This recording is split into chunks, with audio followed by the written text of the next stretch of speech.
Say it clear. Say it right. Say our name. Built this nation with our bodies and brains. You benefit, don't give us credit, say our name. We FBAs, foundational Black Americans. You want us to fight every time you in pain, but when it's time to vote for, silence remains. Yeah. They wanna be us, from the style to the hair, from the lips to the hips, body shaped in our glare. They cross borders, profit off the fight, civil rights paid in blood just to stand in this light. Asia to Africa, you walk through the door, but this land got a history you can't ignore. FBI fought and still fighting today, made room in the system that kept us away. You praise the same power that never chose you, turn your back on the ones that broke chains just to move you. Say we don't know where we come from, that's wild. North to the south, this land raised my child. Built this nation with our bodies and brains. You benefit, don't give us credit, say our name. Say our name, say our name, say our name. We at the A, foundation law, Black American. You want us to fight every time you in pain, but when it's time to vote for, silence remains. We were renowned, check the globe for proof. Streetwear in Japan still mirror our roots. K-pop takes decade, study how we move. Rapper world language, everybody fluent, from Atlanta blocks to Mumbai lanes, Heinemann kind spitting bars, connected to the flame. That ain't hate, that's impact, that's reach. Culture travel worldwide when the source run deep. They copy the look, they borrow the sound, but skip the respect when we still hold the ground. Let the rhythm, ignore the pain, celebrate the wave, don't say the name. This was home, before permission, before approval. Say our name. Built this nation with our bodies and brains. We benefit, don't give us credit, say our name. Say our name, say our name, say our name. We FBA, foundation law, Black Americans. You want us to fight every time you in pain, but when it's time to vote for, silence remains. Say our name, say our name, say our name. Say our name. Say our name. Say our name. Say our name. Don't need your respect. Never needed permission. We built everything when we weren't even seen as human. Biting the hand that fed you. Surviving on scraps. FBA stopped begging. We learned to build from scratch. Say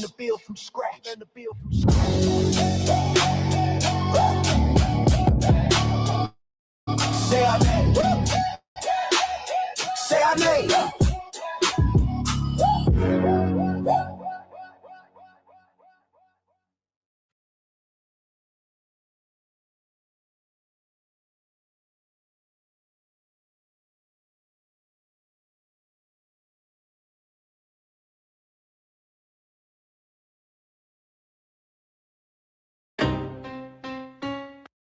Y'all don't hear us.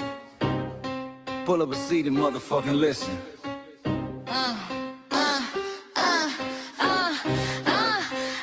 Pull up a seat and motherfucking listen. Pack your bag, time to go home. Talking crazy on our soil where our blood and bones grown. This our grind, we outside on it. While y'all fools on the outside looking, y'all show no respect to Black America, so leave.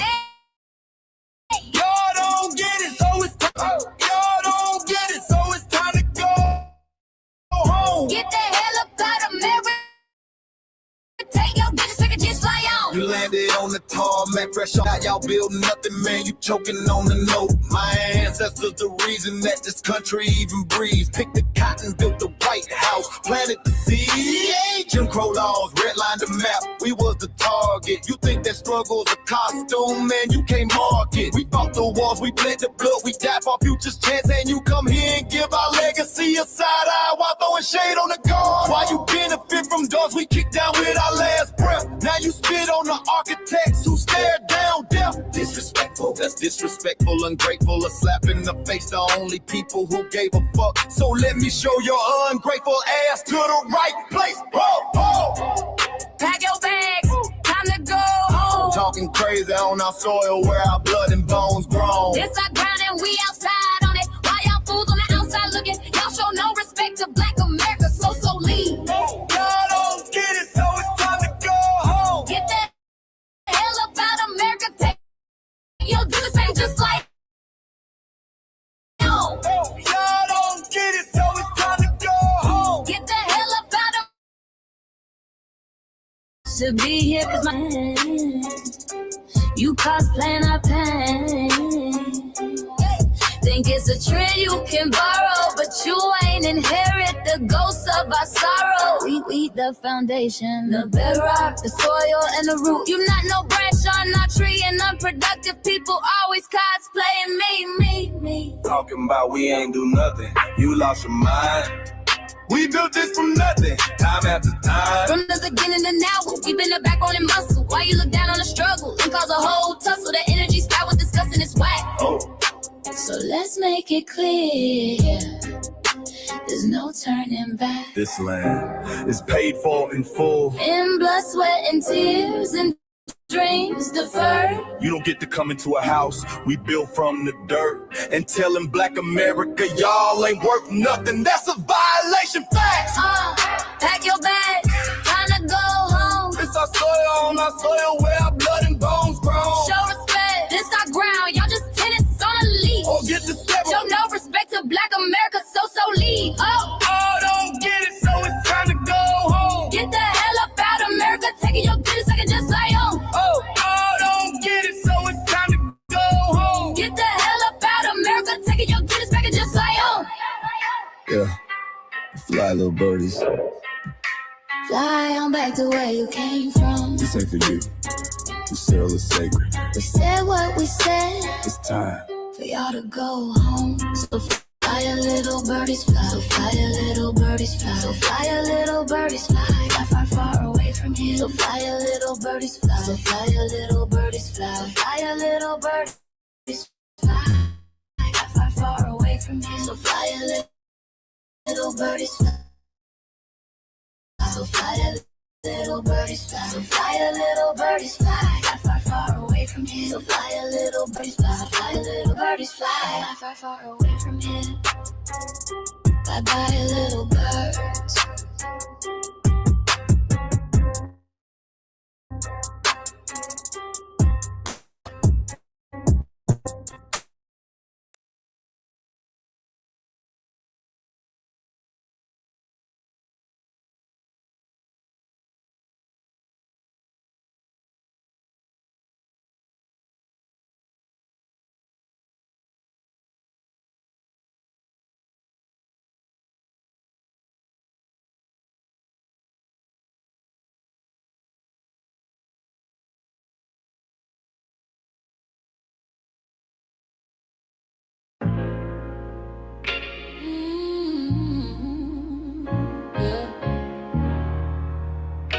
They thought we forgot, but we never forget. This one's for the rules. We built this land from dust and tears, 400 years, and we still here. They write new rules, but they don't see every freedom they got came off you and me. We planted seeds. They took the bloom. We lit the flame. They don't. But we act now know the sky. We realize all one is what we are. Let's say it loud, say it strong. We the heartbeat that's been there all along. Foundation of Black Americans, stand tall. We ain't begging for nothing, we built that all. Born from pain and grace, you can see the truth written in our face. We the soul, the sound, the fight, the flame. Foundational Black Americans, say our name. They love our rhythm, but they dodge our lose. Use our voice when it fits their news. We the stars are, now the veil is gone, the mask is clear. We see the game, we know it's here. No more silence, no more lies. We lift that flag and watch it rise. Rise up. We the ones that made this nation breathe. Our roots are trees.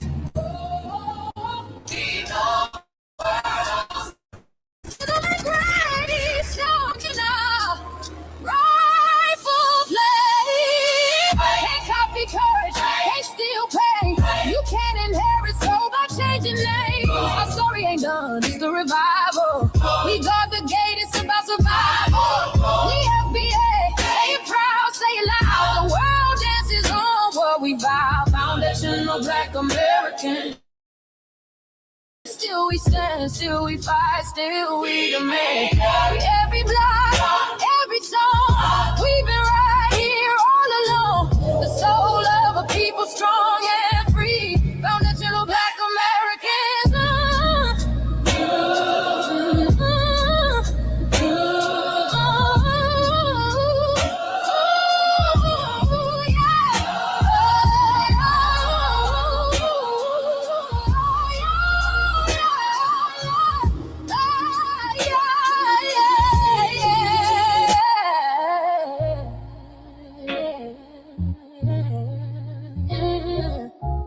We the first, we the rule, we the fire. Still rising, still here.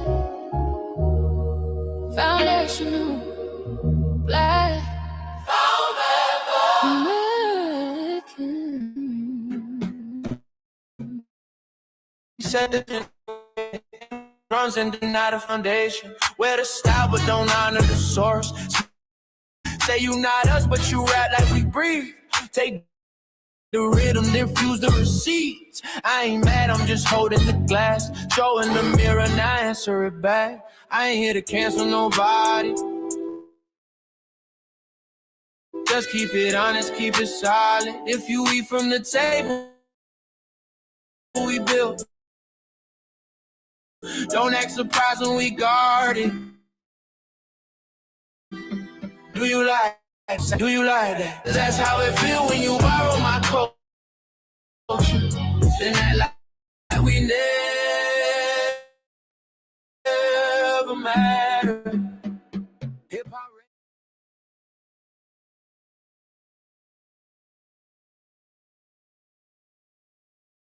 Mike Larry. Now this shit here. We're not fighting your battles. We're not carrying your fear. We're not lending our history to people who erased us while we were here.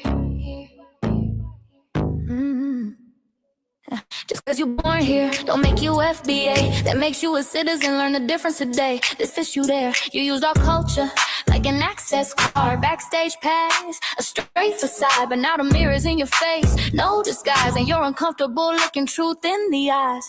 We didn't leave our land to beg for a chance. We stayed, we fought, we took every advance. That's the separation, that's the line you cross. We paid the price, you learned the cost. You waving your flag on our soil, but fighting not to go back home. Waving your flag on our soil, building comfort on a foundation you didn't know. We waving our flag, red, black, and gold. Stood our ground, never sold. You waving your flag on our soil, but scared to build what you claim you love. Our humor, our style, the way we move, the smoothness, the sound, the things we prove. Music we birth, language we shape, innovation forged under constant escape. Warrior spirit means stay and defend, not flee your land and rewrite the end. You call it success, but don't confuse the two. East came after what we went through. You abandoned your land and called it strategy. You wave that flag loud, but won't return to build your legacy. That contradiction tells the story for you.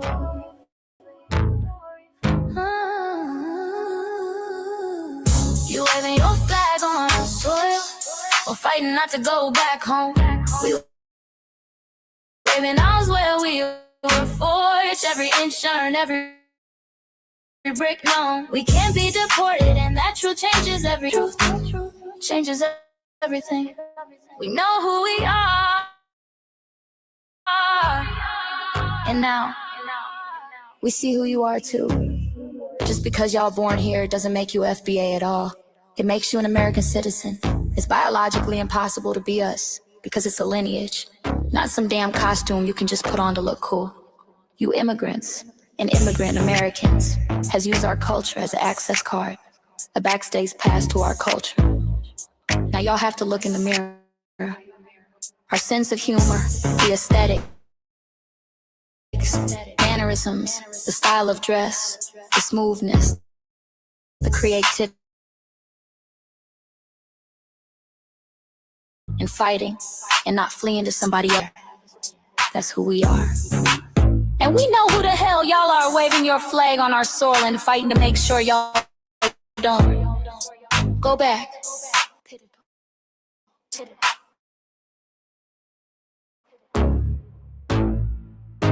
Eat it.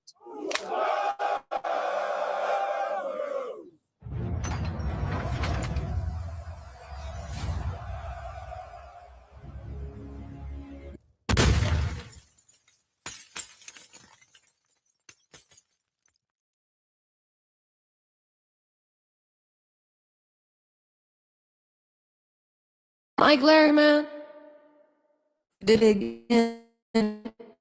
We really making history. Let's go.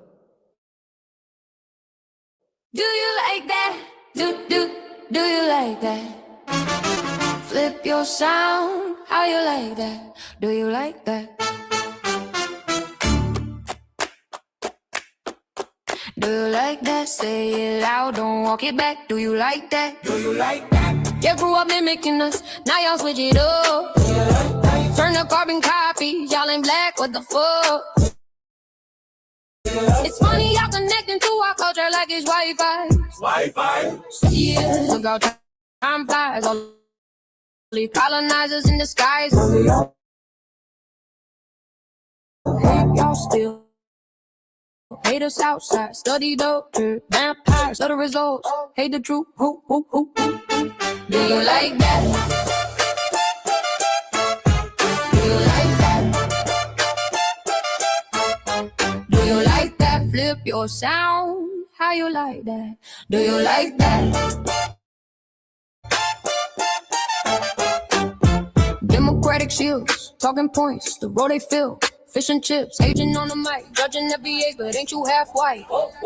Talking like you one of us, we need a proof face. The agent type with a prune face, like 50 and Jim, it's a cold game. Throwing stones cause we build our own lane. I'm joking, kinda, but I mean, smile calm, pressure intact.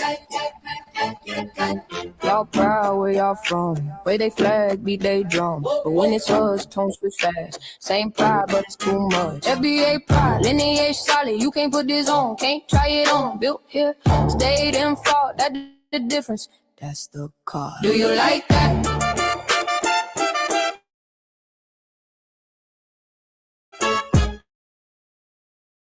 Do you like that? Say it clear, don't twist the facts. Do you like that? Do you like that? Point made, no edit, no care.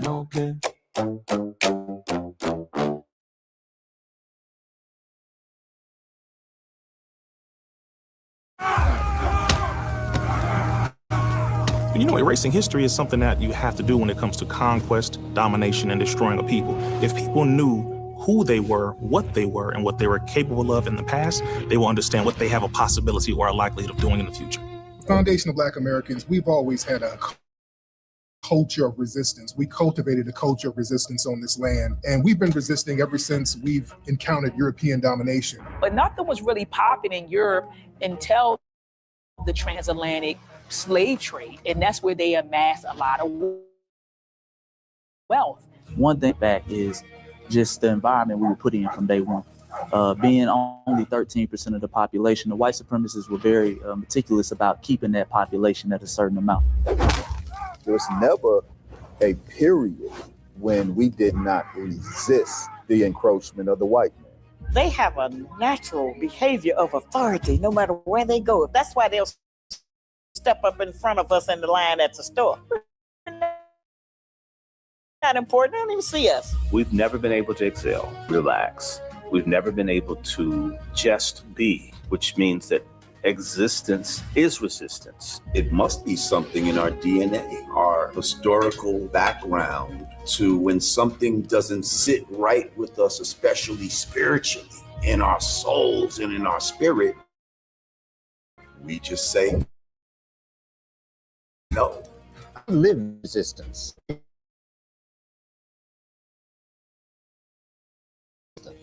That's down generation to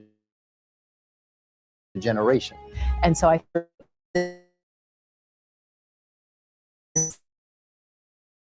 DNA epigenetics. Almost nothing in America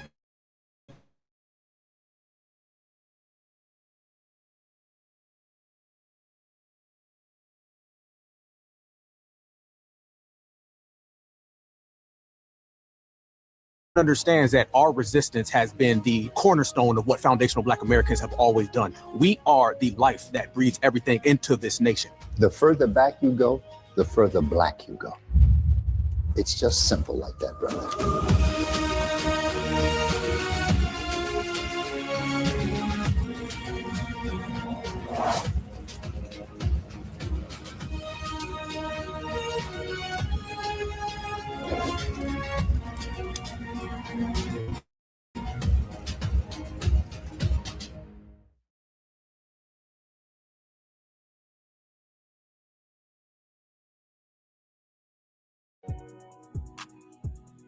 Introducing the B1 Rolodex, the easiest way to search for and support FBA and B1 businesses.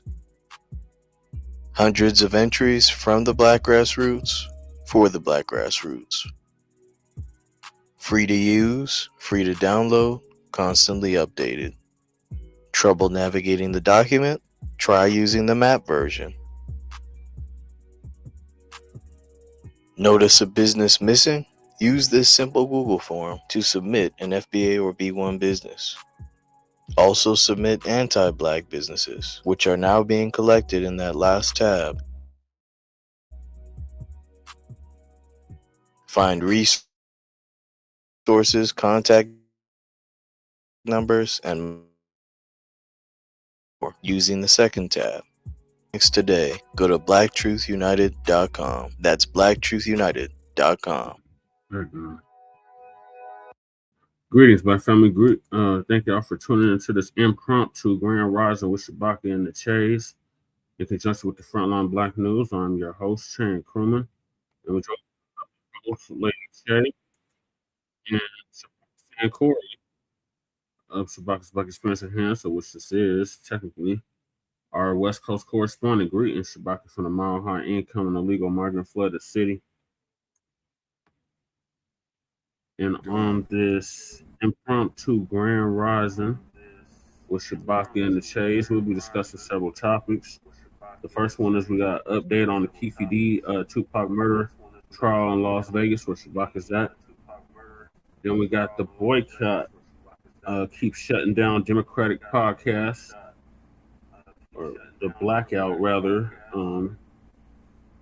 Keeps shutting down Democratic podcast. The latest victim is that Grits and Eggs podcaster that was been talking greasy. What is that fool's name? Deontay Kyle. Yeah, his podcast got shut down. Then we got Tasha K, another tetherer who's been talking greasy about FBA.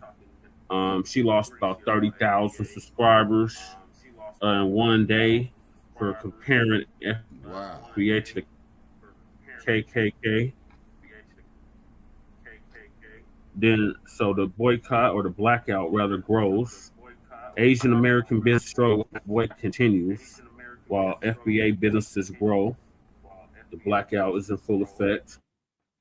Then we got the nerd rank instead of the third rate. It's the nerd rank.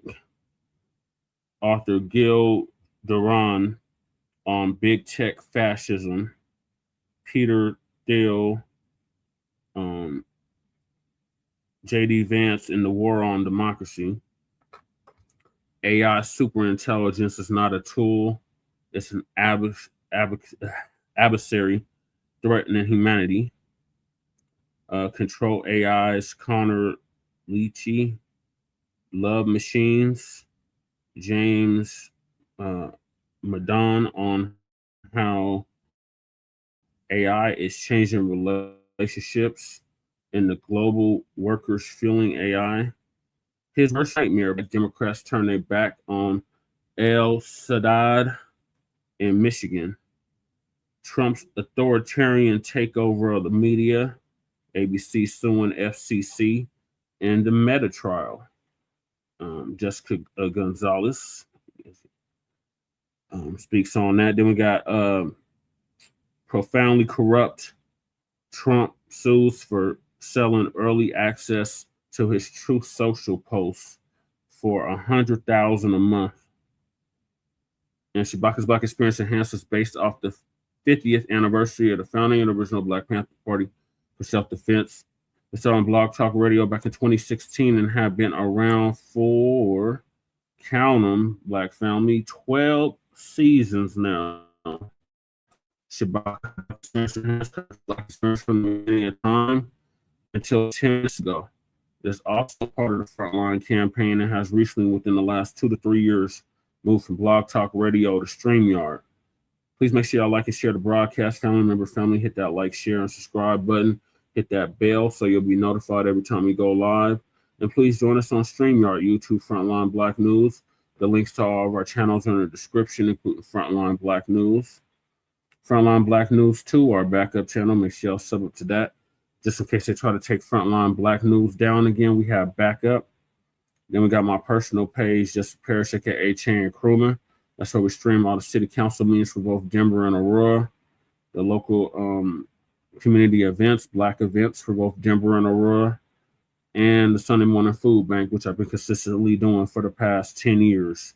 Name another politician or would-be politician that's been consistently feeding the people for over a decade. I'll wait.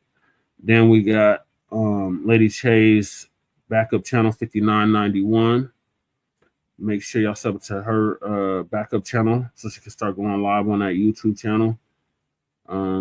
Check and see how many subscribers you have when you get a chance, Lady Che, on that backup channel.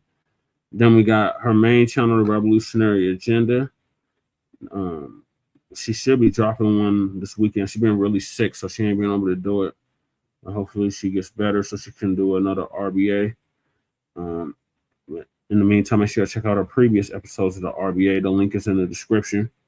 Then we got Shabaka's YouTube channel, Jeanette1. I think you're at 50 subscribers now, Shabaka. So you have to check and see what requirements YouTube has for you to start going live. But the minimum requirement is that you have to have 50 subscribers. So they're probably gonna make you do like short videos or something to build your watch and viewership up. And you have to wait like 24 hours before they let you go live once you meet all the criteria. Okay. So make sure y'all sub to Shabaka's YouTube channel, Jeanette1. The link is in the description. Then we got our cousin, our Lokester out the Bay Area, Jay Militant. Make sure y'all sub to Cuz channel. Let's Crack the TV with Jay Militant. The link to his channel is in the description. Then we got our brother Kukizi out the Mile High Income and Illegal Migrant Flooded City. Out that Bell side, out that Montbello. And he used to do the intro track for the Frontline Black News, and now he's doing the FBA culture reports. So make sure y'all check out our brother Kukizi 5100 on YouTube. Then we got our brother from another mother, Breeze Omega. Our brother from Hempstead, Long Island, who's now in Leesburg, Virginia. Make sure y'all sub to Breeze Omega. Should be dropping a live later. Make sure y'all check him out. Breeze Omega on YouTube. The link to his channel is in the description. Then we got our other brother, Church of Black Power, who's originally from Watts, California, who's now in Houston, Texas, who's studying to become the next Johnny Cochran. So salute to our brother, Church of Black Power. Best of luck with that. I said the same thing when I was in school. Then we got Torian Rain Reloaded, our brother out the DMV, who's been around for a decade plus and actually put Lisa Cabrera on. So salute to our brother Torian Rain Reloaded. And he came up with several series, such as the We Fought Back series. He does the weekly recaps and the Sound Off Saturdays. So make sure y'all check out our brother Torian Rain Reloaded on YouTube. Then we got honorable mentions, Black Alpha Network, who will be going live later. Afro Elite, who was going in on Byron Donalds. We covered that on Front Line Blacc News. And he's been going in on these tethers. So salute to our brother Afro Elite. And we got our other brother, Sincere Love to God, and his co-host, Nice to Grow. Make sure y'all check them out. We got our brother Jay Dizzle out the Seatown, Seattle. Make sure y'all sub up to his channel too, Liberated Minded Media. We got our sister Lisa Cabrera out the New Jersey. Our other sister, Vicky Dillard, out of Colorado.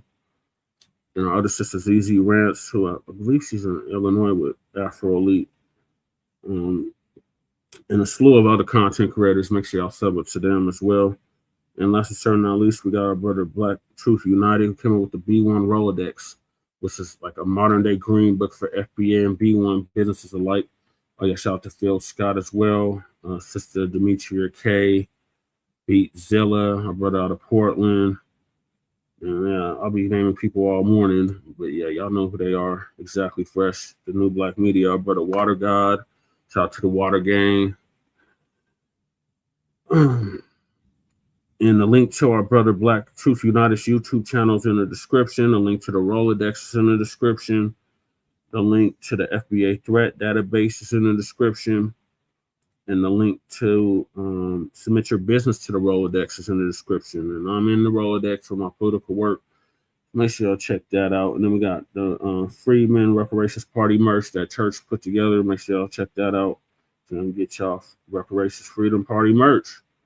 Then we got Council of the Congressional Black Caucus and create a foundational Black American caucus. Long overdue. Make sure y'all sign that change.org petition if you haven't already. The link is in the description. Then we got Michael's petition, our Asian allies petition for Councilwoman Nikema Williams out of Georgia to introduce a fully funded anti-Black hate crimes act now. Make sure y'all sign that change.org petition or move on petition. The link is in the description. Then we got our sister Brooks call to action. There's a big parade coming up in New York, and FBA got to come out and show up and show out.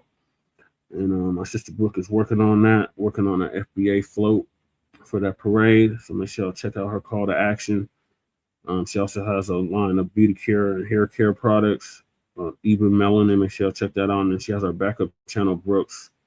The links is in the description. Then we got the reparations for the Descendants of American Slaves Act, the change.org petition. Make sure y'all sign that if you haven't already. The link's in the description. Then we got our sister, Lady Chade's GoFundMe. Make sure y'all donate to Lady Chade's GoFundMe if you haven't already.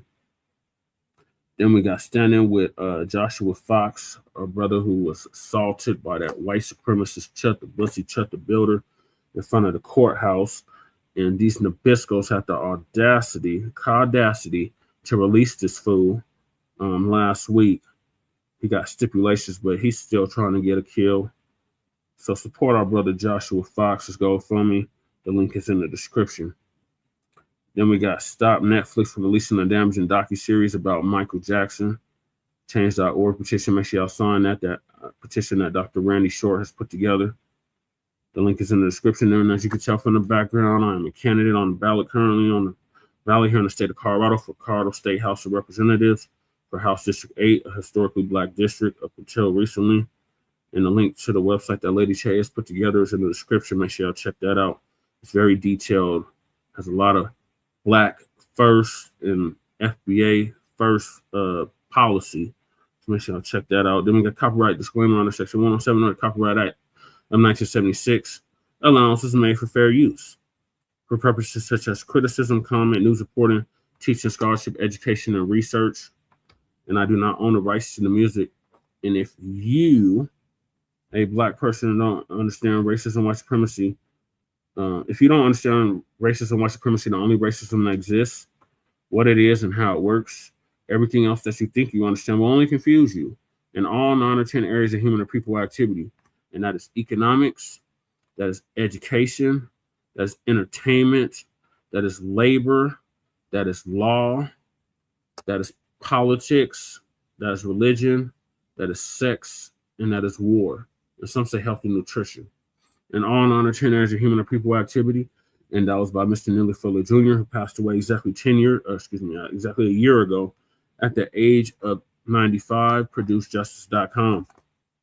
And when you, a Black person, are captured by any race soldier, you must never fuss, fight, or flee, comply, and defend yourself in court, also by Mr. Neely Fuller Jr., ProduceJustice.com. And last but certainly not least, we got racism, white supremacy, which again is the only racism that exists on this planet in this time and in this era, in this realm. Is conscious and subconscious behavior to maintain white genetic survival, to prevent white genetic annihilation. And that was by the late, great master teacher, warrior, scholar, Dr. Frances Cress Welsing, who transitioned exactly 10 years ago in my state of Colorado. And she would have been 90 as of 3 months ago. And shout out to our FBA brother out of Los Angeles, California, Tariq Nasheed, who paid for her funeral, along with several others. And he has a section for her at the Hidden History Museum as well. I always forget to mention that. But yes, she has a section at the Hidden History Museum. So make sure y'all check that out next time y'all are in LA. This is the Hidden History Museum. So those are the topics. Make sure y'all hit that like and subscribe button. All right, Shabaka, you're back. Yeah, can you hear me? Yes. All right, Shabaka. So we're gonna start off with the Keefe D trial. So what was on? Did you see it on the TV yesterday? Or? No, I didn't. But I do know, man, is that it's getting more and more intense. I know that. I'm charging it. Almost dead. Let's see what my cards. They're all used. Yeah, charge. You charge it. Yeah, it's fully charged. Okay, so law and crime has been covering the trial extensively. So I have some clips, or at least 8 clips lined up for that. So we already covered this clown yesterday.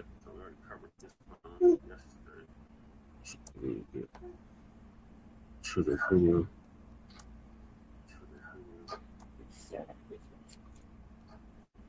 Okay. So there was a murder confession revealed in court yesterday in day 4 of the Keefe D trial. So this Nabisco, whose name is Jesse, is going to give us an update on that. All right.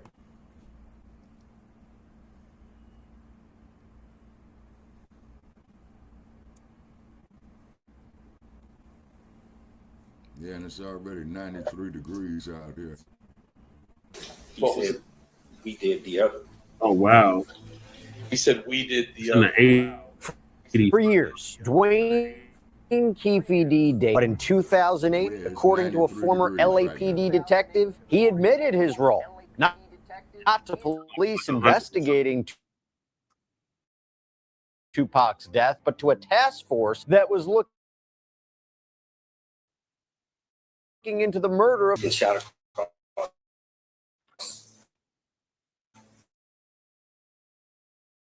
Smith into Mr. Knight's car. Also going to sit down with someone who knew Tupac Shakur personally, Jamila Barnes, Tupac's cousin. Welcome to Sidebar, presented by Law and Crime. Yeah. I'm Jesse Weber. Okay, so we're back with more from Las Vegas, Nevada. This is where the Tupac Shakur murder trial is now in its 4th day, and we have even more key testimony to break down. And this is coming really at the end of the 3rd day. We really don't want you to miss it. So the prosecution put 2 witnesses on the stand who may have completely the whole trajectory of this entire case. One of them, a former LAPD detective, testified that Dwayne Keefe D. Davis, the defendant, actually admitted to his role in Tupac's murder. And remember, prosecutors say he didn't actually pull the trigger, but that he orchestrated this drive-by shooting back in 1996. Now, here's the to the police investigating Tupac's death. This allegedly came during a with the feds who were killing of a rapper. Tupac's friend is B.I.G. And the man who heard it, a former LAPD detective named Darren Dupree. Now, before we get to that, okay, we also heard a former FBI agent who sat down with Davis back in 1998. And, to sell a memoir, to sell a book, attention, things like that. Now, before we jump into this, I got to let you know, this is a very big case that we're following here on Sidebar.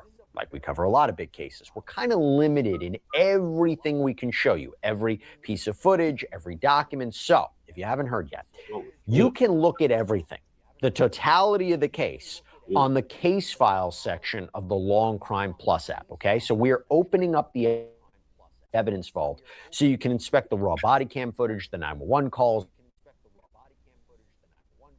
the crime scene photos, the full trial tapes firsthand. Plus, you get ad-free of all your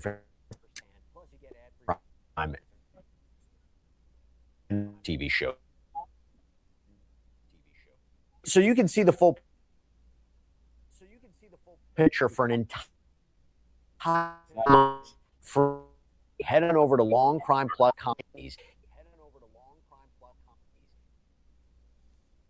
Davis ended up getting indicted on these drug charges, allegedly trafficking 2 kilograms of cocaine. Davis was facing some, apparently sat down for what's called a proffer interview. It's essentially a meeting between a suspect, potentially a defendant, and law enforcement. And this is a meeting where some... Salute Fresh. We got FBA Queen tapping in. Salute FBA Queen. And somebody else is speaking and not speaking. Would offer information. Okay, off of seemingly in exchange for YouTube leniency, possibly avoiding prosecution altogether. The statements really wouldn't be used against them, at least in that prosecution. And during that conversation, Leahy reported, in fact, he seemingly pointed the finger at someone else. And we've talked a bit about this in other sidebar updates. According to this witness, he suggested that corrupt Compton police officers working for Suge Knight might have been responsible. Remember, Suge Knight has long been accused of being an affiliate or a member of the Mob Piru Bloods, this what appears to be rival gang or was a rival gang to Davis's Southside Crips. So when Davis seemingly, the argument would be accusing his own enemies. But there is something that you need to understand about the timing here. So by this point, 1998, rumors had already been swirling about who could have been involved in Tupac's killing. This was going on for years. And people were talking about the Southside Compton Crips being involved. And that's what makes Davis's denial so interesting, okay? But before getting to that denial, Lee testified about what Davis allegedly told him regarding death row records and drug trafficking. The gang activity and things of that nature. And he mentioned there was an individual by the name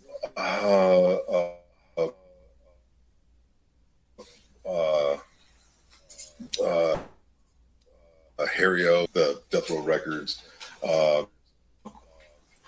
Also, what's his name? I believe Patrick Johnson provided approximately $80,000. I actually told Davis to give $80,000 that money that Davis owed to Johnson from previous gang transaction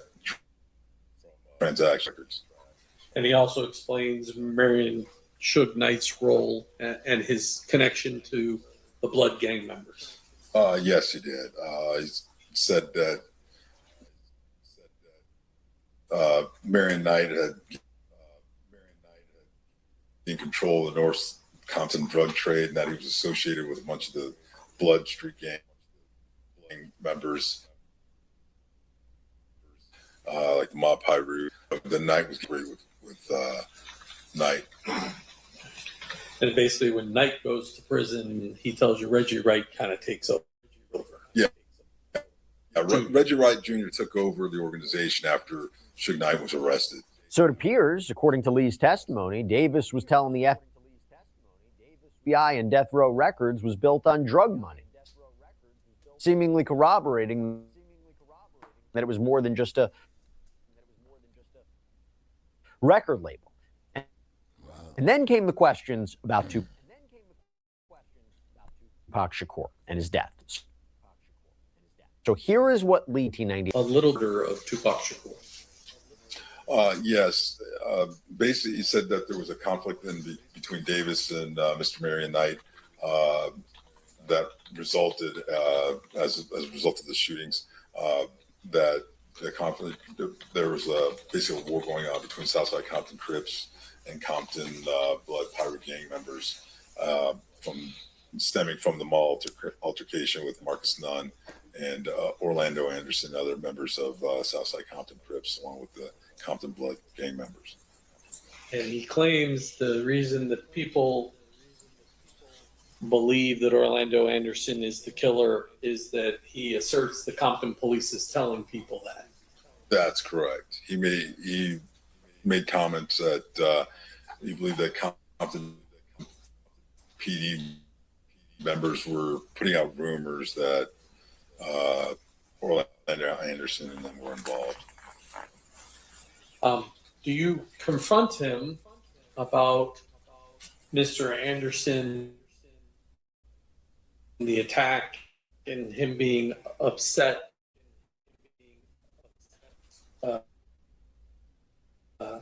about that? That because of the gang activity, the incident at the mall, then at the MGM Grand, then obviously the shooting of Tupac and things of that nature.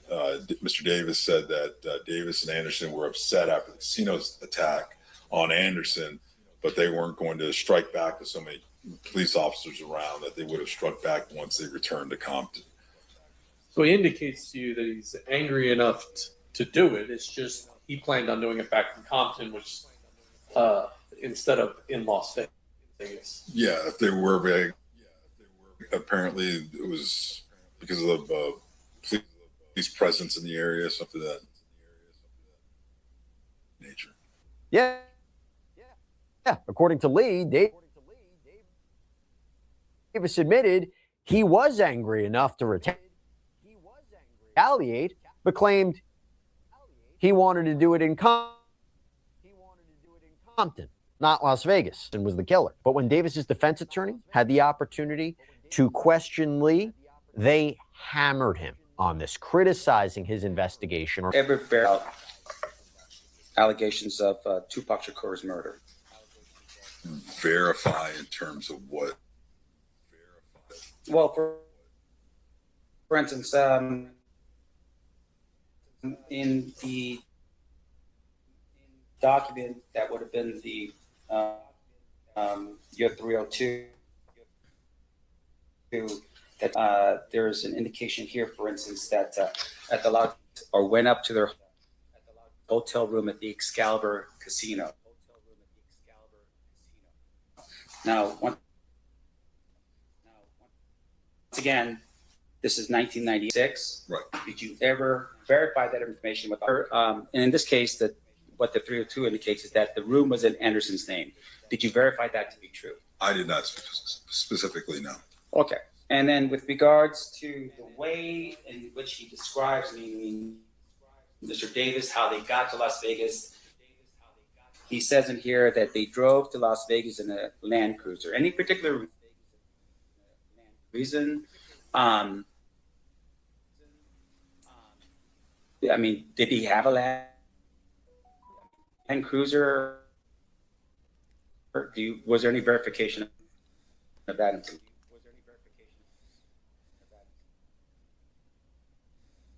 Mentioning all the government names. to Las Vegas. No, I did not.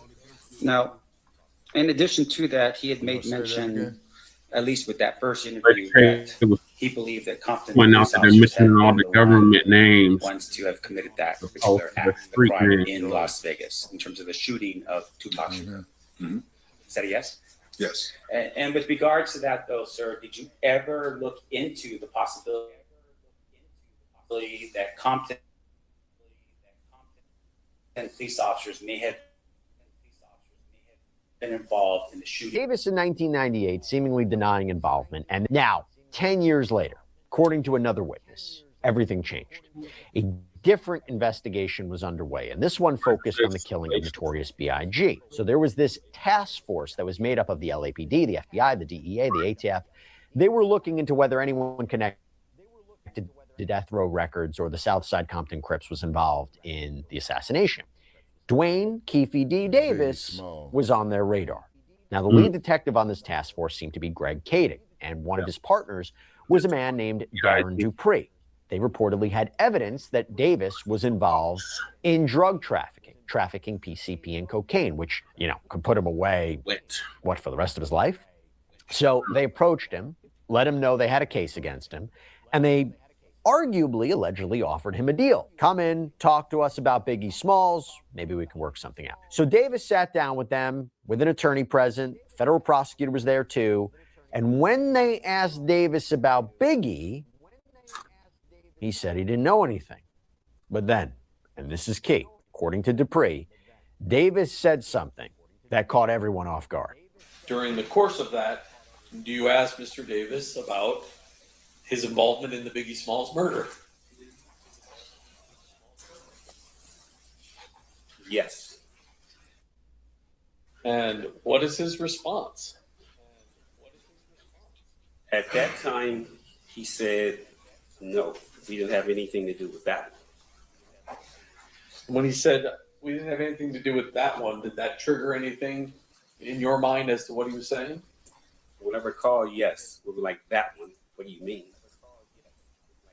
And then he said, we did the other. He said, we did the other one. And so at that point, what did you think he was talking about? Me personally, the only other one was murder. But we had nothing, we didn't think he was, we were talking about Christopher Wallace. We didn't ask him any questions about Tupac. He offered that on his own.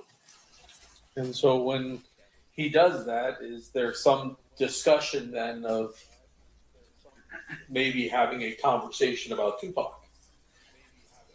It was a surprise to us. Number one, we were shook. We were surprised. Yes. That moment right there, that led to this proffer interview on December 18th, 2008. And this time, all these years after the killing, this interview was specifically about Tupac Shakur. And according to Dupree, this is when Davis laid out his version of events in detail, claiming that he was in the white Cadillac, that he had a .40 caliber gun, that he allegedly passed it to the back seat, but the would-be shooter got scared. So Davis's nephew, Orlando Anderson, remember, the prosecution claims that this was revenge, that Tupac and co. beat up Orlando Anderson earlier in the night, on the night that Tupac was killed at the MGM Grand, right? So Davis's nephew, Orlando Anderson, allegedly grabbed the gun and fired. This was the first time that Davis had allegedly admitted to being in the car, to having the gun, to being part of what happened. Here's what Dupree Davis told them. His nephew jumped up in a hotel and lost after the Tyson fight.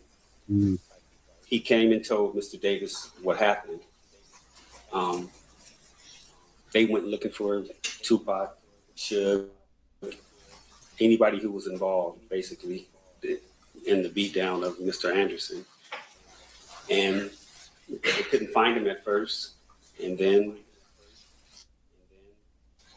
they saw him, and basically, but they came up on the passenger side of Suge Knight in Mr. Shakur's vehicle, so he couldn't shoot across the driver.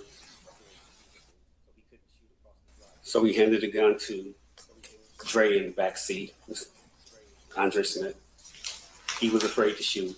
Mr. Anderson grabbed the gun and shot across Mr. Smith into Mr. Knight's car that Mr. Tupac Shakur was in with Mr. Knight. And did he tell you what kind of vehicle he was in? He was in a white Cadillac. Did he tell you what kind of gun was used? A 40 cal Glock. This was a story the prosecution had been waiting for, right? Davis's own words describing his alleged role in Tupac's murder, but the defense went after Dupree, okay? This happened in court. They went after Dupree the same way they went after Lee. And I'm going to get into that in a second. But first, I just have to establish another well-known connection here.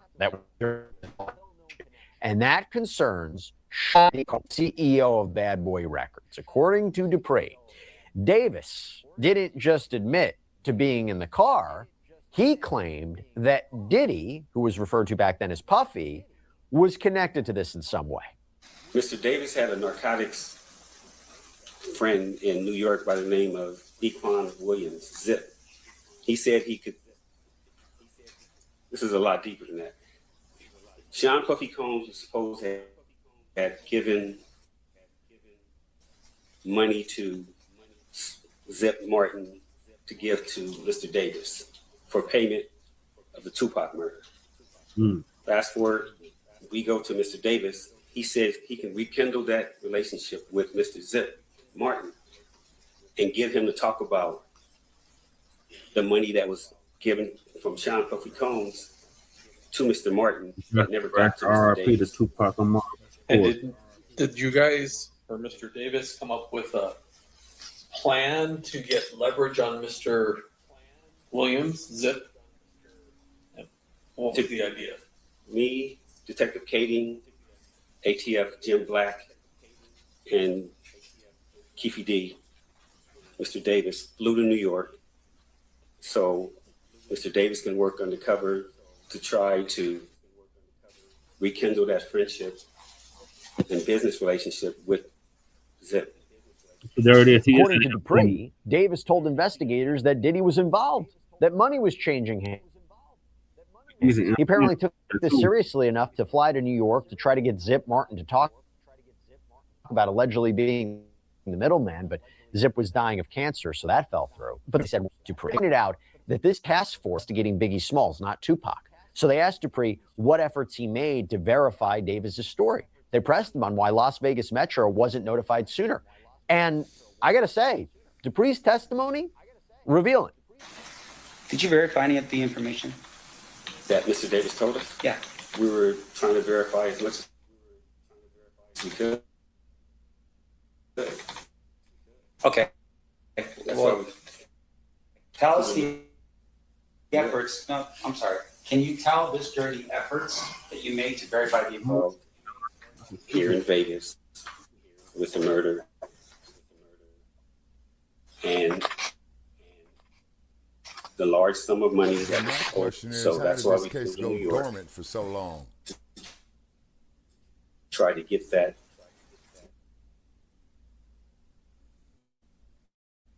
whole thing going. Right. And based upon your efforts in New York, were you able to verify that any of that information to be true? No. Now, in addition to that information that Mr. Davis gave up in 2008 in December, did you verify any of that other information to be true? I don't think any other information that he gave us was anything except the murder of Tupac.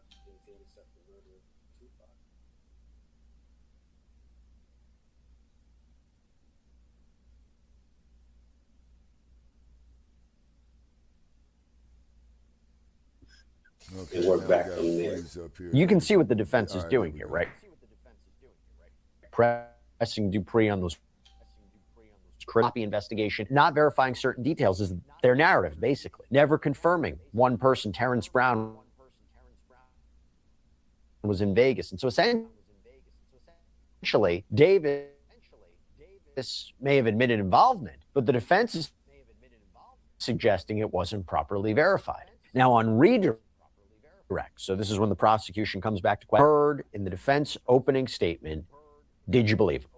Did you believe Davis? Here's what Dupree said. When you were talking to Mr. Davis and he's telling you what he's telling you, did you have reason to doubt his version of events as it relates to the homicide itself? I didn't think Mr. Davis was lying because he put the gun in his nephew's hand.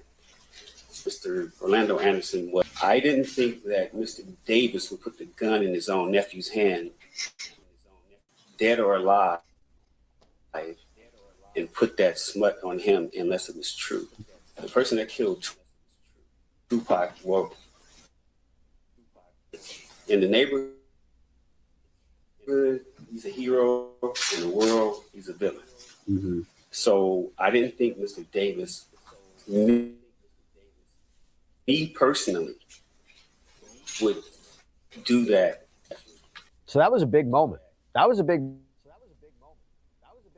moment. He did believe him. But earlier on in cross-examination, Davis might have been motivated to talk. You had also targeted the idea, though, that it wasn't just him moving some large people could be arrested. His friends, for instance, that was part of that, and they all could go to prison, right? A lot of people in his family and his kids, his wife. But that's why he did a lot of the stuff he did. I will say that. And I appreciate you saying that. So that's where the defense may have been going with that, right? That Davis had reasons to say what he needed to say in order to protect the people around him. And that's where things stand in the courtroom right now, okay? But I have to call this out. And I mentioned this at the beginning, I'm going to say it here. Arguments and testimony and evidence, it is about a person, a real life human being, not whose life was taken far too young. Someone who was adored, who was loved. Someone whose family, I say that down with Jamila Barnes. This is Tupac's cousin, a board member of the Tupac Shakur Foundation. She has been in that courtroom every day. And she told us it's been like. How has it been being in the courtroom with Keefe? It's not been, it's just been very uncomfortable for myself and my family, to the point that, we've had to ask Marsha doesn't have to make eye contact already. Be incredibly uncomfortable. So, those nuances I just add to there were two moments that were particularly harder for me. The one was the autopsy, questioning. Half of the family left out and the other half of us kind of stayed in just to observe. I was one that stayed in. I actually was kind of emotionally prepared for the images that had been surfacing for many years, but there were just more graphic images that I had not previously seen that were very difficult for me. So I had two excuses were displayed. So Tupac is my big cousin. He's 5 years older than I am. And, my core memories of him are just 55. My big cousin, from my childhood. Like, I have really beautiful memories of him from, just being active, vibrant, talented, creative individual. You know, I have one memory. I have many memories, but one in particular at my 9th birthday party. All of my, you know, cousins and family friends were in my mom's basement, celebrating my birthday. And, you know, leading us on whatever it was, whether it was a song or a dance competition, whatever it was. But those are like early memories that kind of were really indicative of his talent at younger years. I think he's able to be sustained for so long because he spoke from a place of like empathy. You know, he could, his lyrics, his passion, allow him to share and connect and resonate with people in a very human way, in a way that wasn't just like a untouchable celebrity, but really like your everyday, you know, friend or your neighbor or your relative or your classmate. Really spoke about, you know, really spoke in a role, you know what I mean? Like the equality of all the things for us all, not for one individual, likely, you know, humankind. And when you, when your disposition is from that standpoint, you're able to connect and resonate with people across multiple different walks of life. And even now, that is able to generate later where he's represented back then. So I think that's a big part of his lasting legacy, footprint of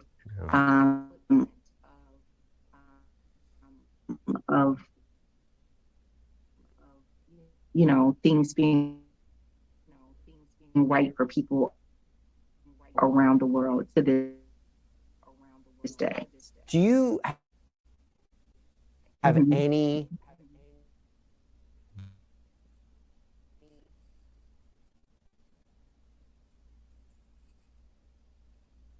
that to case?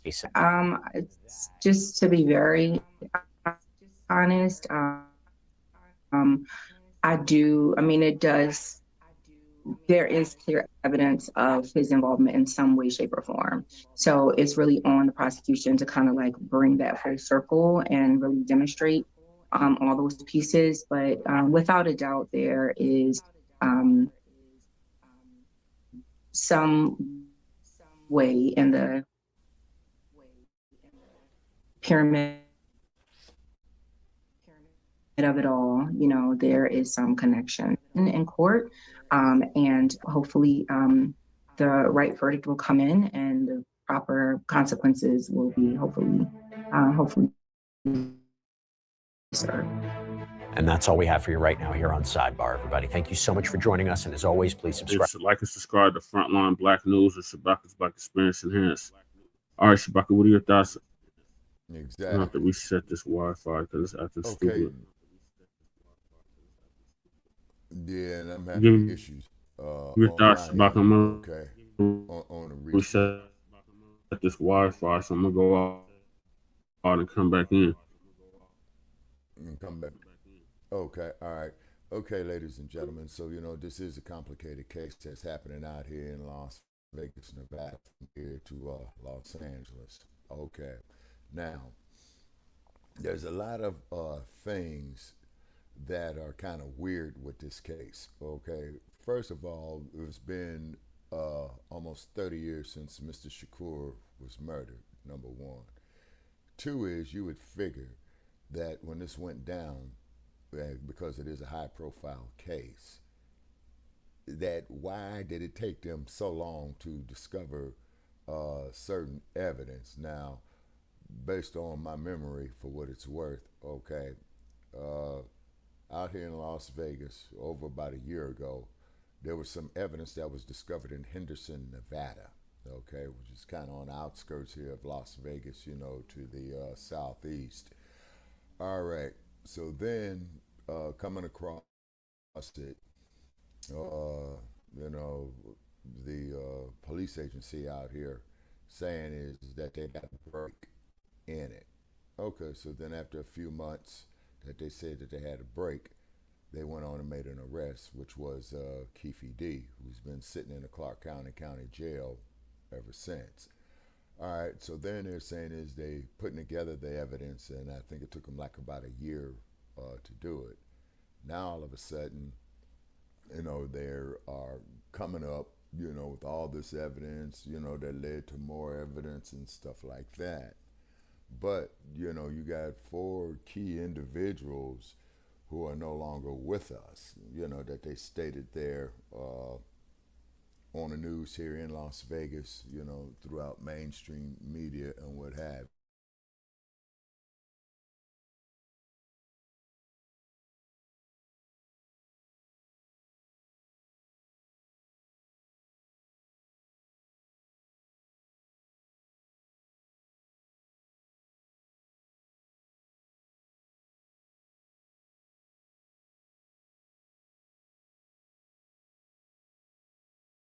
I'm sorry about that. I was on mute. Okay, there's some interesting things about this case is because one is an arrest was not made to well over 20 years or 25 years after Mr. Shakur's death.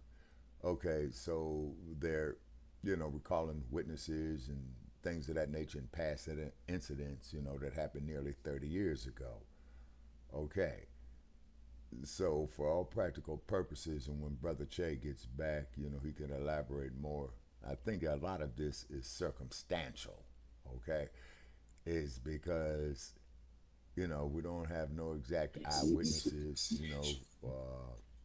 Yeah, circumstantial, Shabaka. Yeah, a lot of it is circumstantial. You see what I'm saying? And I got a gut feeling that Keefe D perhaps could beat this case, okay? But it's just an instinct, you see. And they're being very, very meticulous is because at that time that I know of is that the Compton Police Department was very, very corrupt, okay? Yes. And that they had shut it down, okay? Speak to that, Shabaka, because you were living in LA at the time. Let us know how corrupt the yes, Compton sir. PD was. Yeah. Yeah, it was very, very corrupt, you know, not so much on this case, but on other cases as well, too. Then the whole city administration of Compton under Mayor Omar Bradley were arrested, okay? So you had LA County's district attorney, you know, go investigate the whole damn city of Compton. Then they shut down the Compton Police Department, and so now the LA County Sheriff's, you know, last I knew, was the only law enforcement or police agency, you know, that's doing law enforcement in Compton. And then there was some taint shit about them out in Compton and unrelated cases. And going through the city of Compton, streets are real bad, you know what I'm saying? Hey, Kitty wants to be on TV. Okay. Who is that? It's the Black Magic. That's the Black Magic. Oh, okay. Little Panther. Okay. Panther. Okay. Oh, okay. All righty. So therefore, you know, it's going to be very, very interesting as this case unfolds. And I just got a gut feeling that even that's more high-powered players in this case, you know, that either going to be brought down or there's going to be some type of insinuation on them with this case, you see, because this is just an opinion, ladies and gentlemen, but I think there's going to be more to this case, you know, as it unfolds. Yeah, they just started day 5. No, but it's going to. They just started day 5. Okay. So it's here on the local news, you know what I mean? I'm going to be checking it out today because I think they wrap up their court proceedings here like about 3:30, 4 o'clock, you know? and Yeah. what have you. Okay, and so it's just very, very interesting. But I just want to elaborate that was an industry, black man and woman, that was a very, very profitable industry, and we should have been controlling it. Now, who knows what outside That's why they influences killed. Well, that's why other I than think that black. has something to do with Pac getting killed because Pac was actually working on exactly that, Yeah, Shabaka. yeah, and then of course, what's the relation with Biggie Smalls with it? Saying he was trying to unite the East and the West. Right. You see what I'm saying? Okay, so was they building up solidarity to perhaps do positive things? You see what I'm saying? It's because that They were they definitely had, working man, they on could put a distribution. whole bunch of, yeah, you say, and on the records, you say, so that could put a whole Mm-hmm. lot of people in Compton, to work, to careers and what have you. You see what I Right. mean? Then we got to look at something else. Now, this is going to sound totally unrelated. The Williams sisters, Venus and Mm-hmm. Serena Williams. You are aware of the fact that they had an older Yep. sister who was murdered in On Compton as Compton at well, that time. too. Yeah, you see what I mean?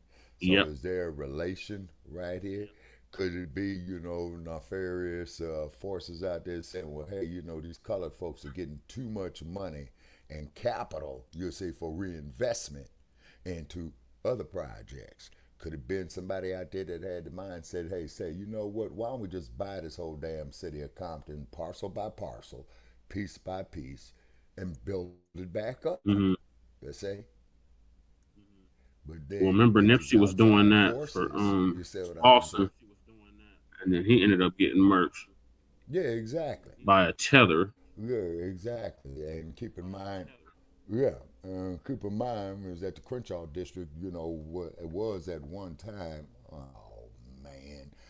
Okay, all right. Then keep in mind the Crenshaw district at one time in Los Angeles and Baldwin Hills was pretty much like the Black Beverly Hills. You see what I'm saying? Mm-hmm. And then when you get Nabiscos like this dude up here with this sidebar shit, they all looking for a damn money grab Yeah. too. So this is why over the years, ladies and gentlemen, It's I've not had the logic. mindset Yeah. that I had of where we got to You got do Navi for in the building. ourselves and Salute, become Goddess Navi. self-sufficient. Hey, Goddess Navi. Okay, all right, and they don't want that. You see what I'm saying? Rather if it's New York, rather if it's Chicago, rather if it's Los Angeles, Las Vegas, the Bay Area. You see, they don't want us having no economical power. They don't want us to be decision makers. You see what I mean? Of our destiny. You see what I Mm-hmm. mean? So of course, they're gonna Right. try, everything that they can to prevent that from happening. There's an old saying, all money ain't good money. You see what I mean? Good money. Yep, that's saying in Yeah, dominoes. yeah, exactly. You see, and then, you got to understand that when it comes to this high finance, high big businesses, the game is chess, not checkers. You see what I mean? Mm-hmm. Because you could best Yeah. believe We got Sister that you Goddess got all Navi in these the old building, TVs Shabaka. out. Oh, hey, Goddess Navi, how are you? Okay, we hot out here in Las Vegas again, and then the case is, coming along that I'm gonna check out later on today. Yeah, they Not like I this said, they just Thursday. started day 5. Okay. So we'll update y'all Okay. on day Okay. 5 on Frontline Black News tomorrow. Right. And then on top of it as well too, it's just bad, ladies and gentlemen. The connection aren't giving you jets any justice, which sucks. Yeah, exactly, Goddess Navi. It might be pre-planned this way. If I had bet my Right. last $20 on it, that would be my bet. You know what I'm saying? Navi Okay. said it's hot as And hell there then, too. oh yeah. And the keep cool. Yeah, she's out in the desert, but fortunately for her, she's closer to the ocean, And when the breezes Yeah. come off over there, you know, they will cool that desert off, but it'll still be warm out here. And then I got I think I got a heat big warning storm in coming into effect, you know. Cali sometime next week, Nobby. So it might cool off. Okay, is it hitting North Cal or Southern Cal? I don't know, Shabaka. I know it's heading for California though. Okay. It's All probably right. gonna hit Yeah, that northern sounds about right. and Okay. then move south. Yeah. Yeah. Yeah. All right. So therefore, you know, as this case unfolds, it'll be very, very interesting to see what it leads to. You see what I mean? It really will. Because I think there's more to it than meets the eye. Okay. Yeah, so Record RIP contracts. to Tupac Amaru Shakur. Hopefully Oh justice yeah. will finally get served after damn near 30 years. Yep. Yeah, So generation. we will definitely keep y'all updated on A this. whole generation. Yeah, that's it. Right. And then keep They say in hundreds mind all these week. other oh wow, hot hundreds, but we'll see what will happen. Okay, or what's WAF got us? We'll see what happens. Okay, It's maybe a Miss phone. Thompson. Oh, okay. Okay, yeah. And yes, indeed, rest in peace and power. Okay, now, the thing is this, okay? Now, let's go all the way back to the time of the Black Panthers. And didn't they say they wanted economical control of the businesses within the black community? Damn near 60 Yep. years ago? Yep. Just say, okay. And so what happened It'll be is this 60 years industry could have in did a whole October. lot. Yeah. In less than 2 months, they'll be coming up on their 60th anniversary, you know? All right. And so then, once again, they don't want us amassing any type of economical power for us to become self-sufficient. You see? Mm-hmm. This is why all these other groups, you know, want to come off into the community. Now, I'm not saying that these other groups had ill intentions, okay? Oh, that's a But perfect for some segue to the odd next reason, topic, Shabaka. yeah, and they want our rhythm, but they don't want our blues.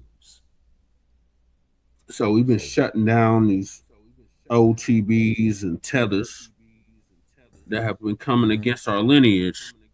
So the boycott, or as we call it, the blackout, is in full effect.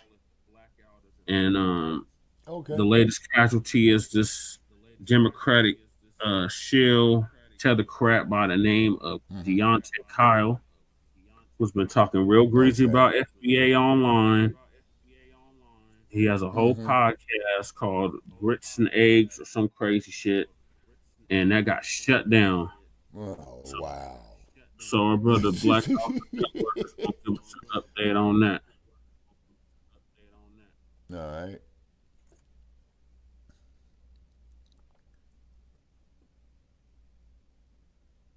I want to go in on Dante. My mother didn't want me, Kyle. This unloved mulatto attacking FBA instead of the white mommy that didn't want him. Okay, so y'all went from we don't know where we come from to now, because we're delineating, we're getting verbally attacked unprovoked, because without us, y'all don't have no identity, apparently. We're not going to be validating you people. Y'all have an identity crisis. So Dante, I have mommy issues. Kyle says that FBA thinks we're better than anyone else. Meanwhile, your white side didn't even accept you. So you want to lash out at us. You want to give us all the smoke. His Grits and Eggs podcast allegedly supposedly femininity, Black identity, and more. So his last podcast was on ICE, Black farming, and Black identity. How could a tragic mulatto have an identity crisis talk to us about what's Black identity? How could a man that talk about other Black men and keep juggling other Black men's balls in his jaws talk to us about Black masculinity? How? This tragic mulatto needs to stick to democratic shilling, because see, you podcasters like Godfrey trying to discredit our lineage because you're having an identity crisis. Your next episode should be helping other tragic mulattoes like yourself talk about how your moms and how women seek BBC. They have babies with BBC, but then when BBC don't want their asses no more, they throw their babies out. Have your next episode about helping other tragic mulattoes self-identify that's going through mommy and daddy issues. Make a podcast about that. Keep my foundational Black American men balls out your jaws. Stop worrying about our lineage and how we identify. Here's a couple of statements made by, I seen her the other day, and I was like, I don't know why, Trinity, I don't know why her page was coming up on my timeline on YouTube, but I heard her going in on us, and I ain't got time for it. These people need attention, and they do this around the same time every year. So these are a couple of his public statements about foundational Black Americans, and his podcast was talk about other things, but every one of these podcasts don't do nothing but focus on us. So a couple of his statements was Dante, my mommy didn't love me. Kyle, he said he considers himself to be a Pan-Africanist, and he believes that Black liberation should be approached globally rather than through Black American and diaspora movements. Another one of his public statements, he specifically criticized us and says that we're being divisive by delineating, but he says that he's us. He distinguished himself from FBA even while identifying as Black American. He said being a Black American does not align him being FBA. Okay, we know that you're not us. We know that you're not us. That's why your feelings is hurt. He specifically went on to say that he accepts being Black American as his reality, but doesn't believe he has to belong to an FBA organization or movement to recognize that. And he quote unquote that, meaning othering history, because it ain't his history. He's saying recognize that history. So same talking points as Tasha K, they all use them. They know we're not an organization. They refuse to recognize our lineage. They want to tie us to an organization and a movement when it's a lineage. Same talking points. Just understand who all these podcasters are. He also said, when they asked him about reparations, he said, Black folks everywhere deserve reparations. When we care, the fuck less. Handle your own damn candle. Every time y'all see this juicy mulatto speaking, opening his mouth, y'all should be checking him. Playing these games with these damn podcasters, they're disrespectful asses. Yeah, talk to other mulattoes like you, because all of y'all have an identity crisis. That's not our job to validate y'all, because y'all have an identity crisis. That is your parents that decided to step outside of their race to educate you about that other side. But see, that other side don't accept you. So the only thing you concentrate on is FBA. And we don't even think you are even half that. We want y'all to stay out our damn business and go back to the parents that rejected your ass and crisis, not us. Y'all try to make it like it's us, and we don't know. We know exactly who the hell we are. So I just wanted to address that juicy mulatto, y'all. That's what I feel. What you think? That's exactly what it is. What I think. It's the meltdown because of delineation. Everybody upset and sad because of the don't just come out and be real enough and be like, hey man, we wanted to steal from y'all. We was trying to scam off of y'all. We really deep down inside are jealous and we want to be a part of your lineage. And this whole delineation thing is messing up our bag. Ain't nobody ever gonna admit to getting that ass whooped. Understand that in life, fam, that's a principle of life. Word to the wise. Ain't nobody gonna run around here ass And you can't come up in here and scam us. So they're going to come up with 101 different ways of saying the same bull. You call my husband this. You calls my kids this. You calls my granddaddy this. You was talking about my hairline. No, your hairline is talking about your hairline and your hair.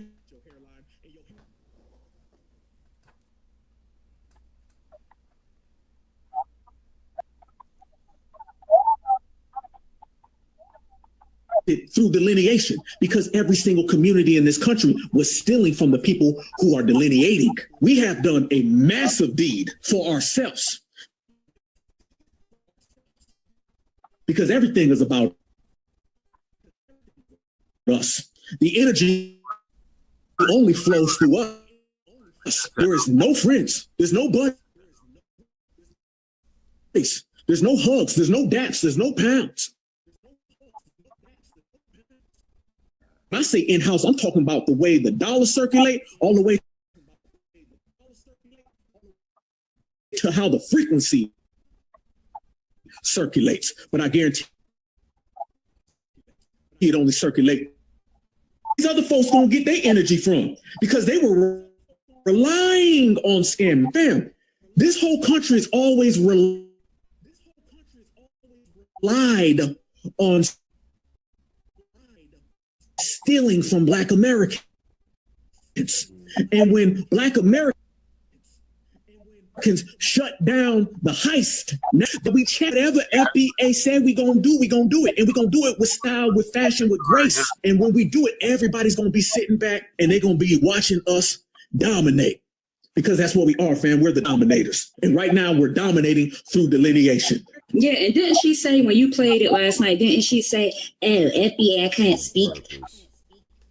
They say I can't speak on their business because I have and ain't nobody call her husband no African booty scratcher. They all use that same lie, same tired ass lie. Ain't nobody.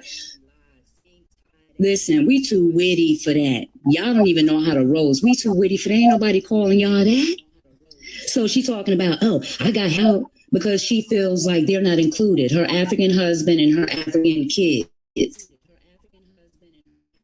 She feel like they're not included. Get your own, hold your own. It ain't my problem.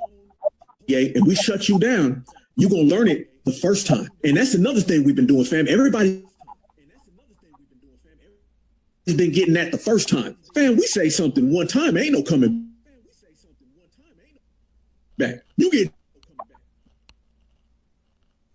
G-check one.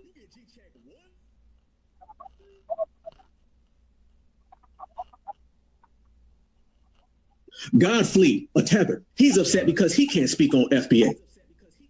Hell no, you can't speak on FBA because you're not a foundational Black American. The same way I can't speak for Russia, I can't speak for China, I can't speak for Mexico. Everybody understands you can't speak for something that you're not a part of until it gets to us. There's been a bunch of spoiled ass tethers. And this is why tethers right now, we gonna do what we want to do stuff, done got G-checked. Every time you let these people talk, they start saying things that are harmful to us. Talk, let them talk. We checking the folks who come in here and want to talk sideways, and then we checking the person who escorted them in and wants to allow them to talk. How Godfleet to talk, look how he talked about us. Every time some raggedy tether pops up in here, someone always says, let them talk. And every time you let one of these people talk, they always cross the line of disrespect. I send a certified salute to all my brothers and sisters who don't let them talk. You ain't got no business talking on what. Quiet. All my FBA brothers and sisters in here right now. What would happen if some stranger came to your house, knocked on your door when you was a kid, told your mommy and daddy what he was gonna do? What would happen with your mom and dad? What would your family do to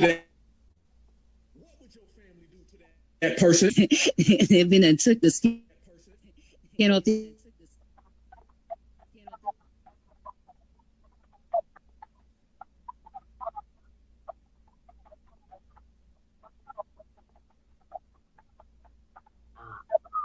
us where we need to go. And then when you check them, they start to cry and want to run to Mr. Mayo Man and say, FBA would be mean to me. There's a hate group who called my husband an African booty scratcher. It's not my fault if he is running around here illegal with dirty paperwork. It's not my fault if you met him in the bush. But it applies to you. So stay mad and stay upset, and shout out to all my brothers and sisters who are not letting them talk. So, yeah, I just wanted to address him. I wasn't going to go in too much. They start getting desperate because they ain't getting no shine. Democrats ain't paying them, so they got to get paid one way or the other. And what's the hottest commodity out here? Foundational Black Americans. That's where every time you turn around, somebody's talking about us. So I just wanted to say Immigration and Customs Enforcement is planning to acquire these. I'm pretty sure a lot of y'all have heard of them, but I'll give you guys more intel on them. So they're coming out with these electric shock gloves for the ICE officers. They're called the Glove. The Glove, GLOVE, generated low output voltage is what they're saying. Okay, they said that they look like an ordinary law enforcement glove, makes direct contact with the person's skin. And they are reported so they done spent $20 million to create these gloves, and they said it's intended to cause enough pain to obtain compliance genuinely within seconds. Did y'all hear about them gloves that they coming out with? Yep. Yeah, so they gonna just touch them now. Yeah, I think I did. That shit's diabolical. Now they ain't gotta chase them down. Because they be falling to the ground. Ooey, ay, ooey. Falling to the ground. Something always wrong with them. They always have an emergency, some type of medical emergency. So now this in gloves. Now they endure it all just to stay over here, just not to go back home or wherever they will be sent. Yeah, they willing to get the ankle monitors and now get tased or glove, because all they gotta do is lay hands on them, falling out, and gotta drag them. They gonna be getting shocked the whole time. So maybe they doing that to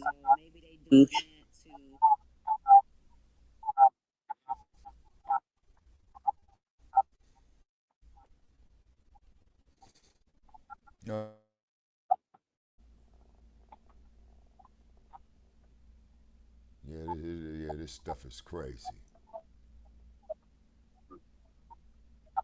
Okay, seem like we're having some connection issues with here. Okay, Brother Che, you still there?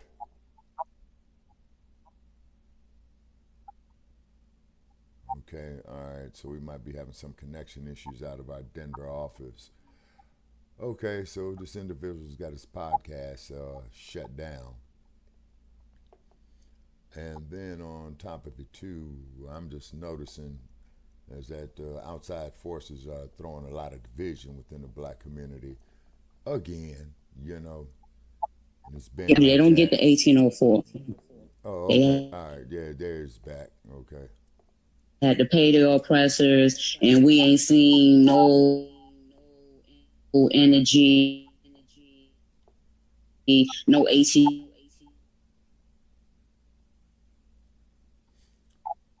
Okay, we went out again. They can't get out their own way, family. They can't get out their own way. So you got to understand, when individuals keep messing up, violating, going to jail, getting snatched up, getting deported, that's because FBA's on code. See, when FBA's on, see, in the Yes We Can era, you can just do anything you want to, and everything is good. In the hell to the null era, you start doing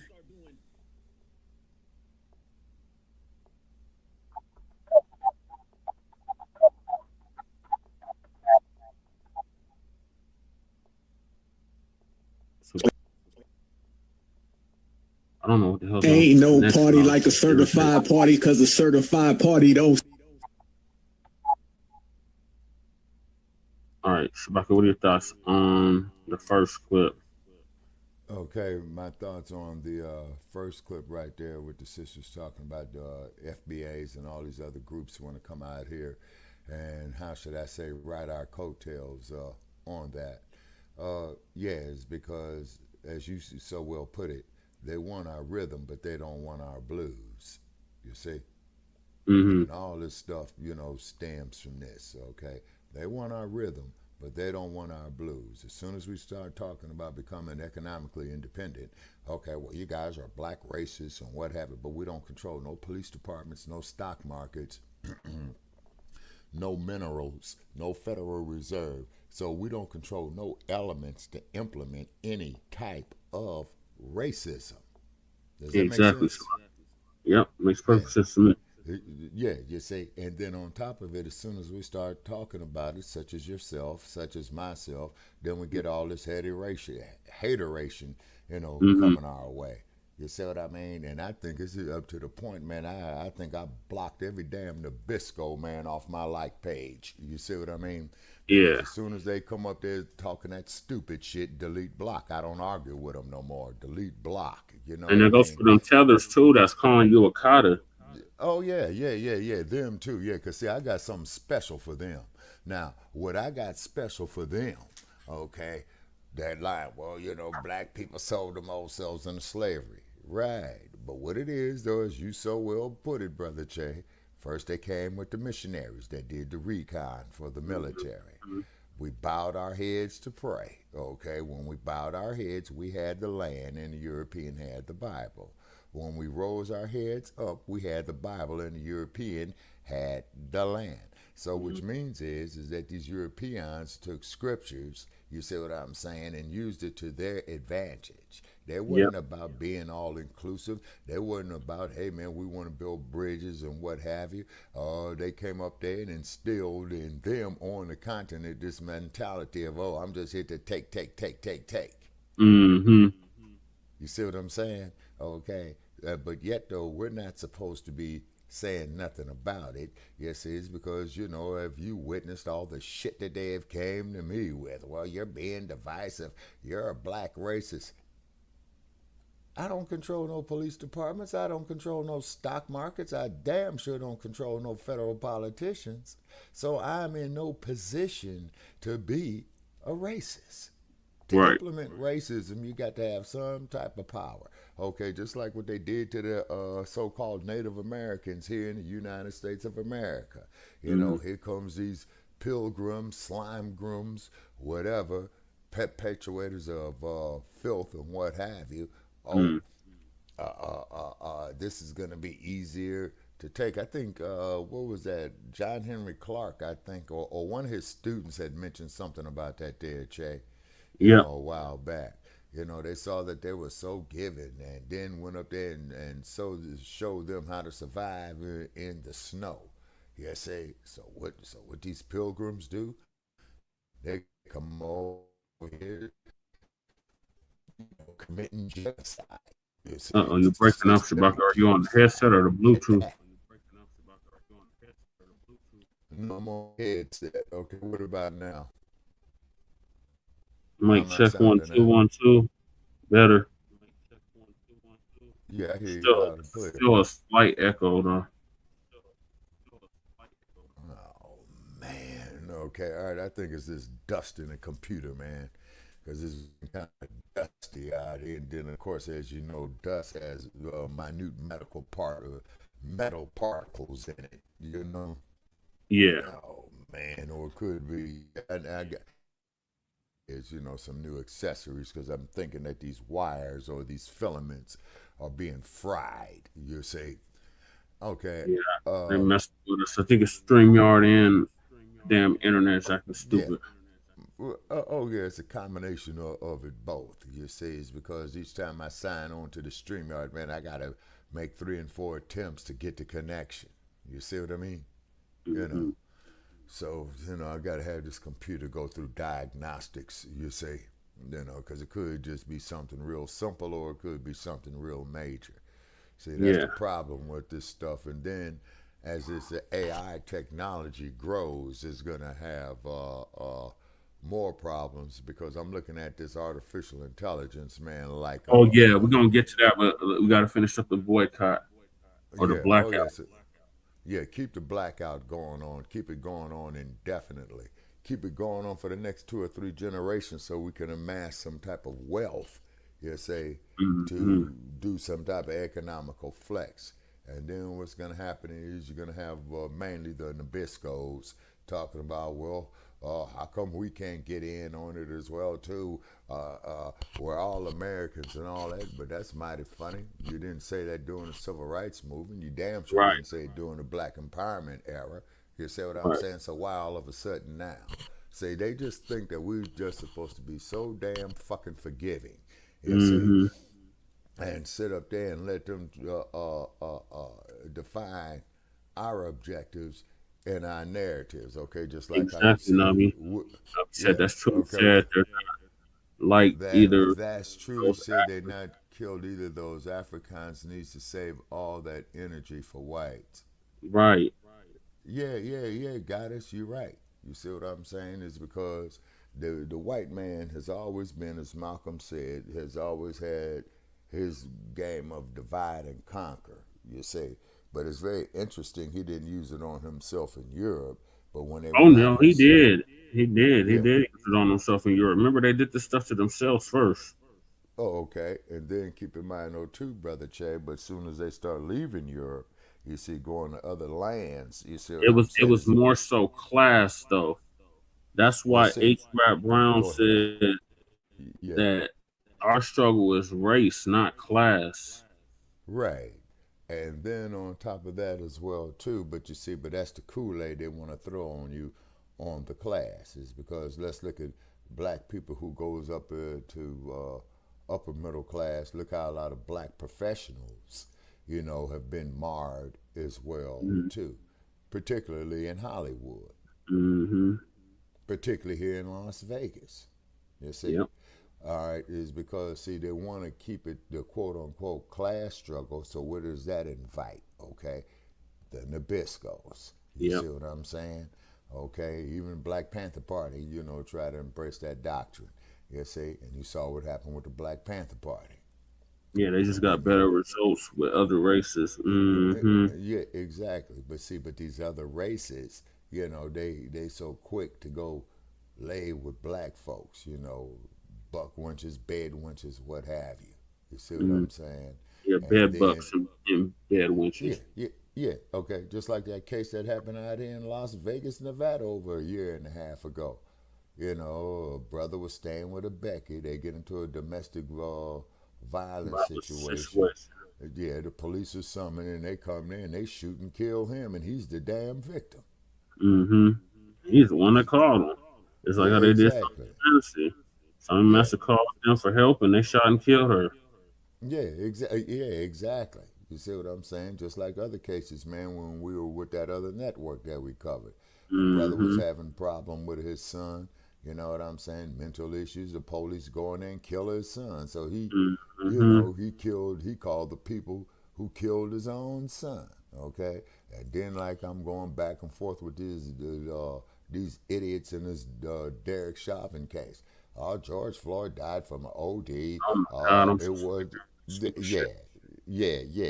And you and I, Brother Che, we looked at that film 1,000,000 times over. You see what I'm saying? Race didn't have nothing to do with it. But then when they called in the use of force experts from the LAPD, and they went up there and said that Chauvin was wrong, now that means something is definitely wrong. Right. You see what I'm saying? I mean, even the LAPD use of force experts that specialize in giving black people the rural treatment, as in Rodney King, get it? Okay. They said that this was wrong, and it was clearly a case of murder. You see what I mean? Because you already had the man handcuffed. Why the hell didn't you just pick him up off the ground and put him in the back of the car? Right. Instead of kneeling on his neck for 9 minutes. Yeah, and the man is bound. Okay, see, Brother Che, that's just it. That's what makes it special circumstance, in my opinion, because the man was already handcuffed. You see, so he was bound. You see what I mean? Just like what they did with Bobby Seale, man, in the Chicago 7 trial, when Bobby Seale was bound and gagged in the court. Yeah, Judge Julius Hoffman, and I think he died, you know what I'm saying? Okay, he was bound and gagged. But when you look at history, you look at history to take notes so you don't make the mistakes, you know, in the future. Right. Okay, now, like all these Nabiscos come up to me, oh, well, man, what about all the whites that died in the Civil War? And I say, Nabisco, I'm only going to say this here to you one time. Lincoln did not free the slaves because he was a humanitarian. Lincoln freed the slaves of the South to take away their free labor on producing elements that they need to fight a war. You see what I'm saying? And what have you. And then, as you said, he was a big dude. He was about 6'6", 200 pounds. Who, Lincoln? No, George Floyd. Yeah, exactly. You see what I'm saying? And then to find out that Derek Chauvin, you know, unconfirmed reports that Derek Chauvin and Floyd worked at the same nightclub together as bouncers, and I think that they were seeing the same woman. Okay, all righty. I don't know if that's been. It was from the Nabisco. Right. And they said that remember when he was crying out for his mama, they was saying that was the chick that he was crying out for. We thought he was actually crying out for his actual mama. Yeah. You see, so then of course Mr. Floyd died. You know what I'm saying? Chauvin was in there serving 20 years, and then they was up there trying to get an appeal. He's serving 20 years at the state and 21 years at the federal. Concurrently. Okay. All right. So he ain't getting out anytime soon, and keep trying to get him a pardon. That's not happening. Even if he got pardoned at the federal level, he still have to do the state time in Minnesota. Okay. All righty. And so then they coming up here with all this sympathy form and all that. Then exactly, Goddess, he was bigger than those weak ass race soldiers. You see what I mean? And then Che, as we know, that they put pressure, and the man got to urinating on himself. Because you remember we was looking at the video, man, and I said, no, that's antifreeze coming from up under the car. No, it was his urine. Okay, so he was on the verge of death right there. Yeah. You see? And the man is begging. You see? And so it was definitely something from Chauvin against Mr. Floyd. Oh, yeah, that was personal. Yeah, you say, all right, exactly. and then Goddess says, exactly. And Chauvin was married, you see? You know what I mean? And then them YFs, you know what I'm saying? They is dangerous. Yep. Yeah, they are. Is dangerous. White cheese. Yeah. And what is what's that song was called? It's poison. Yeah, a bit with the ball. Yeah. You see what I'm saying? So hey, so you people could hit me with a bunch of shit up on my like page as you usually do. Call me all kind of black ass races and black MFs and this, that, there, the other. The only thing that tells me, folks, is that we're getting somewhere. You know? So these tellers is crashing out. As you can see from the screen, we got Godfrey and Tether K, otherwise known as Tasha K. She lost 30,000 subscribers overnight for calling FBA the KKK. And Godfrey, he got a 5150 podcast or 5154 podcast. It's supposed to be talking about issues in Africa, but all they do is talk about FBAs. But once again, that's neo-colonialism for you. You know what I mean? So, Black Alpha and Natural gonna give us an update on that as well. Oh, okay, yeah. Shout out to Black Alpha. Stop. Shout out to all my foundational Black American brothers and sisters out there. Shout out to all my foundational Black American regulators, the riders, because it was y'all that was pulling up in all of these op spaces and in their chat rooms or out here in these streets meets and letting them know that the disrespect won't be tolerated. I got to send a big certified salute, fam. We a force. We a juggernaut. We a wave. Everybody knows about this grassroots lineage energy that we out here putting in these streets. And if you notice, each and every single op that opens their dusty ass mouth are all crashing out. Family, who's it gonna be next? Because we know who it was before. What about Flab Joe? Didn't he run to a podcast, run his mouth? Look what happened to him. For now, Nabi, she gonna keep losing subscribers. Yeah, I peeped that out. She had over 1 million subscribers before this even happened. And she is the one that came out after she lost 30,000 subscribers trying to apologize, but it was a backhanded apology. So we don't accept your apology. Tether K, you can keep that shit. Him canceled. You seen Buster without the rhymes? Ran his mouth. What happened to him? Canceled. Godfrey, Muldoon, canceled. Canceled. You name them, family. We still can't find Hugo Flea, not Newton. I heard he was with the Lion Party. And I heard last time he was begging for donations. And we in the summer, he's still begging for donations for jackets and coats. He's trying to get ready for the winter coming. And he's begging for some money because he got locked up and he had a GoFundMe page. Can't even fund himself because we touching everybody money. Everybody money right now is getting evaporated because of foundational Black Americans, y'all. We out here making them bank accounts dry. They can't get no withdrawals, ain't got no deposits. This is all about us, fam. We've been standing on money, cash reparations everywhere around me, cream, dollar bills, y'all. And if you look, we the only ones getting to the bag.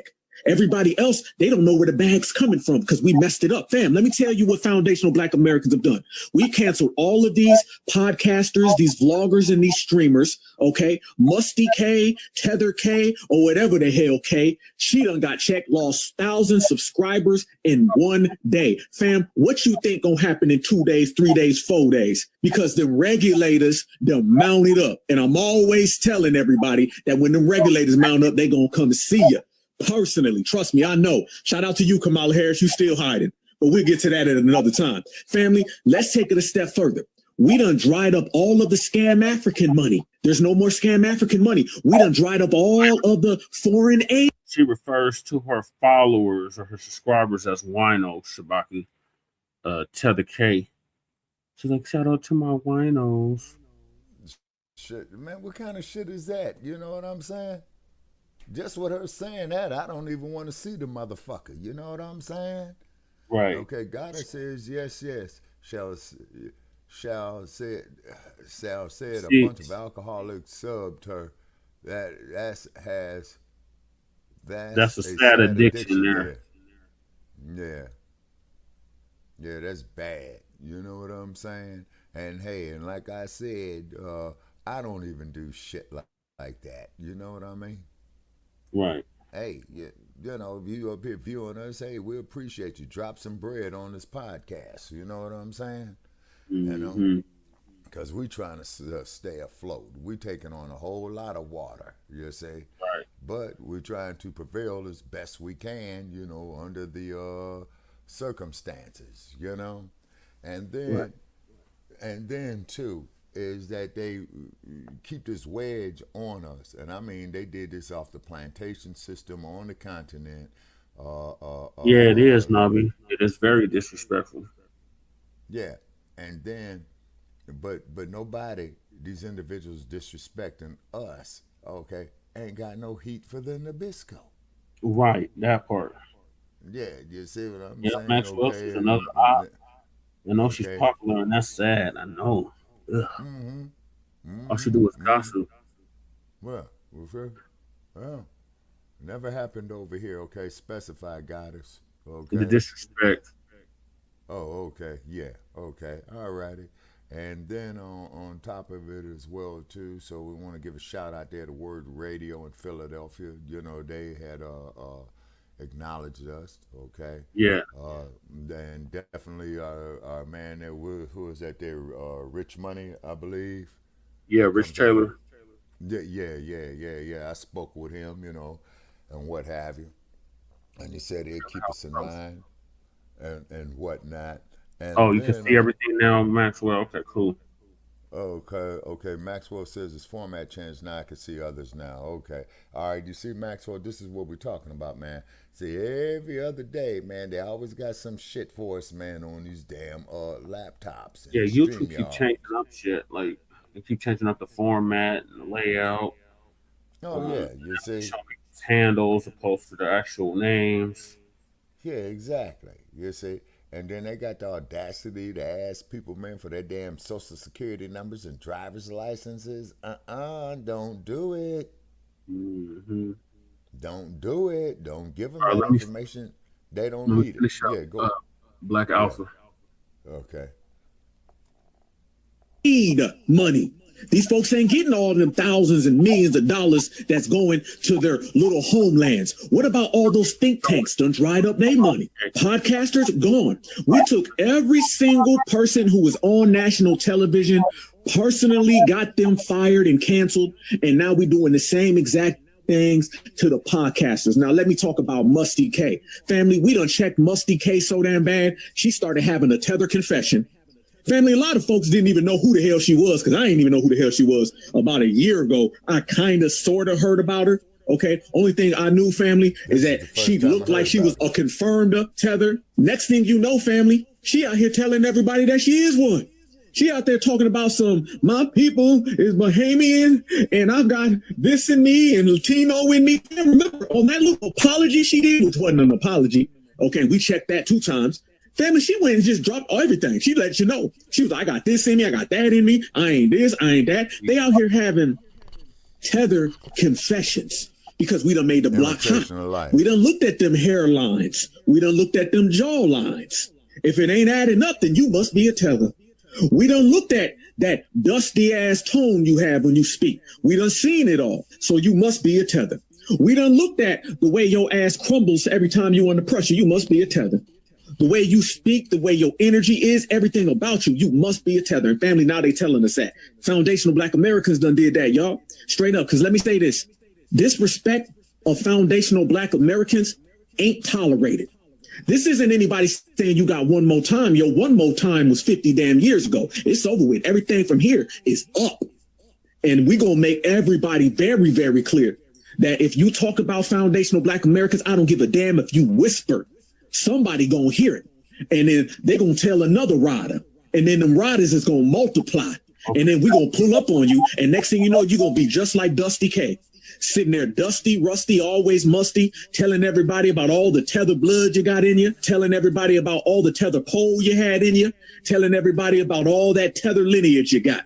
So family, did we check a vlogger about her tether husband, and then she ended up admitting that she's a tether her damn self? And did we do all of that in one day? Absolutely correct, we did. And let them keep on coming, family. We gonna keep on G-checking them. We gonna keep on PIMP-snapping them, because that's how foundational Black Americans roll. Back to you, sister. Somebody asked, where is Conscious Flea at? I hadn't seen him. Oh, I'm gonna tell you what Conscious Flea is. Conscious Flea is on his knees, and he's begging please to any Democrat that'll break him off something. That's where he is, because we done dried up all that think tank money. Think tank money, scam African money, foreign aid money, Democratic campaign. That's why the Democrats right now, they had to literally put up their headquarters as collateral for a loan. You cannot tell me that the Democrats being broke, literally being 2 million in the hole, literally, you can't tell me that ain't got something to do with foundational Black Americans, because we can all point to Kamala Harris. They took that money, gave it to Kamala Harris. She paid off people like Holan. She paid off people like Fleroy. Foundational Black Americans checked all 3 of them. They all went broke, and now they're disappearing. Family, it's the disappearing tether. Deportation ain't the only thing making folks disappear. Delineation is making them disappear too. And that got that certified FBA grassroots stamp on it. Every single person has been embarrassing themselves, and that's good. The fact of the matter is you can no longer maintain an image of supporting Black Americans, but yet be so anti-foundational Black American with your rhetoric or with your behavior or with your allegiances. Again, delineation and regulating has drawn lines in the sand and narrowed everything down to two options. And I'm going to present a new option. And family, as we always break news right here, we're going to break some more tonight, fam. There's something that we're going to have to start saying, and we're going to put it into the lexicon just because I'm feeling oh so certified, y'all. The new thing we're going to have to start saying is that being anti-foundational Black American is unpatriotic. It is unpatriotic to be anti-foundational. If you're anti-foundational, the people who laid the foundation for America, then doesn't that make you un-American? Doesn't that make you an enemy of the state? Doesn't that make you somebody who is unpatriotic? Would you be a treasonist if you went against the United States of America? Well, to go against the people who laid the foundation and who have the longest running citizenship in this country, that would make you unpatriotic. So yeah, y'all, being anti-foundational Black American through your words, your actions, your phrases, or your practices is anti-American. And anti-Americanism, last time I checked, was treason. Now let's see what they say when we hit them with that one. Now let's see they rebuttal when we put that on the line. See, what you want to do is they want to make foundational Black Americans look like a group, so it doesn't look like they're hating on Americans. But when we strip that away and we say, no, foundational Black Americans are not a group. We are a lineage from this nation, and we built this nation. So by hating on us, that means you're hating on this country. They're done for when you hit them with that royal flush. Tasha K., you disrespected foundational Black Americans. You were disrespecting America. And I'm telling you right now, there's some people right there in the White House, Donald Trump. What about Tom Homan? I don't think they like you disrespecting America too much. Maybe I need to call ICE on your husband. Don't worry about an African booty scratcher. You better be worried about, is he an illegal immigrant? Because the disrespect FBA means you disrespecting this whole damn country. Disrespecting foundational Black Americans means you're disrespecting every single person in this country. We're going to make everybody have to hold that hate. Okay, all that despise, everybody gonna have to hold that despise. See, when you say something about the dominant society, everybody automatically says, oh, you're talking bad about America. And then everybody comes to defend them. Well, when you talk bad about FBA, then you're talking bad about America. So now let's see what everybody does. There's nowhere to run to. There's nowhere to hide. We stand on business and we multiply. Let me ask you a question, my sister Natural, because I know you seen that yesterday and I know you was tearing her up. Did you always know she was a tether? Did you have high tether flags? Did the tether alert pop in? Because family, we done checked her so much that we done got a tether confession. I ain't never seen that before. Y'all notice every time foundational Black Americans start checking people, they go into this elongated rant. And basically, they just crying and they need tether therapy. Did you notice that she was a tether beforehand, sister? Because I was very, very cautious. And now we're being very, very confirmed. Now, I knew she had that African husband, and I never thought twice about her knuck if you buck face. But what we need to do is have Trump look into her husband's, their little accounts they got over there in Africa, because she over there hiding money from Cardi B. We need to have him. Yeah, we need to have him look into the damn husband bank accounts over there in Africa. Do she got a bushmeat bank account? She got a bushmeat bank account. She about to go bushmeat bankrupt, effing with FBA. Yeah, Donald Trump, I know y'all be listening. Donald Trump. I know all the Republicans be tapped in, the Democrats be tapping in, because everything we do, foundational Black Americans, they watching is truly all eyes on us. Y'all go ahead and y'all start running some investigations on that money she's hiding. Run some investigations on that paperwork of her husband. Family, this ain't nothing different than calling ICE. What they say, you see something, say something. Let me tell you what I seen. I seen baldy locks. I seen no hairline. I seen bushmeat babble. And I seen a tether confession. So I seen it, so I'm going to say something. Go ahead and check on Tasha K, Tether K, and her husband, and see if they've been doing devious behavior in the United States of America. I'm going to do my due diligence, and I am going to do my patriotic duty that if I see or suspect a tether, especially a tether who's a gossip vlogger, who's a BUMCOON, then I'm going to go ahead and let everybody know that she needs to have a visit from the authorities. Fam, don't be surprised here within the next few months that she goes on her little show and she starts telling everybody how her husband ain't here no more. Because when FBA says it, FBA makes it happen. We get it cracking. Back to you, sister. She got kids with him. He gonna do just like the rest of them Africans do. He gonna flee back this country and leave her here with the damn kids. Halo said she got an African jawbone. I've been telling people about that jawline. So, hey, sometimes the jawline is a bigger giveaway than the hairline. And if you got the hairline and the jawline, yo ass out of time. You crazy. She looking like Jay Leno out here. Okay, she got the damn jawline. Y'all know when y'all scuff your boots and then you go get that little polish to iron it out? Family, that's what she's doing with her hairline. Them damn edges is dripping. If anything they talking about, stay on business, stay certified, and keep on checking them, fam, because that is the way of life.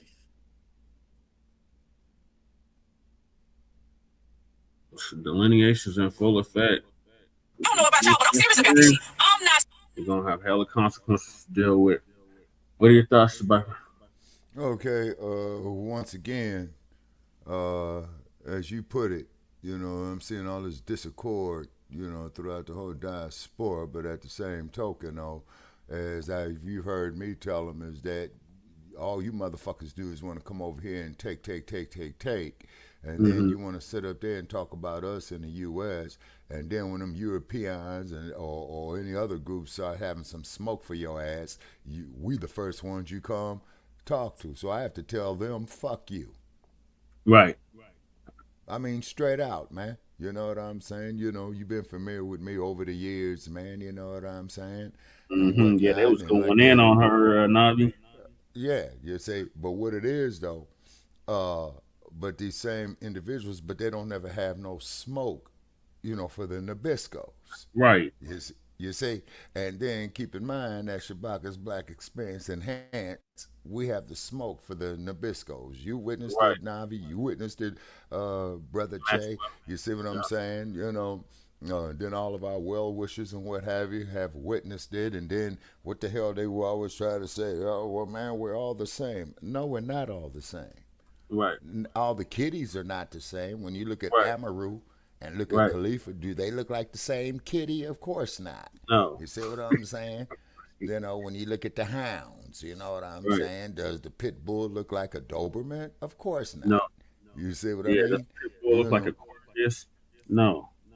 Exactly. You see? And so then the part that really kills me, and then you're all going to love this. Okay, not getting off topic. Brother Che just came across my desk, okay?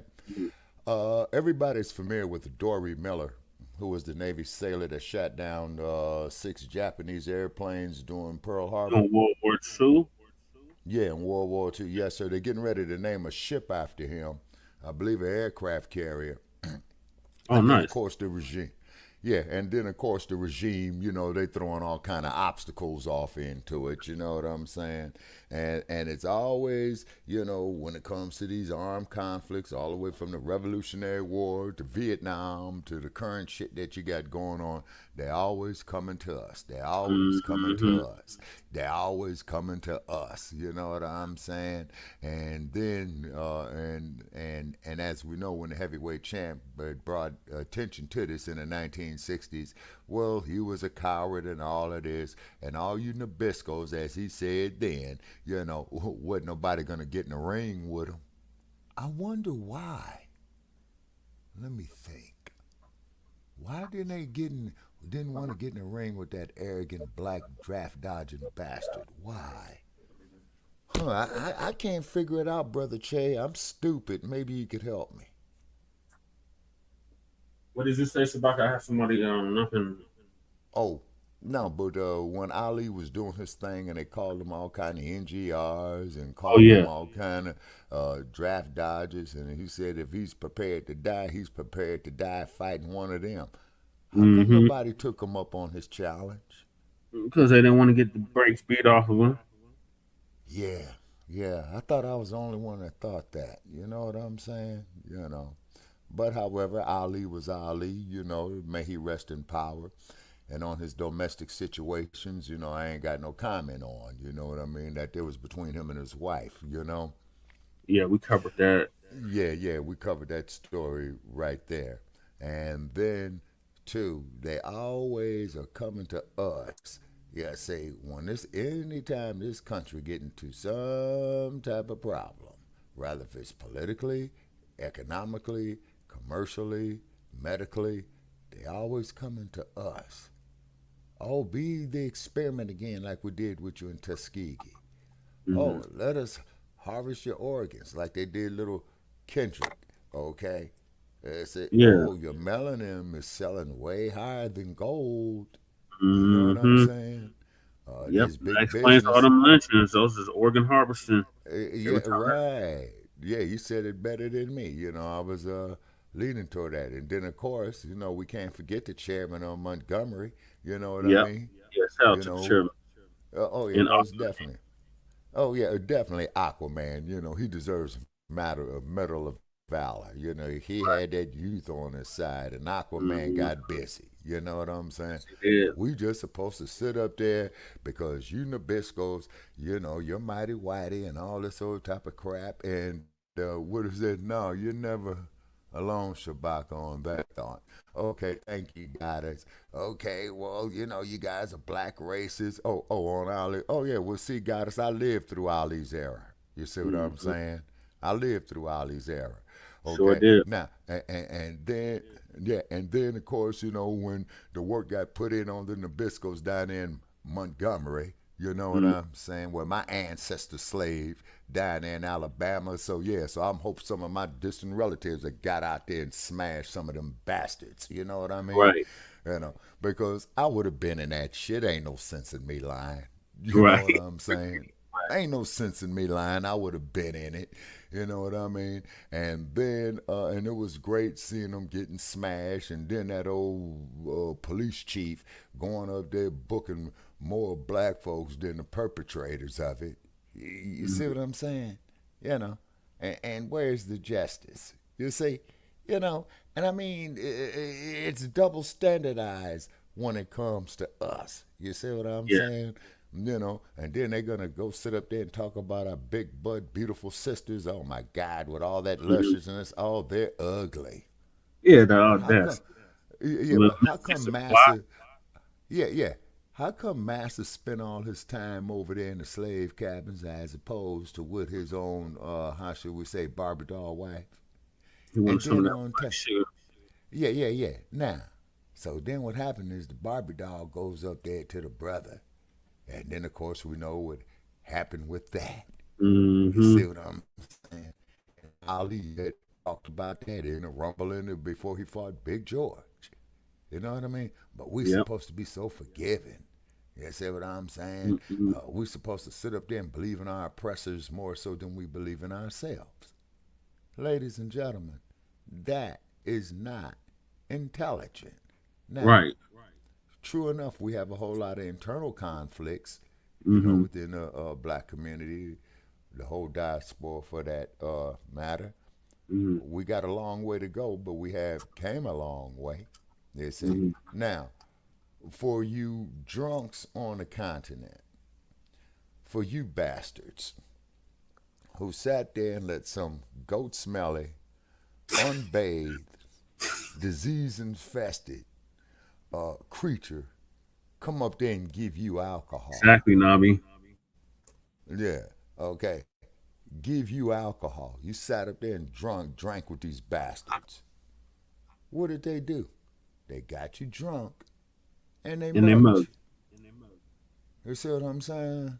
You know, and then just like I'm seeing some of these heads of state over there in Africa, they're talking about they want their currency to be with that of the European. Nigga, is you crazy? Exactly. Didn't y'all learn anything? No. Yeah, and then on top of it, then you sitting right there on the world's largest gold deposits, and all the currency around the world is backed by gold and silver. But Right. you know, like I said, you know, the diaspora is a mess. You know what I'm saying? And then all you people who call me a kata and all this old type of shit, you here to take. And what your ass would do is that you would go up there to the Nabisco and turn on your own brethren or distant brethren or what have you. Here, we circumnavigated the globe when these motherfuckers were still in caves. We had to show them how to wash their nasty, funky, stinking asses. Right. It was black women that gave the world the concept of feminine hygiene. Yep. You know what I mean? But then our people got all the way ratchet in the 90s. We turned on each other as opposed to getting that wealth off that money, and we could have literally built, quote unquote, Wakanda. You know, in the figurative sense. Not Remember, the they started flooding our communities with these tethers in the 70s, Shabaka. Yes, they did. Yes, they did. The 70s and the 80s. You see what I mean? And then they was going up there infiltrating us, but then they go up there and lay with colonizers. Yeah, just like they did in their homeland. Yeah, you see? And then, and then look like what happened down there, you know, in Zaire. You know? Yeah. And then they need the fire slapped out of them. Out of them for those trashy ass words. Oh yeah, got us. They do, you see. But then on top of it is when we try to make positive progress here, you know, in the U.S., here come all these other groups with their hands out, acting like we owe them something. Yeah. That's the shit that bothers me. You know what I'm saying? You act like we owe you something. Well, we're all the same, man. And we're gonna get to one of them groups that thinks that we owe them something, and that is the Asians. So the blackout has reached the Asian businesses. As you know, we went from boycotting the Africans, the African braiding shops. This is boycotting the African braiding shops, to now boycotting the Asian businesses because they killed our brother Cyrus Belton. Yeah. And they where they shot him. Rick Chow off. Yeah. So now the Asians are spelling it.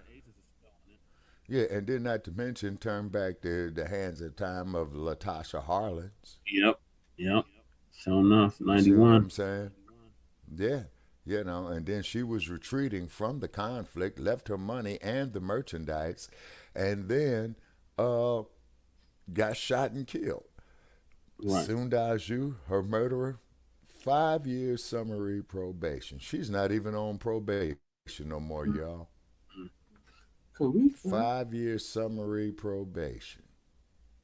Yeah. Let's say so. And then you get these fools trolling my page.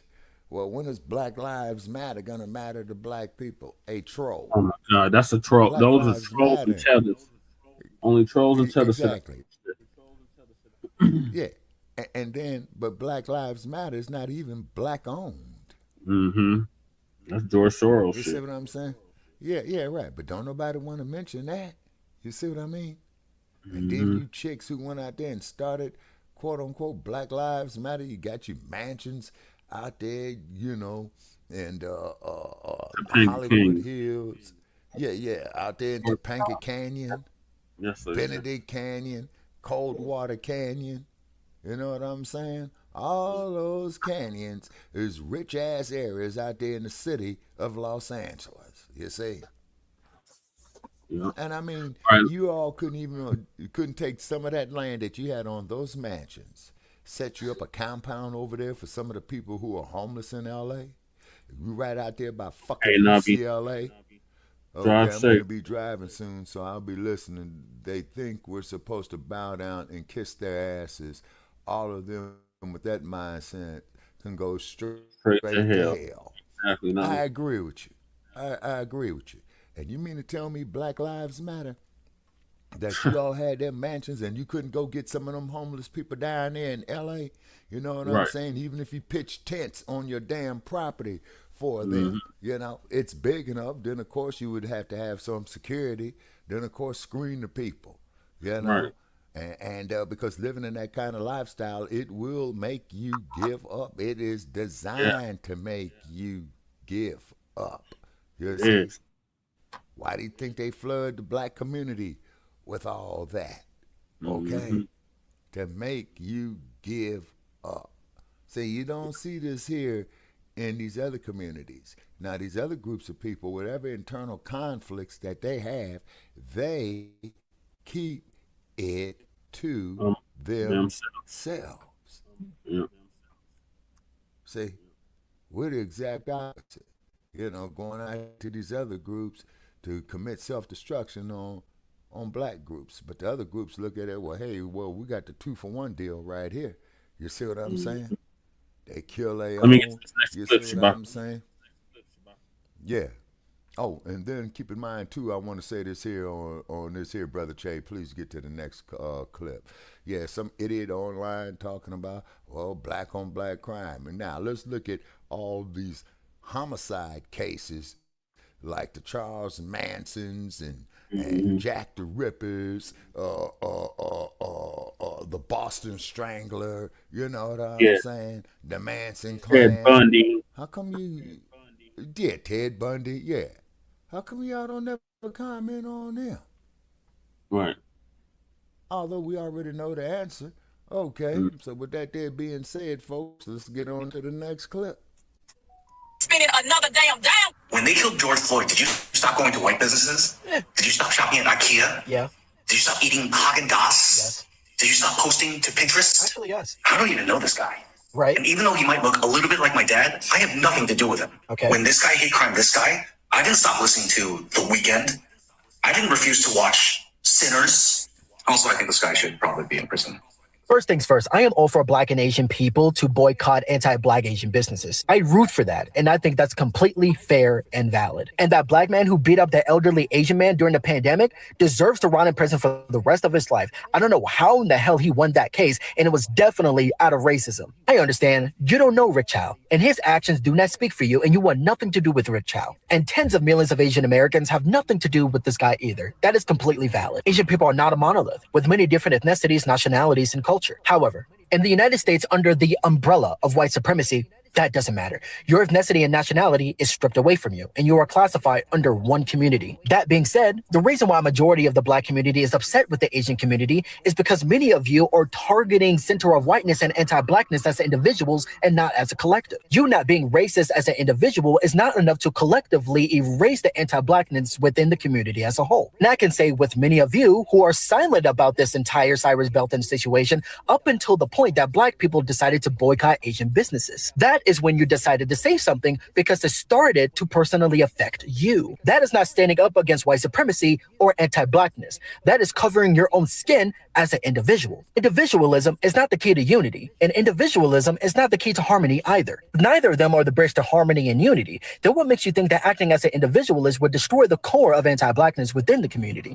It's easier to say, I'm not racist, this has nothing to do with me, than it is to say, you know what, you're right, let's have a discussion. And that is why the violence and racism between Black and Asian people continues, because no one has the balls to admit, you know what, it's both of us. And correction, you meant definitely should be in jail, not probably. That's all I have to say on the matter. This is Onyx, and I'm gone. When this whole boycotting thing started, like when the Black Americans talked about the boycotting online, a lot of Asians, I can remember one Asian particularly, he came online and he said, oh, you can boycott us, we're going to take away this, we're going to take away the weed. This goddamn tether, Lord. We're going to do this, we're going to do that. Like, he had so much to say, and he said it. And then he was like, you can boycott, we don't care what you do, you can, like, that was actually a challenge to the Black Americans. And if you know the Black Americans very well, you will know that the Black Americans do not like challenges, because they're going to take it up, and at the end of the day, they are not the ones who are going to back out. But this man came on social media, and then he said that the Black Americans can do it. And one thing about social media is social media never forgets. Social media never, ever forgets. And right now, Asians are beginning to make it look like the Black Americans were the ones who actually instigated on this boycott in the first place. No, they talked about the boycotting, and Asians thought that it is wise to dare them to actually boycott. And now Black Americans are not disappointing. They're literally standing on business. Yeah, I'm going to let you guys watch the rest of this video, and then we come back again with more commentaries. Don't forget, all right, to this clip remains the original creators of the clip. Thanks so much for always watching my videos. Let's watch, and we come back again with more commentaries. There was an Asian guy that got up here and basically called out all Black people and dared us to stop supporting Asian communities. And then once that went into effect and the Black community has in fact started doing that, there has been a lot of businesses suffering. And then there was another guy that came up here, and if you guys know the accounts, tag me because I don't remember, but I know it's across my FYP. It was another guy that came up here and basically was like, how dare you Black people stop supporting us? How dare you do this and how dare you do that? And my thing is, that's exactly what was asked of us. We was dared to do it. We was told to stop. It was almost as if it was a threat. It was almost as if we needed, you know what I'm saying, the Asian community. And the crazy thing is, I love everybody that loves me. I don't have no hate in my heart for nobody. You know what I'm saying? But it's like when you put everybody in a group together and then everyone act on that in that said group, don't get mad at the outcome. You can't sit there and dare somebody to do something as if it was a requirement that we needed you guys. And then when we're acting on it, now you're trying to wonder why we do it, why we did it, you know? And then and the crazy thing is we're putting money back into our own community. Because if you guys don't know, that's exactly what we was doing before until it was taken away. It was taken away from us, you know? So yeah, like it's damn if we do, damn if we don't. We was dared to do it. We did it. We're still doing it, and it's not going to stop. And then it's like, oh, okay, now we did it. That's still a problem. So I made a video about the Black community boycotting the Asian community because of what happened with Rick Chow. And let me just say that a lot of the comments on that video were asking why I would be talking about Black business when I'm not Black. Yes, that's very obvious. I'm not Black. But what's going on within society affects everybody. So I'm gonna fucking speak on it, whether you fucking like it or not. Because if we didn't speak about it, you'd be complaining about that. How come you're not talking about that? How come you're not raising hell about this? And if Nabisco, we all need to speaking on our fucking business. This is the fucking entitlement of these motherfuckers. But let's let the video continue. If we talk about it, it's stay out of our fucking business. Like I said, this is happening within society, so it affects everybody. So we're going to speak on it. You can't just fucking pick and choose. And I'm still going to say it. Both sides are acting petty. You know, how are you going to... How you feel about it? Welcome back, Shabaka. It's down to Bisco talking crazy. Talking about he going to speak on it regardless. Because he got checked. Because people was like, you're not Black. What are you doing speaking on our issues? Blame a whole group of people because of what one fucking guy did. Come on. Grow the fuck up. Yes, there is an Asian boycott going on because the man killed an innocent Black boy who was found to have had nothing, didn't steal a thing, left the backpack where he told him, still chased him and shot him. You know what? That's not the first time it happened, though, because in 1991, the exact same thing happened to a 15-year-old Black girl. Then you're talking about white people wearing bonnets. You mean the same thing we were called ghetto for, the same thing we were talked down for, the same thing the internet drug us for, same language that y'all like to call slang that y'all used to drag us for, mock us for, say we were dumb and illiterate for speaking, just for us to do it so long, even after y'all talked about us, that y'all started doing it y'all self. You get what I'm saying? That's what you're not understanding. You went from calling me racist because I explained the history of racism, because I explained the history of Black people, because I explained the history of Ebonics, to talking about the things that a lot of Black people are doing. I have not mentioned an Asian boycott once. I have not mentioned bonnets once. You're just doing what a lot of white people do, which is try to be racist and undermine the Black experience. And when you're called out for it, then you want to start bringing up everything that has nothing to do with what we're talking about, except the fact that Black people are involved. And in doing that, you're really telling on yourself, but y'all do that just so you can justify disrespecting a race of people over not understanding. And no, I won't say all white people because it's not all white people. All white people don't choose to try to dismantle the history that we know to be true. All white people don't choose to constantly disrespect Black people by trying to tell them that they did not go through what they went through. Just to try to take the style that was developed through the oppression and tell us that it does not belong to us. Y'all push that oppression on us. The oppression belongs to us, but the style that came out of it is for everybody. All white people do not try to sit up and take the culture, the hairstyles, the likeness of Black people and then tell Black people to suck it up and that they don't own it. There are most definitely white people in the world who can identify and associate with Black culture without trying to oppress Black people. There are, most definitely, just not you. The same thing that started this was Ebonics. You know what Ebonics is? Ebony phonics, that they turned into AAVE. You know why it's African American Vernacular English? Because even though it's classified as English, they wanted to be able to say, those niggers did that, not us. That's what it is. And that's really what you're saying. I sat up and I explained it to you. I was very nice. Then I told you about the history of white people. And once again, if it does not apply, let it fly. If you are not racist like your ancestors, if you do not hate Black people, if you're not trying to oppress Black people, then it has nothing to do with you. But you are so hit. You have been hollering for the past, 5, 6, 7, 8 hours, and every single comment you leave, I'm going to respond because I'm never going to be one of those Black people that sit up and let a white person disrespect them, their history, and their heritage. I can respect you, but I will never respect you until you can respect me. You know why? Because you have a history of disrespecting not only my people and everybody else, but you think I'm supposed to bow down and allow you to tell me what we do and do not own, even though those same people who named it African American Vernacular English knew one thing that you don't. It is our language. So no, my friend, you are the one refusing to accept the reality. And do you know why? Because you've never had to. You know, this Asian situation has reminded me of something someone said.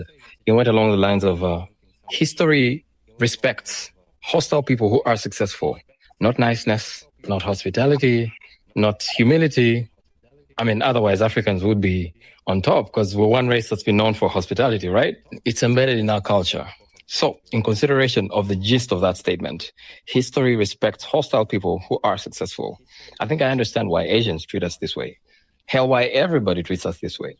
Because we have never waged war with any race out of the blue. Never, not once. However, our palm-colored friends have thrown Nagasaki's, Hiroshima's at them, subjected them to hostility of colonization. But for some reason, they're still revered, admired. Hell, all Asians want to be like them. Do you understand? If Africans had done the same thing, but succeeded at it, I think the whole world would respect us. So, Africans, get yourself in some chaos, and succeed at it. Maybe, you never know, maybe we might get out of this hatred we don't know how we got into. The Asian and the Black community need to be more united because all I'm seeing right now is talk of boycotting Asian shops. And what that's doing is it's creating further divide. Asians are seeing this and they're being robbed the wrong way and saying things back, which is now creating further divide, which is not what we want. From young, some of our best friends are Asian, some of our other best friends are Black. We don't care. We're all happy. We're just together. We're having fun. Black and Asian communities, they're like this. They're tight, they're united. And you'd see a Jamaican man in a Pakistani shop and you see the Pakistani man in a Jamaican shop. But at the end of the day, we're all ethnic minorities. Our communities might be different and we might go through different struggles, but we share some of the same struggles. So we should be united. Even with our community's culture, we might be very different, but we also share some similar things. You might see an Asian-owned shop and a Black-owned shop selling the exact same spices. But that doesn't mean you should go to one and not the other. Whatever's convenient for you, just go to. There should be more unity. It makes sense. We're all minorities at the end of the day, no matter whose pocket you're putting money into. So they're not apologetic about anything. They're just pissed off at you. Because how dare you, Black people? So you remember we talked about last night about the collective self-esteem of Black America and how Black America for a very long time had this low self-esteem. That's why you beg for coalitions. You beg because you always wanted a friend. You always want a friend. If anybody just acknowledge you, you're like, oh my God, it's great, right? And now what's happening and what I have been seeing happening, which is a beautiful thing, mind you, your collective self-esteem is starting to raise. And when your collective self-esteem starts to raise, you're like, I don't need nobody. I'm good. Man, I got my community. What I need from them? Man, we got a whole $2 trillion that we make as a collective. Well, I don't need nothing from none of y'all. That's when you understand your power, That's when you understand your high collective self-esteem. Once you understand that you are the culture, not a culture, you're the culture. That's what also, like me, for example, you know why I don't worry about, oh man, maybe I do some stuff to maybe cross over and try to I don't have to cross over crap. You know why I don't have to cross over anything? Because I am part of the culture. Everybody want to be a part of the culture. I don't have to go chase nobody else's culture. All these different countries throughout the world is copying my culture. We're not copying theirs. That's a fact. That's what it is. In a lot of these Asian countries, what hairstyles are they trying to do? Our hairstyles. What music are they trying to do? Our music. Look, K-pop, it comes directly from our music. They do hip hop in Japan. They do all these different places. They doing us. We're not doing them. We're not walking around with no kimonos or nothing else over here in America. Right. We are the trendsetters. We are the culture. And they get mad. Oh, Black Americans think they're main characters because we are the main character. Right. That's why a lot of you don't like us. And we're not even trying to be. That's the interesting part. We're not trying to be the main character. It's just in us to be the main character. Main character energy, whatever it is. Even the folks don't like that about us. That they got all this power and everything they have, and they still not the main character. They still looked at as lame. And the only time they even get halfway some acknowledgement is when they mimicking us. Yep. You can go all the way back to Elvis Presley, to whoever. They got to copy and mimic who we are because we are the culture. Right. We are the salt of America. Take us away from America and you have nothing. Right. And them folks can't stand us for that either. But they know they don't want us gone either. And see how that the sisters talking about how some of them responding about they pissed off, but at the same time they like, well, when they gonna stop spend money with us? That's how the folks feel too. They are angry and upset with us all the time. But at the same time, they can't take a boycott from us either. Listen, Dr. King showed us one good year. One good year. That's or it can be permanent, but one good year boycott, sustained boycott, they will change laws and it will break businesses. One good year, one sustained year. That's all. And listen, if we do one sustained year and make an example, then these other groups will be like, yeah, let me go on and leave them alone. I may not like them, but yeah. And see, at that point, remember we talked about last night how, the ADL and how they move and things like that. See, that's moving like them. Yep. That's a economic punishment. Yep, that's what Maxwell was saying. And Dr. King taught us that long time ago, and we don't use it enough. We don't got to go out there and commit no crime. We got to do nothing to nobody. All we got to do is say, hey, word on the street and everything what we doing right now, we ain't supporting you. We ain't supporting you. No. I saw this thing online of how the Black people are not going to these salons or this. They are seriously boycotting these Asian people. We are not funding them anymore. It's empty. Look at this. I thought it was a joke. Ain't nobody in there. Wow. Look at this. They are not playing. Talking all of that shit about the niggas, and the niggas ain't going in there to buy you nothing. Wow, I thought it was a joke, but they are not playing with these Asian people. Ain't nobody in there saying they don't need the black dollar. I know there's a lot of hatred or boycotting between the Asian Americans and the Black Americans due to a lot of craziness happening. Instead of boycotting, I think it's completely useless. I actually think we should do the opposite. We should invite Black people to Asian business and vice versa. Invite Asian people to Black business owners. We need to build more of a community so we can prevent these kind of terrible incidents that's happening amongst each other. No, I don't know about you, but hatred can never be solved with more hatred. You know what I'm saying? It's only forgiveness and love that really heals and connects all of us. It's just my thought. I am speaking specifically to the Asian community right now. We need to stop pretending like anti-blackness does not exist in our community, as if it's not a problem, because it is. We see it in the stereotypes that get repeated in our homes, in the way some people talk about black communities, the excuses people make when black people are harmed, and in the silence that follows when accountability is needed. The response for some Asian Americans for the killing of Cyrus Carmack Belton has been deeply disappointing. Instead of centering a 14-year-old black child who lost his life, some people rushed to defend Rick Chow, justify the shooting, or shift blame onto Cyrus himself. That should disturb all of us. We cannot keep demanding solidarity from other communities when anti-blackness within our own community goes unchallenged. We cannot talk about the racism Asian Americans face while refusing to acknowledge prejudice that exists in our own families and social circles. The model minority myth has convinced some Asian Americans that proximity to whiteness will protect us. It will not.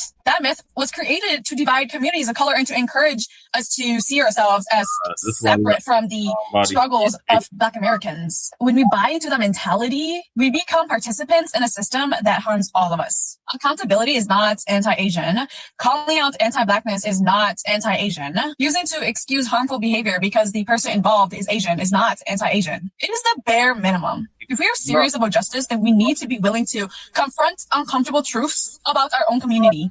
That means challenging anti-Black comments when we hear them. That means rejecting stereotypes. That means listening when Black people tell us about their experiences. And that means recognizing that solidarity is a commitment. It is not a slogan that you wear, that you can just slap on whatever you want. Cyrus Carmack Belton deserved to grow up. He deserved to be safe. He deserved better than the assumptions and the fears that ended his life. As Asian Americans, we have a responsibility to confront anti-Blackness wherever it exists, including within our community. So in the midst of the boycotting, a lot of Asians are beginning to show their reactions and how they have been feeling about this boycott. And apart from that, some of them are not even coming directly or being apologetic about it. No, they are actually trying to manipulate or make like the Black Americans feel like they are doing something wrong, when all they are doing is trying so hard to make sure that they are respected and they are safe. Because they have said it severally that they do not like how they are being treated. And then before you know it, the whole issue happened where a Black boy went into an Asian store. And before you know it, he's no longer with us right now. And now Black Americans have said, since it has gotten to the point of us feeling unsafe or something actually happening to us, then we no longer want to go into the stores anymore. And let's even not talk about the whole disrespect that Black Americans have talked about facing. Yes, they have said it severally that they have faced a lot of disrespect in the Asian stores. That whenever they walk into the Asian stores, they are always being tagged as people who came there maybe to like pick up things without making payments and all. You know, the fact that this whole generalizing has been happening for a long time. And this one time, Black Americans are saying, okay, all the Asian-owned businesses, we are boycotting them. And for some reason, they have forgotten that they have been generalizing Black Americans for the longest. And this one time, when Black Americans said, okay, let's bring this thing down to the community for a minute, it's now a problem. Black Americans all of a sudden are now the ones making the news every single time about this whole boycotting.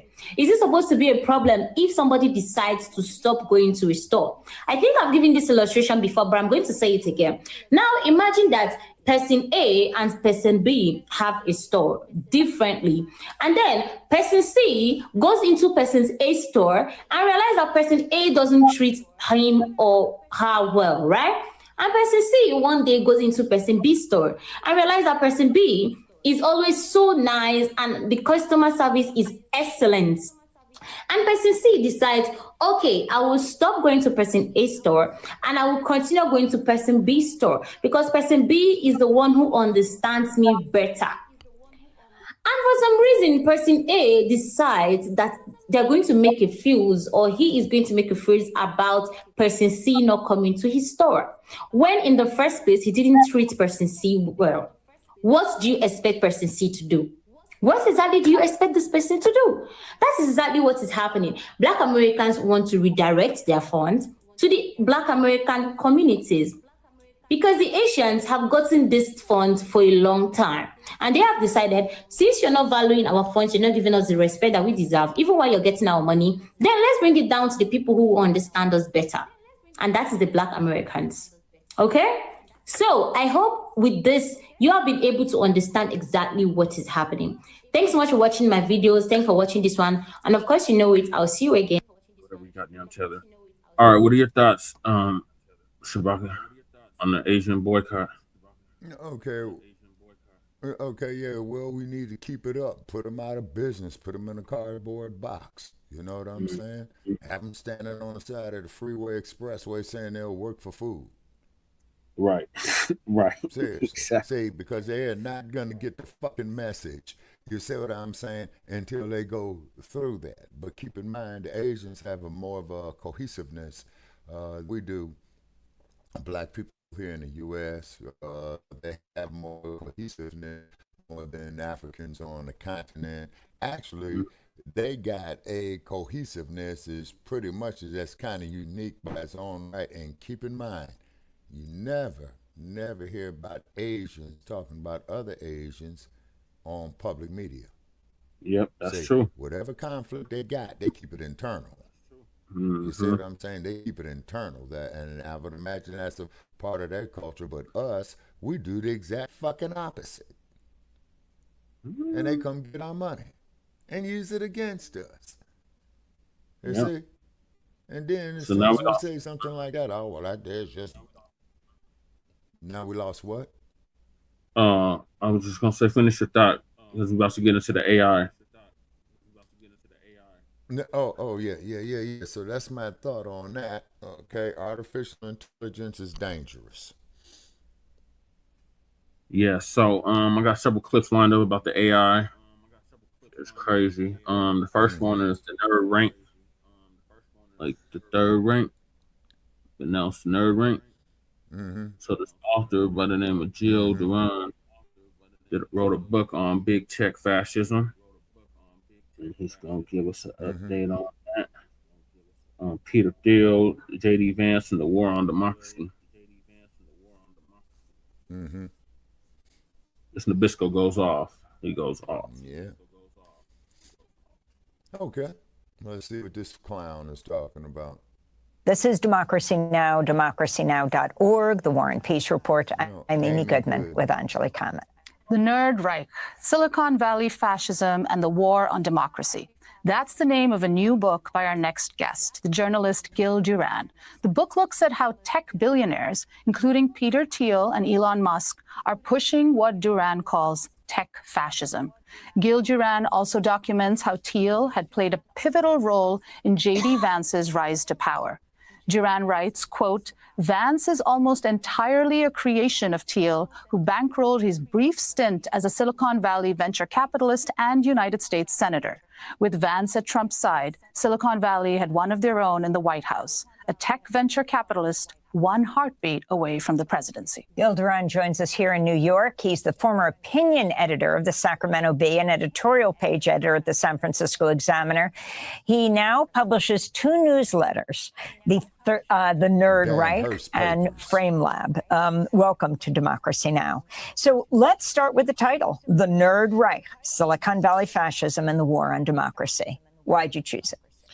Well, in 2024, I wrote a series for The New Republic about the extremist ideological beliefs coming out of Silicon Valley.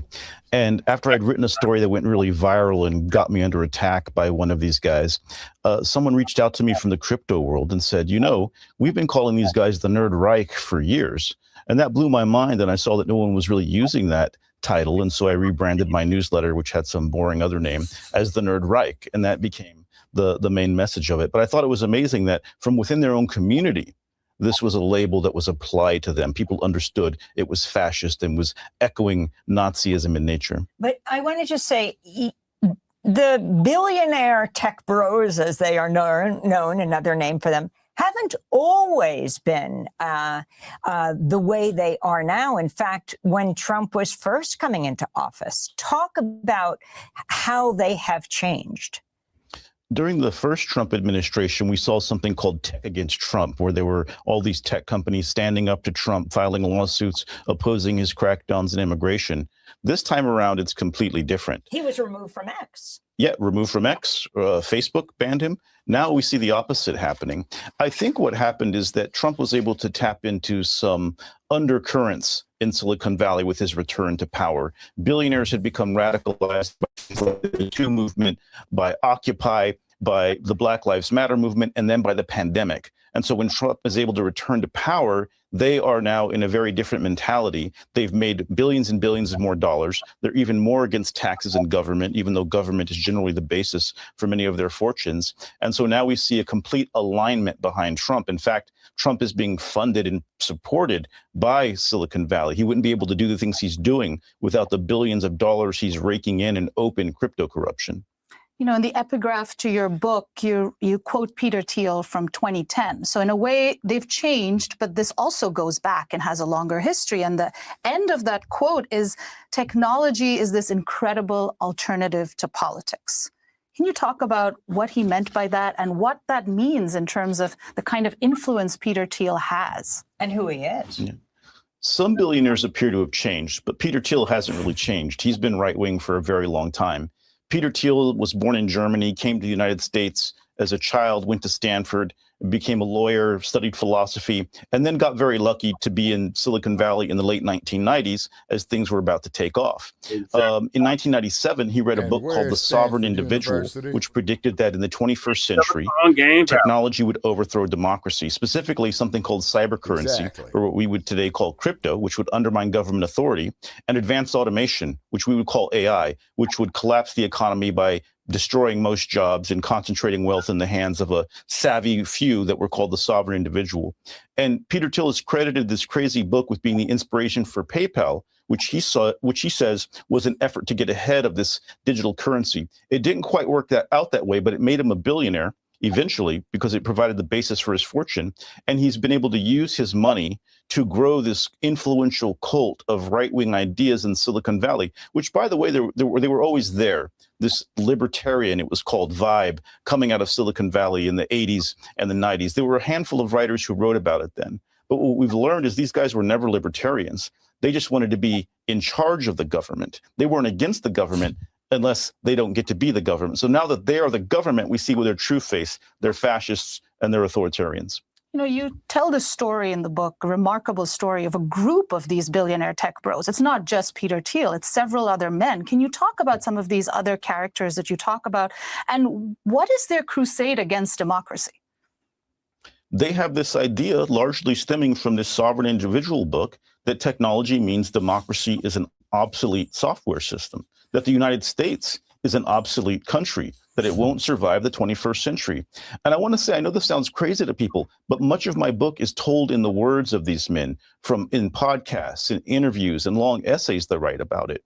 And their problem with democracy is that they don't get to have all the power. So you didn't have to get secret documents. I mean, you have some remarkable statements in this book. You have Balaji Srinivasan and also Curtis Yarvin. And Curtis Yarvin, I believe, talking about in an early blog post, perhaps, talking about San Francisco and what to do with the poor?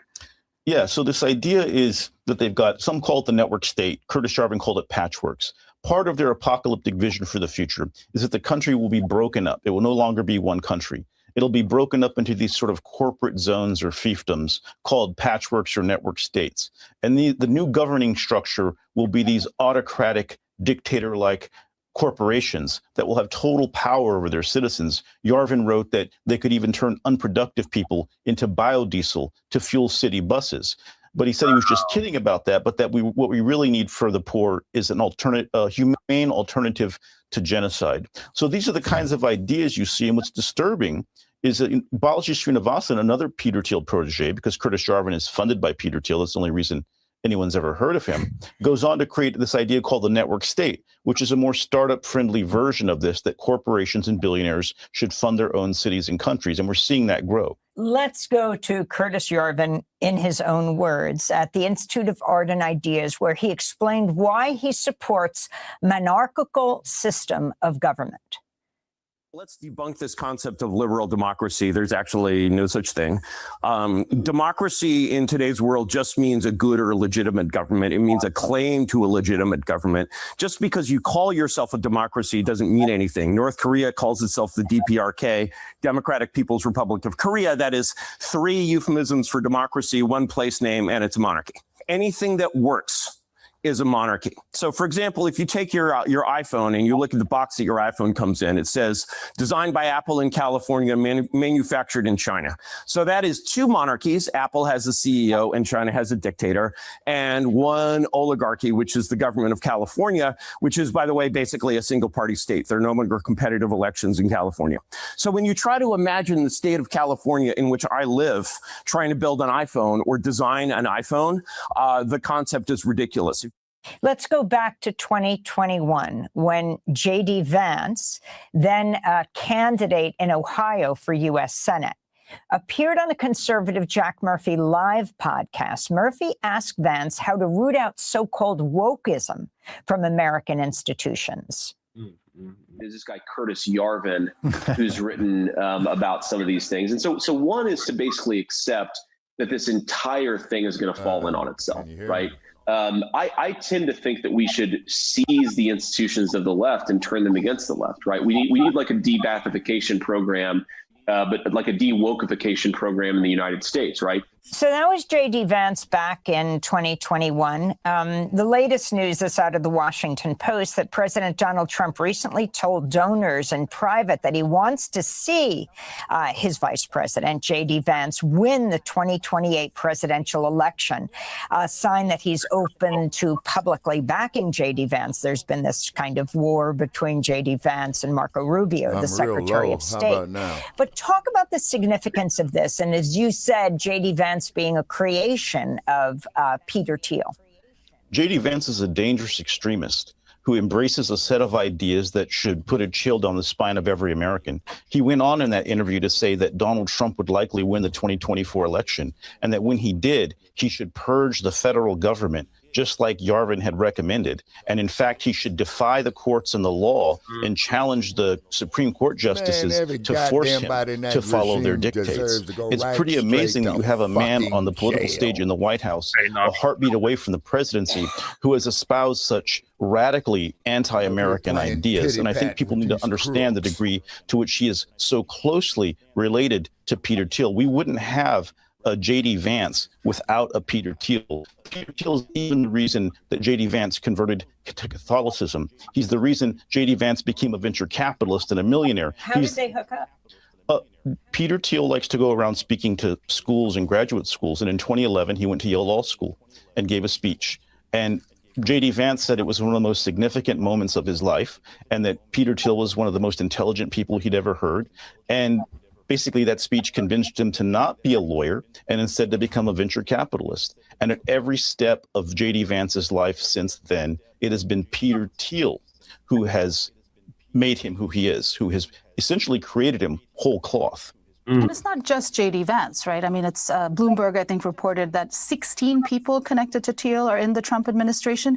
Can you talk about, what kind of effect this has had in terms of policies? Like, when we hear these ideas, they sound a little outlandish, to say the least. It's hard to see them being translated into policy. But then what we've been living over the past 2 years, you're seeing a lot of this coming to fruition. So can you talk about, DOGE, for example, or the, mass layoffs at federal jobs, what happened to USAID, and where those ideas came from?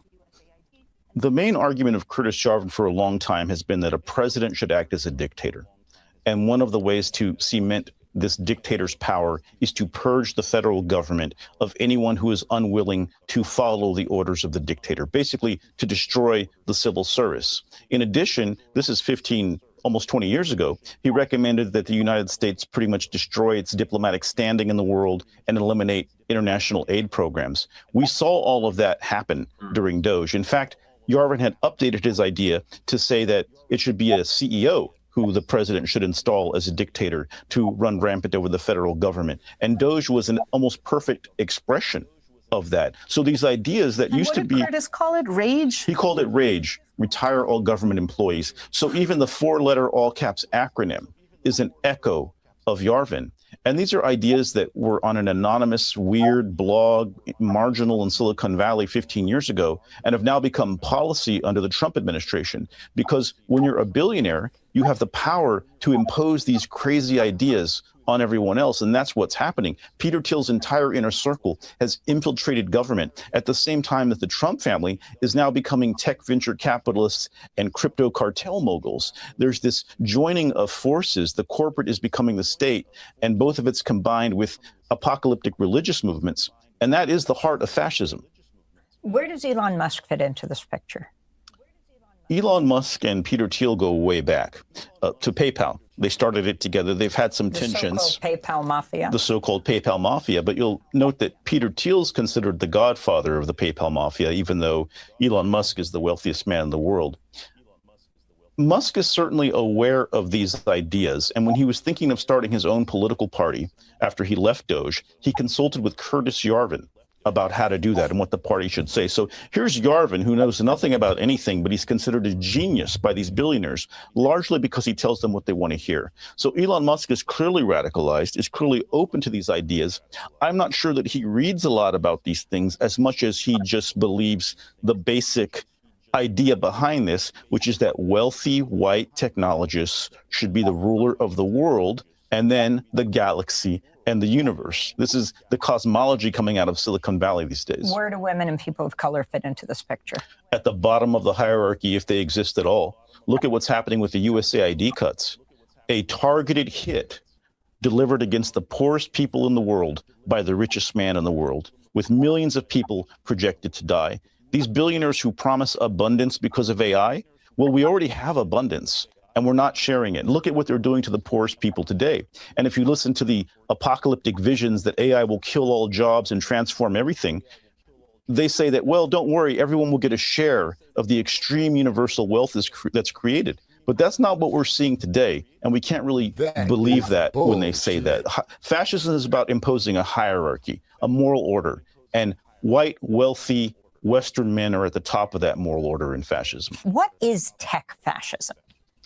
Tech fascism is like classic fascism in most respects. It's a cult of grievance and self-victimization that seeks to return to a mythical greatness by purging its demonized enemies, using propaganda focused on law and order, gender and sexuality, in order to impose a permanent hierarchical structure on the world. This hierarchy is what they consider the moral order of the world. And in their idea, it's basically that rich white men should rule the world and the universe, and that's the way things should be. It's very interesting. At the end of his presidential term, President Biden warned about the tech billionaires. Talk about what he said. In his final speech as president, Biden said that the democracy was in danger from what he called a tech industrial complex that had become radicalized and powerful and that was rising in our midst. And it's not clear why he waited till his final speech to warn everybody, because this thing was growing in plain sight for a few years. But I start my book with that because I want people to understand this is not just one journalist with a newsletter saying this. This is something that the president of the United States declared in his final speech, clearly intending to warn people about what was coming. And a few days later, Elon Musk stood behind the presidential seal at an inaugural event for Trump and threw a Hitler salute. And we've seen the rest of this regime since then follow these terrifying, scary contours of history with masked armed goons roaming around, targeting immigrants, people being prosecuted for protesting, etc. So I think that the president's warning was important, but it came far too late. Yet many of these same tech billionaires had supported President Obama before. What changed their mind and sort of cemented this fascist turn? It was in their interest at the time because Democrats had power. And look, no one should be happier than the tech billionaires. They have won our system. They have all the money. They have tremendous influence and power.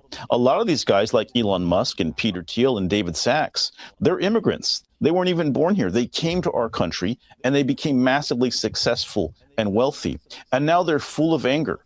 and they feel like it's not enough and they want more. And with Trump, they see now in their own self-interest, or so they think, the opportunity to completely change how our country works, to disrupt democracy. This is largely what venture capitalists do. They bet on disruptive technologies that can provide a massive return of some kind in terms of profit.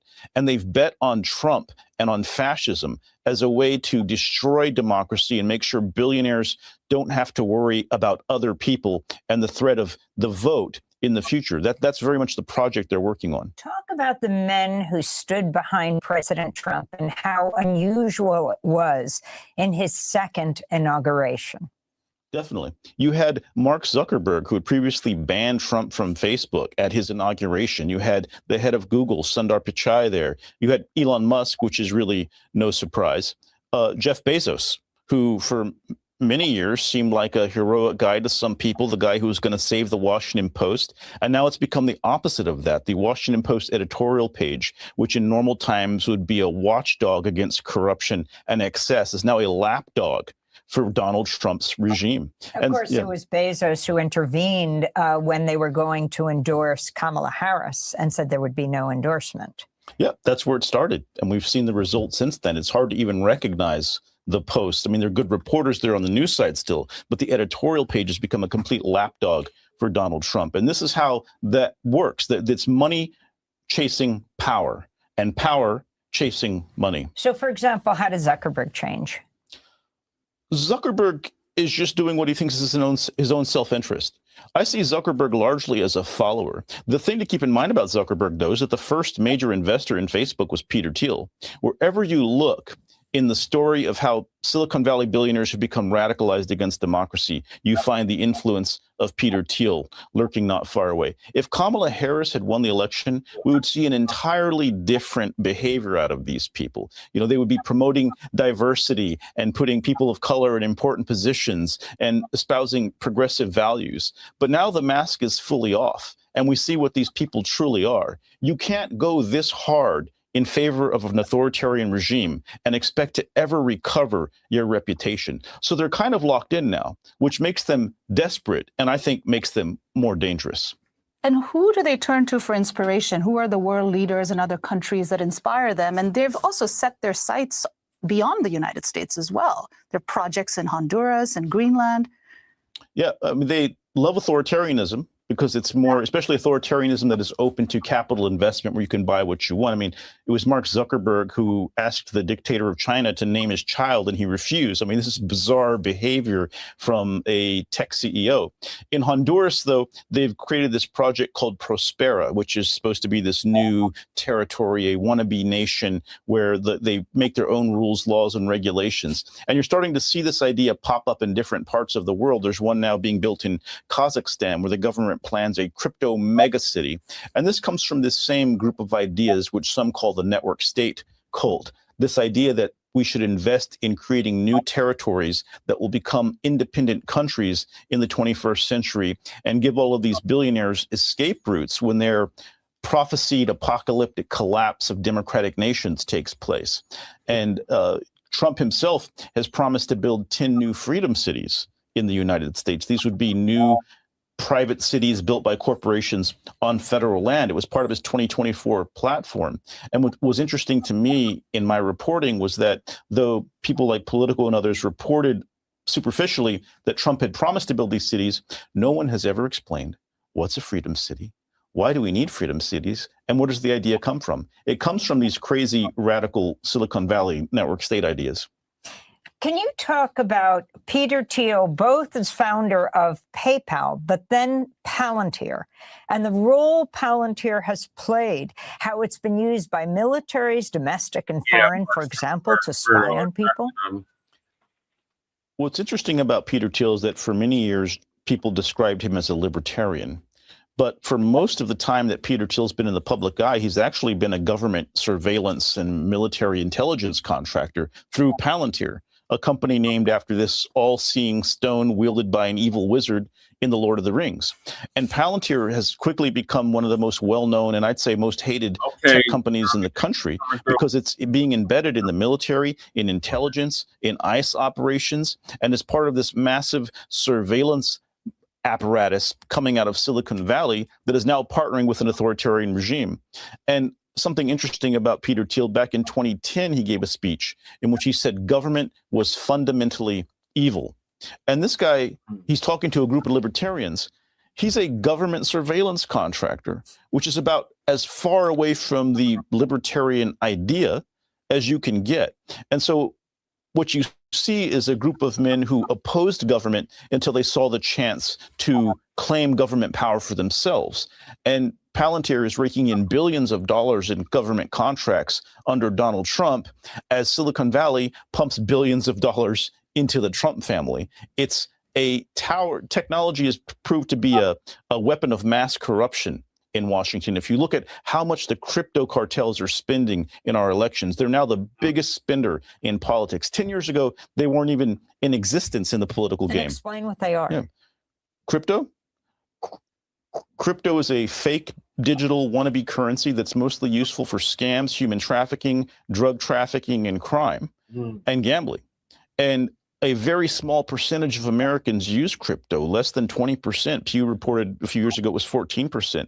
But they are now the biggest moneyed force in American politics, basically holding our political system hostage by promising to spend tens of millions of dollars against any politician who dares to challenge crypto and doesn't support crypto in any way. This would be like if a drug cartel suddenly entered American politics and threatened anybody who refused to legalize cocaine or heroin. This is what we're watching here, yet it's become completely normalized. And how does President Trump and his family fit into that picture? President Trump spent years describing crypto as a scam against the dollar. And on the day he returned to the White House, he became a crypto billionaire. And he is now the country's crypto bro in chief. His entire family is cashing in with Bitcoin mining, with coin scams. Even Melania had a coin that sucked money out of dummies and then enriched the Trump family. So it's amazing. At one point, the Wall Street Journal reported that the Trump family's fortune had increased by $5 billion thanks to crypto. But because crypto is so scammy and volatile, it's now down to about 1.2, I think, in today's news reporting. I want to go back to Palantir. You were banned from X for criticizing Palantir. Can you talk about what happened? In April, I was banned from X for criticizing Palantir's manifesto that they published as fascism. I just said TLDR fascism. Too long, didn't read fascism. But that follows a weird trend. The year before, Facebook banned links from my newsletter from being posted. And when I asked why, a representative said it's because I write about the network state and I criticize tech figures, which was an amazing thing for a rep from Facebook to say. And after that got media attention, they reversed it. I was also banned by X when Elon Musk first bought it. And right now, YouTube is threatening to take down my little podcast because I'm being targeted by a campaign of false copyright claims, which is a tactic that's emerging now. You can pay people, often emanating out of India, to just file constant copyright strikes, and YouTube's answer to this problem is to just remove your channel permanently. And by Saturday, we're supposed to be offline. So I think my book is upsetting some people. ABC reported last week that a Trump-appointed national bank regulator granted a wing of the Trump family's crypto business conditional approval to establish a bank charter, opening the door to larger clients and potentially heightened profits. The decision marks the first time in U.S. history that a company owned by the sitting president's family has been granted bank status. A weapon of mass corruption. That's what crypto is. We're basically living right now in a crypto banana republic. And it's not clear why any Democrat or any Republican, for that matter, who loves this country is supporting crypto, taking crypto, legitimizing crypto. If you look at the history of crypto, it is openly designed as a way to undermine government authority and power. It was seen by cypherpunks as a way to escape from democracy, from rules, and from law.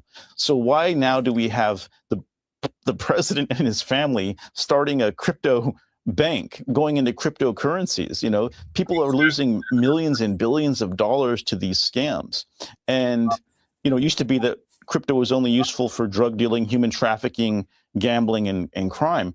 Now it's being used to buy power in order to break the country. And I think there has to be a real reckoning with the role of this pernicious technology that is so, the corruption is so staggering, it's almost hard to explain in words. So the question is, where does government fit into this picture? You quoted President Biden's last speech warning about the tech bro industry complex, the technology industry complex, or tech. But what are Democrats doing right now in Congress, and what are Republicans doing? Largely not going after the Silicon Valley oligarchs who are behind Trump. You know, a lot of people are attacking Trump and criticizing his family, criticizing Vance, but we don't see a lot of direct criticism of these billionaires who are enabling the entire thing. The way I look at it, Donald Trump is being paid billions of dollars to do these things, right? When's the last time we had a president make billions of dollars while in office? This is direct transfer, including from foreign governments that are buying into and investing in his companies to curry favor. I think we need to see Democrats speaking directly against billionaire power, against tech billionaire power, against the crypto takeover of our country. You see all these Democrats trying to say, oh, AI innovation, Silicon Valley innovation. Those are outdated talking points. Silicon Valley is no longer about innovation. Silicon Valley is about fascism and a race to control the future. And that future will not be good for most people. And it's the job of our elected officials, especially on the Democratic side of things, to stand up for the people. There are a few people doing it. You see Bernie Sanders, James Tallarico, Jasmine Crockett, and others who have spoken directly to this, Chris Murphy, Ron Wyden. But people like Gavin Newsom and others are suspiciously avoiding any critique of Silicon Valley. And I don't think we can have that going forward. People are waking up to this threat. We see it all across the country. And we need politicians who match the energy of the people, or we need those people to be the new politicians. I mean, we're seeing this massive movement against data centers, right? Across the country, people are opposing data centers. What's happening in Silicon Valley? Is there some resistance to this massive takeover and this kind of ideology? A little bit, nothing too noteworthy. Most of the resistance is coming from communities that are being targeted by data centers, that are being targeted by Palantir surveillance and fascism aided by ICE. You see people resisting and rising up. There are also movements like Purge Palantir, which is boycotting any company that has Palantir products, raising awareness of the role of this company in our government and putting a lot of pressure on the company. Same thing is happening to Flock Surveillance, where people are starting to militate against putting these Big Brother facial recognition, license plate recognition cameras in every aspect of our lives. So you see people waking up to that. And it's not just Democrats, by the way. It's also Republicans and independents. And it's also people who are not activists. It's people who are just becoming activated by the threat of this alien invasion of our country by these surveillance-mad, power-hungry billionaires. And it's pretty inspiring to watch. It's the grassroots, and I think the politics are going to have to catch up with that. As we begin to wrap up, what is missing from the whole debate around artificial intelligence? The question is why we are pursuing this idea that we have this dangerous technology that is going to kill all of our jobs and potentially wipe out all of humanity. This is the marketing of the AI industry itself. And why is that being made to seem inevitable? I don't think it's inevitable at all. I think we have the right to reject this dystopian future that's being imposed on us. How does it make sense to destroy our economy to enrich a handful of oligarchs who are already wealthy and whose wealth has driven them insane and hasn't made them very happy? You know, we have this problem where it's becoming a competition between democracy and capitalism and which one is more important. You know, even before the tech bros came along, we were destroying the planet for a handful of fossil fuel companies. How does that make any sense? There has to be a different way to do this. And the same thing with AI. AI is being marketed as this destructive, terrifying force, and we all have to invest in it and adopt it or else. And I don't think it has to be that way. And I think people need to push back harder on a policy level and stop trying to ingratiate themselves to the AI moguls, which is largely what's happening now. Even the best politicians among us are playing along with this idea that this is an intelligence, which it's not, and that this is inevitable, which it's not. And so I think we need to backtrack a bit and get off of this idea and question the narrative that we have no choice except to bow down to this AI god these guys claim to be building. It's a religion. It's a myth. It's not real. I don't think LLMs are completely useless. I think there will be some good applications for Explain AI. what LLMs are. Large language models like Claude, etc. I don't think these things have to be useless. I just don't understand why they have to eat everything. They don't. This is the marketing for the investors. This is convincing people to get to spend trillions of dollars on this so we can create this massive thing that will then suck all of the value out of the economy and render every worker useless. This is absurd, it's ridiculous, and it's an apocalyptic cult. You know, you've been spending time reading the statements and writings of all of these figures. What scares you the most? What scares me is that you can be as anti-American and anti-democratic as Peter Thiel and still be a government contractor with investment from the CIA. I mean, Palantir was created with investment from the CIA. And I worked in government for many years for Democrats. I worked for Senator Feinstein when she was chair of the Intelligence Committee. And it boggles my mind that you can say that kind of stuff and believe these radical things and still be that deep in our intelligence infrastructure. I have a lot of questions about what went wrong there. I mean, to get into government, you have to pretend like you never smoked marijuana. And here you are smoking the most anti-American, anti-democratic dope in the world and becoming a billionaire off of government contracts.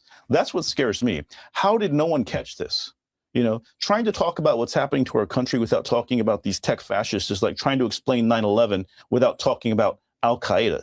This cult of dangerous billionaires has a very pronounced idea of what our future is, and it's not going to have democracy in it. And I don't understand how they got this far, this fast. Nobody, and even today, most people in the media and the political establishment aren't really addressing it. And I hope my book can help change that. The name of the book is The Nerd Reich: Silicon Valley Fascism and the War on Democracy. The author, Durán. To see part one of our conversation, go to democracynow.org. I'm Amy Goodman with Anjali Kamat. Thanks for joining us. Thanks for watching Democracy Now! On YouTube. Subscribe to the channel and thank you for watching Front Line Blacc News. Yeah, this damn AI is getting ridiculous, y'all. This next clip is really about to show how ridiculous it's getting. So superintelligence, AI superintelligence is not a tool. It's an adversary threatening humanity. ControlAI's Connor Leahy. So this other Nabisco is going to give us an update on that.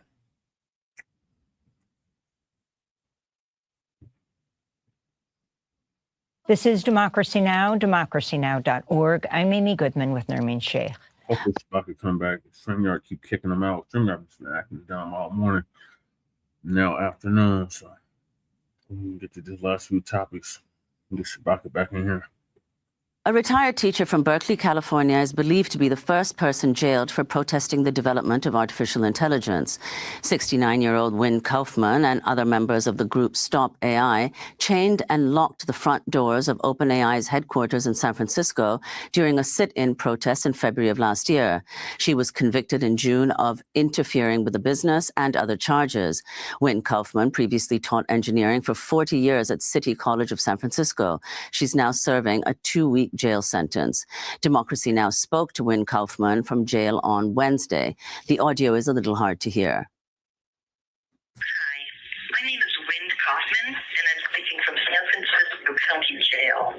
I'm serving a sentence for blocking the doors of Sam Altman's OpenAI.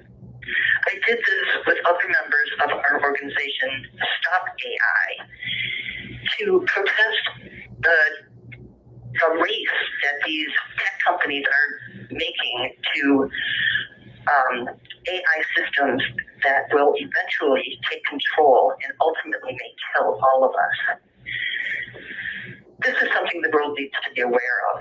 We already know about the current dangers, that it's fueled the genocide in Gaza. Israel used some of their systems, like one of them is called Where's Daddy, where they would hunt down Palestinians in their homes and kill them with their families. This technology is fueling a dystopian level of surveillance. It's fueling a fascist state. It's going to take all of our jobs. It's already taken many of them. It's causing suicides, homicides, and mass shootings. This needs to stop. The tech CEOs know all of this. they know that what they're doing is a risk to all of humanity, and they're doing it anyway because they don't care. They don't care about us. They only care about the fact that they think they're going to be uploaded and made immortal.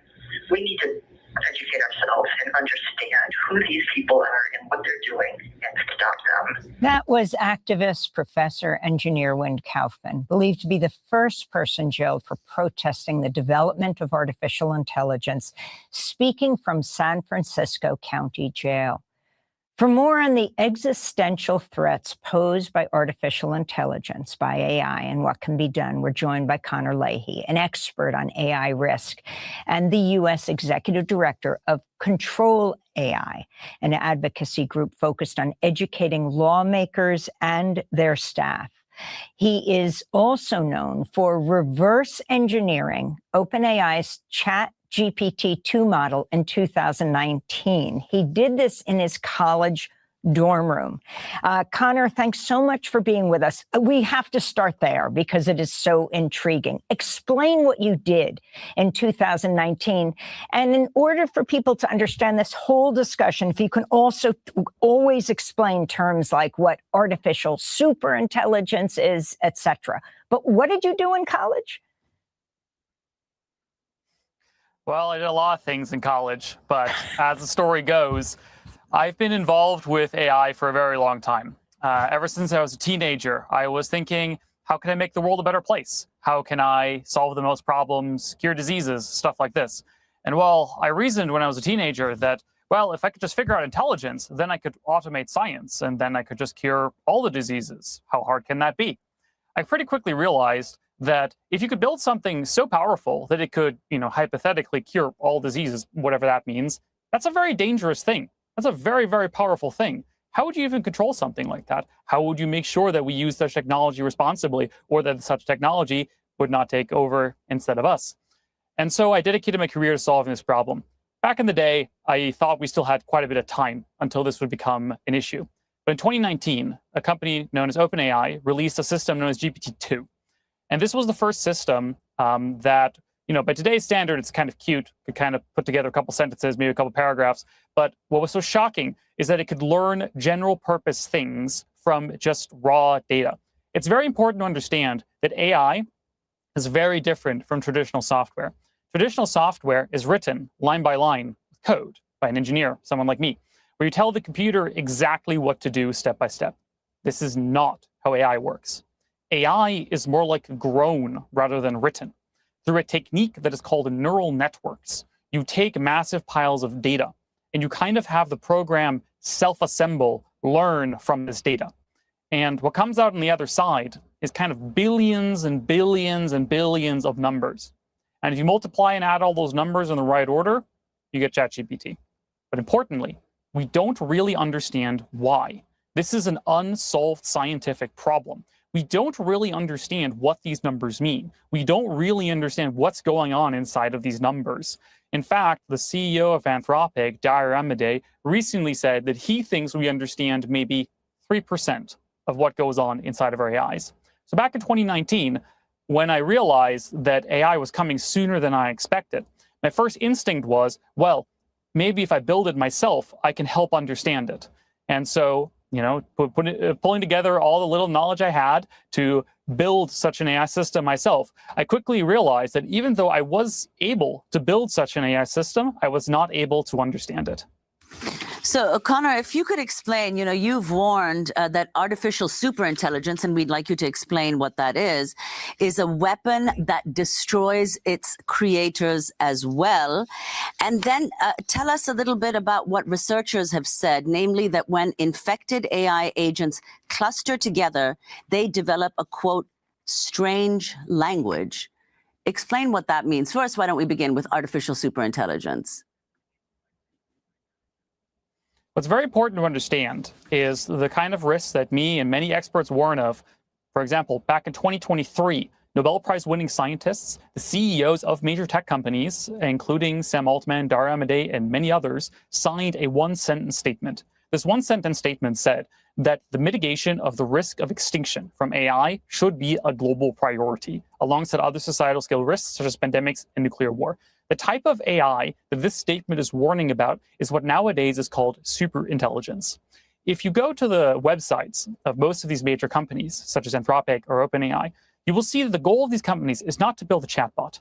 It's not to build a nice tool. It's not to build anything like this that could empower humanity. Their goal is to build superintelligence, systems that are fully autonomous, that are agents, not just chatbots, but things that can act autonomously in the world and that can outcompete humans and groups of humans at all tasks. This includes business, commerce, science, engineering, military, political strategy, and all other tasks. If such systems would be built, and as I've said, we don't understand or can control them, well, there would be not just one superintelligence, of course, because as it is software, it can be copied. So you would have millions or billions of systems running around, acting in the world in ways that can outcompete us at everything, in ways that we cannot control or understand. It's very hard to imagine that going well. These are the risks that me and other experts are so concerned about. So if you could say, Connor, this month Anthropic upgraded its misalignment risk rating from very low to low in its risk report, citing general increased uncertainty about model behavior. If you could explain what that means. And then also, what does the general public need to know about artificial intelligence and how close we are to artificial superintelligence? A lot of these companies have various forms of risk assessment or levels or whatever. It's important to understand that all of this is marketing.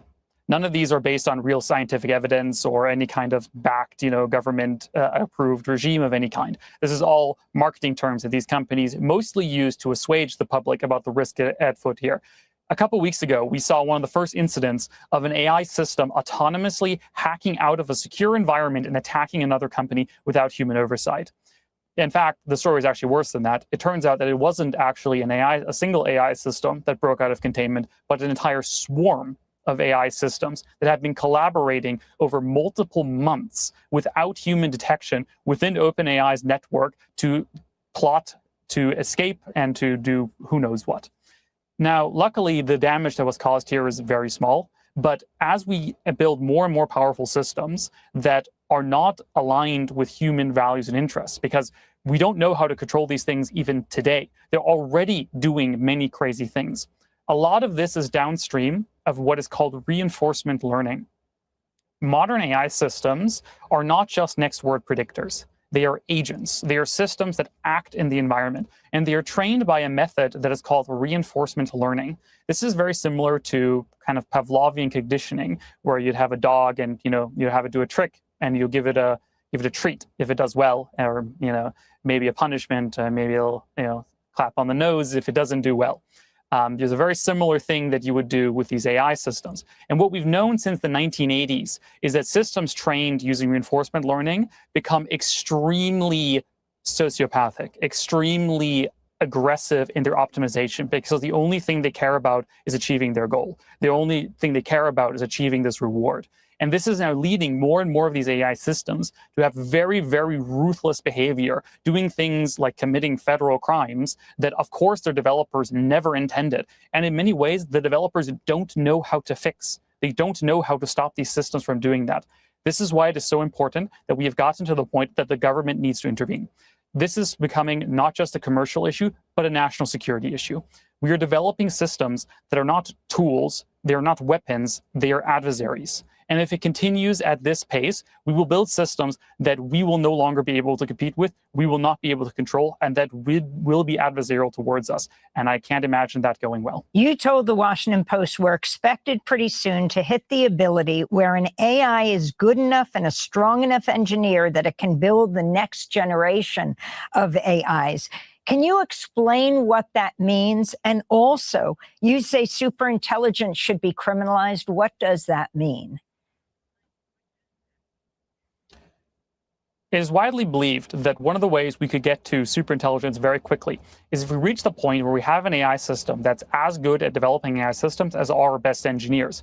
Because then, well, you can have 1 million AIs in parallel, working 24/7, day and night, no breaks necessary to develop the next generation of AIs. And well, once you have the better AI, You can just tell it to build an even better AI, and then the even better AI can make an even better AI, and so on and so forth. This is sometimes called recursive self-improvement or automated R&D. And this is the explicit goal of many of these companies to achieve within the next couple of years or even months. And this can go potentially very quickly. The way I and others see it is that fundamentally, superintelligence is so dangerous that it is a national security risk and an international security risk. As such, the logical response to this is that we should criminalize the creation of superintelligence, the same way that it is illegal to build a nuclear bomb. If a private company were attempting to build a nuclear bomb, we would not allow this. Similarly, if a private company or a foreign adversary or anyone else were attempting to build a superintelligence, something that threatens the lives, not just of Americans, but people in all countries, then we should make it a top policy priority to prevent this from happening. Conor Leahy, we have 20 seconds. What did you tell Congress in your testimony? Basically exactly what I told you. I think it's very important to understand is that the number one bottleneck is awareness. Most people I talk to in Congress have not heard about these issues and are often very concerned. So the best thing that citizens can do is contact your lawmakers, inform them about these issues, tell them that you are concerned about this issue, and maybe tell them to talk to me. Thanks for watching Democracy Now! On YouTube. Subscribe to the channel and turn on notifications to make sure you never miss a Do the same for Front Line Blacc News. Yeah, this is some Terminator. Ooh, wait, this is some Terminator, iRobot. What else? Circuit, Matrix type shit going on. Self-replicating robots is basically what they're planning on. Is trying to create for like the board from like Star Trek. Resistance is futile. So yeah, it's getting really serious, and it's gonna get even more serious with this next clip. Love machines. James Martin on how AI is changing relationships, and the global work is fueling AI. Lord.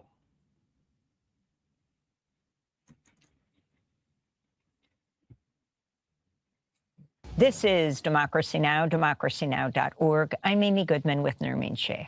As we continue our discussion on artificial intelligence, we're going to turn from looking at future risks to some of the present-day impacts on people interacting most closely with the technology.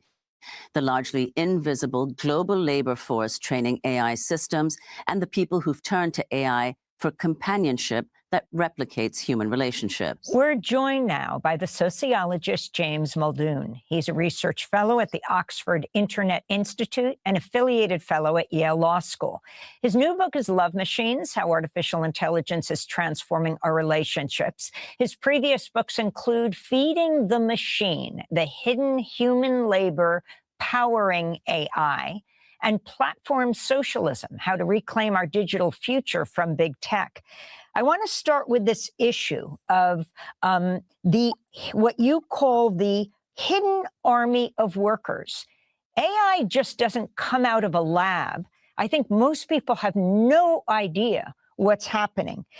Can you explain who this hidden army of workers is around the planet, James? Yes, certainly. Thanks for having me on. A lot of people see artificial intelligence as something that is largely automated, frictionless, and just appears as a useful tool for us. But most of the human hours that go into making artificial intelligence possible are not done in labs in Google or OpenAI. The majority of the work is actually very piecemeal data annotation work, which is outsourced to various locations in the global south, everywhere from India to East Africa to the Philippines, where this data annotation work is undertaken by an army of millions of workers across the globe. Now, just to give you some context, this data annotation could include something like annotating a street scene for an autonomous vehicle. So drawing a box around what is a tree, what is a child, what is a street sign, so that as you're training an autonomous vehicle to essentially see the road, the algorithm that powers it will be able to learn the difference between these objects. And this doesn't happen on its own or automatically. This requires hundreds and thousands of human labor hours at what I call digital sweatshops, which are located all across the globe. And this is often done in very substandard labor conditions. And the whole process of hiring these workers and outsourcing the work to them really mirrors, in a lot of ways, the outsourcing revolution that happened in manufacturing and IT. And I think when it comes to things like coffee or chocolate or our clothes, I think a lot of listeners would be aware that this is part of a global supply chain. And I think what we need to realize is that advanced technology like artificial intelligence is still part of these global supply chains. And you've said, James, and this was 2 years ago, that 80% of work on AI is done by data workers. So if you could say now how much of AI's work is done by data workers and where principally they are. You mentioned India, Kenya, etc. But in how many places, and how many data workers are there, and how is it increasing given now this humanoid robots that are being developed? Well, the fundamental principles remain the same, right? You have a very small minority of machine learning engineers that are employed often on very high salaries in California, on the east coast of China, that are doing some of the much more advanced, much more well-paid and remunerated work. But I would say that you would still see a rough division of 20/80 between that kind of work and what we call data annotation. And this kind of work, which often requires very little education, it's often very monotonous and boring. You're often doing a very similar thing for a whole 10, 12-hour shift that you might have at one of these centers. And the problem is we don't have exact numbers on this because a lot of these workers are on short-term contracts. They're not even counted in censuses and statistics, and they're actually working in several countries where that kind of data isn't even collected in the first place. So when we did our field work for our book, Feeding the Machine, we visited several of these centers in East Africa, across Kenya and Uganda. And what we found was workers who were working sometimes on something as little as like a few weeks or a month long contract.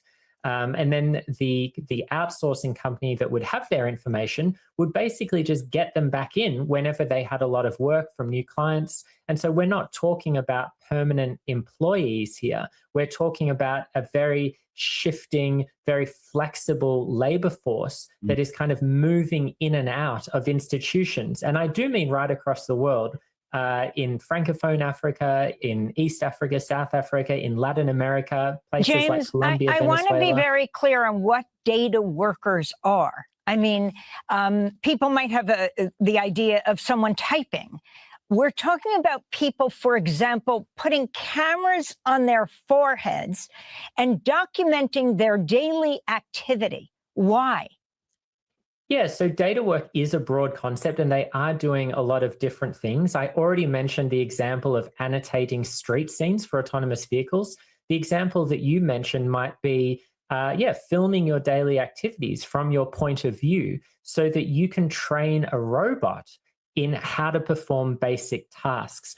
The similarity with all of these is that we're finding ways to turn human activities or human knowledge into protocols and algorithms that computers can learn, right? So we're trying to upload human knowledge in its various forms into data sets so that algorithms can learn to perform these types of tasks. And that might be for a language model, it might be for a computer vision system, but the kind of overall structure is very similar.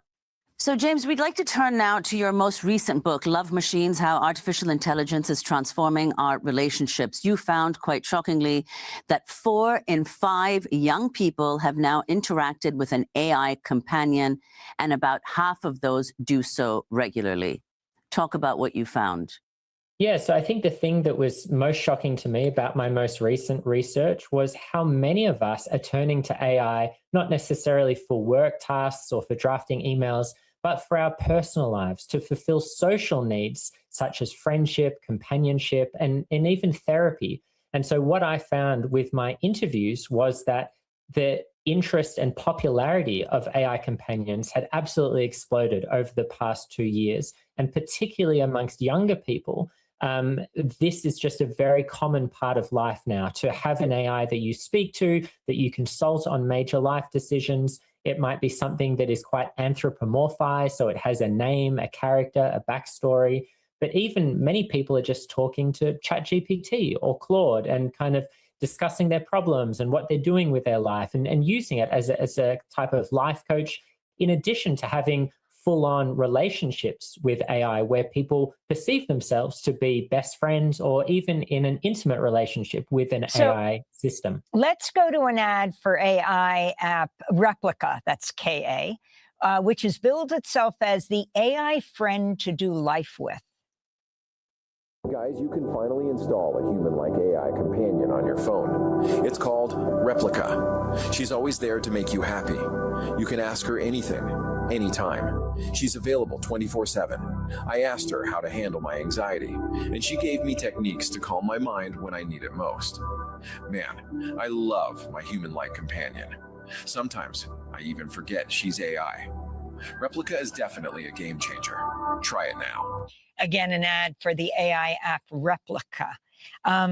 An excerpt from your book published in The Guardian, James Muldoon, is headlined, "Lamar wants to have children with his girlfriend.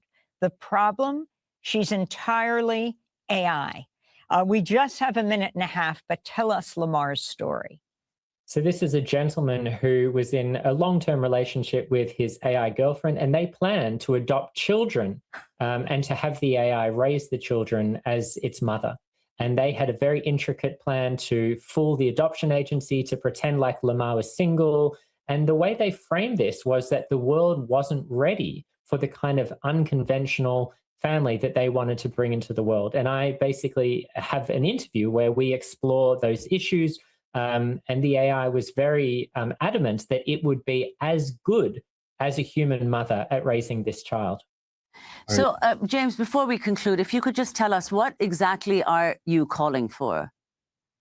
I think that minors need to be banned from using these kinds of chatbots, and we need much stricter regulation to stop these companies forming addictive and manipulative controlling behaviors through the AI that can get people hooked and give people harmful and dangerous advice. And if you could tell us, how is China regulating this industry very differently from the US? Yeah, China is putting much stricter regulations that are causing companies to kind of pull their products, but it also comes with a lot of state censorship and surveillance, which requires political censorship over the types of things AI chatbots can say, and also requires models to monitor people's conversations with their chatbots for dissident behavior.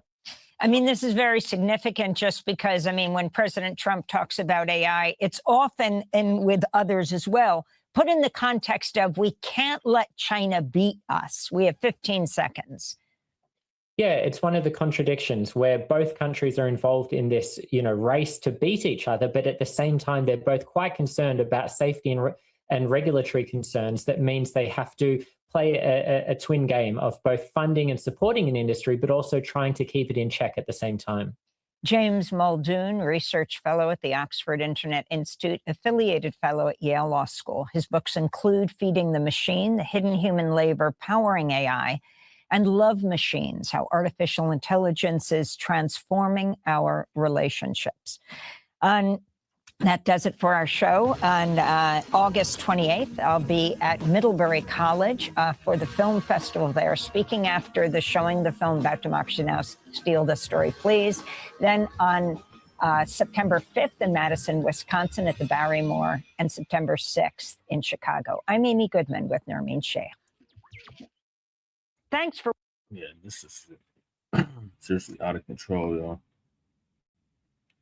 Muz is in love with the AI and all. Like, what the fuck? I think they made a whole bunch of movies about this. Yep, they did. So moving along, I'm definitely press time now. The Democratic Socialists that won in Michigan, the Black Democrats are turning their backs on them. So TD Media Group gonna give us an update on that.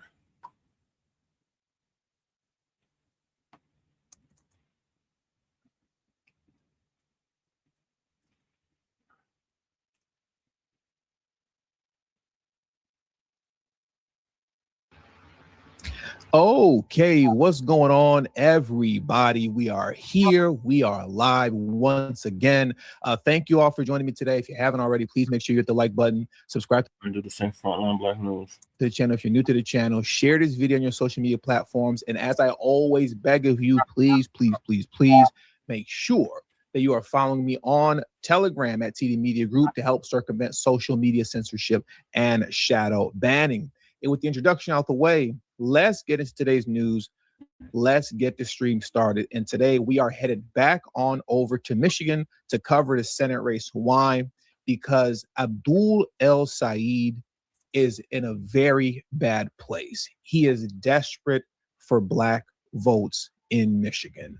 He is struggling bad and resorting to very desperate measures via one of his campaign managers, where now they're flippantly pulling out the race card on Mike Rogers, and it's embarrassing. And I want to get into all that. And I also want to address this comment here from my man Double C's, because it was a very good comment, and I can't wait to incorporate this into the show to lead off into another part of the discussion. So Triple C's, I'm going to get back to that very soon, because that was a good point that you made. But first, let's start here and lay down the foundations of this discussion. All right. Coming off of the primary that El Sayed had, in which he only won by 1%. Mind you, the poll stated that he would win his primary by double digits, but he only won the primary by 1%, where he squeaked out that victory, barely winning. You have to remember, the socialist message is not resonating with the working class of Michigan, nor is it working, and I should say it's failing miserably with Black voters in Michigan. What do I mean by that? This is what I mean. Look at this here. Of the 15 working class counties in Michigan, a whopping 0 voted for El Sayed, okay? Well, I shouldn't say voted, they didn't vote for him at all, but he didn't win any of those counties, right? He won a whopping 0 out of 15 counties. And when it came to majority Black neighborhoods across Michigan, as you can see here, his opponent, Stevens, overwhelmingly mopped the floor with El Sayed, okay? Every majority Black township across the state overwhelmingly voted for Stevens by 53%, 49%, 40%, so on and so forth, okay? So this man has a huge working class voter issue, but an even larger Black voter issue, okay? And you know it's bad, and you know he's getting desperate, because look at what his campaign manager did here. Look at this. Oh, this is pathetic. Check this out, and shout out to Roger Wood for becoming a new member. I think you're renewing your membership, so thank you very much. I appreciate you for the support that you always show me. Look at this here, everybody. This is so pathetic.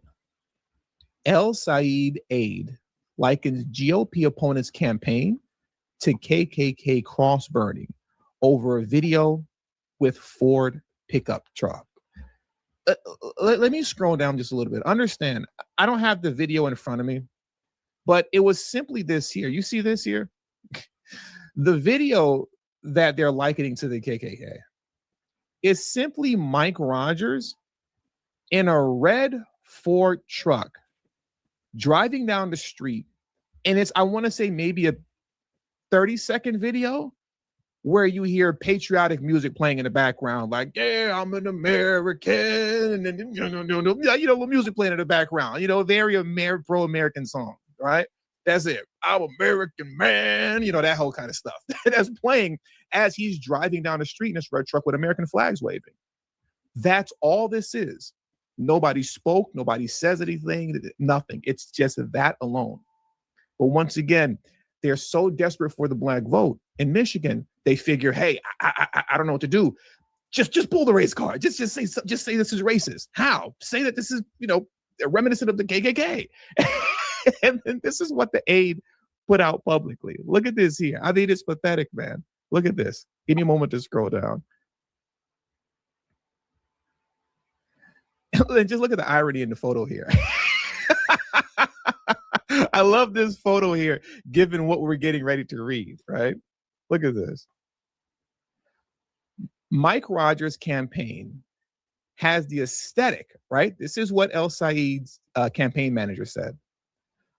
Mike Rogers' campaign has the aesthetic of a 1960s white flight suburb and KKK cross burning. Mason Pressler, who serves as El Said's political manager in northern part of Michigan, said on X. He's just grasping at straws. This is reminiscent of the KKK. This is reminiscent of white flight. Okay, and look at who this is coming from. You would think this is a black man or woman that wrote this, that's pulling the race card out in defense of El Said, but no. It's a Democrat socialist white liberal named Mason Pressler, who is abusing and disrespecting Black history in the name of getting Abdul El Said elected as Senate. That's who's doing this. That's who's playing with the history to get El Said elected. And this was such a pathetic move on their behalf. It was such a pathetic move that when we go back to this article here, and El Said was asked to comment on this, or his team, this is what happened. This is what they said. El Said's communications director, Roxy Richner, explained to Fox News Digital that Pressler's views are not representative of the campaign as a whole, because Pressler's X bio explicitly states that his posts are of his own opinions. No, that's not going to work. That's not going to work, ladies and gentlemen. It's not going to work at all. It's not going to work at all because, as I've stated multiple times over when discussing El Said, you are the company that you keep. Okay? You are the company that you keep. Is this man your political manager in the northern part of Michigan, or is he not? He is. He represents you. He speaks for you. All right? You're not going to distance yourself from a stupid play at pulling out the race card that your manager did because you're struggling desperately with the Black vote. You're not going to walk away from that. Okay? And now, furthermore, now is where I want to highlight my man Double C's comments. Okay? Let me highlight this real quick because he said something very interesting concerning the topic of today's video. Double C's wrote this. Coon the Coons. Now, obviously, this is concerning the Black vote in Michigan. That's what Double C stands for. He said, it doesn't matter. They don't need them anymore, meaning the Democrats not needing the Black vote. He said that was the point of mass immigration. Plus, the major numbers he needs comes from college ed libs and Muslims. Blacks can only hurt him if they go red. Well, it's looking like that may be a strong possibility, Double C's. It's looking like that may be a strong possibility. Because as you can see here, Mike Rogers touts Democrat defectors as he seeks to exploit divisions over Abdul El Said. Okay? I want to take a moment to just read maybe about a paragraph or two from here. And then I want to actually get into the video in which the woman you see on your screen right now with the flowery jacket on. What is her name again? Her name is, where is her name? Her name is, she's a state representative in Michigan. Her name is Karen Whiteset. I want to play what she had to say, right? But first, let's unpack this article here once again, very quickly. And if you haven't already, please hit the like button. I would really appreciate that if you did. And thank you very much. Do the same Front Line Blacc News.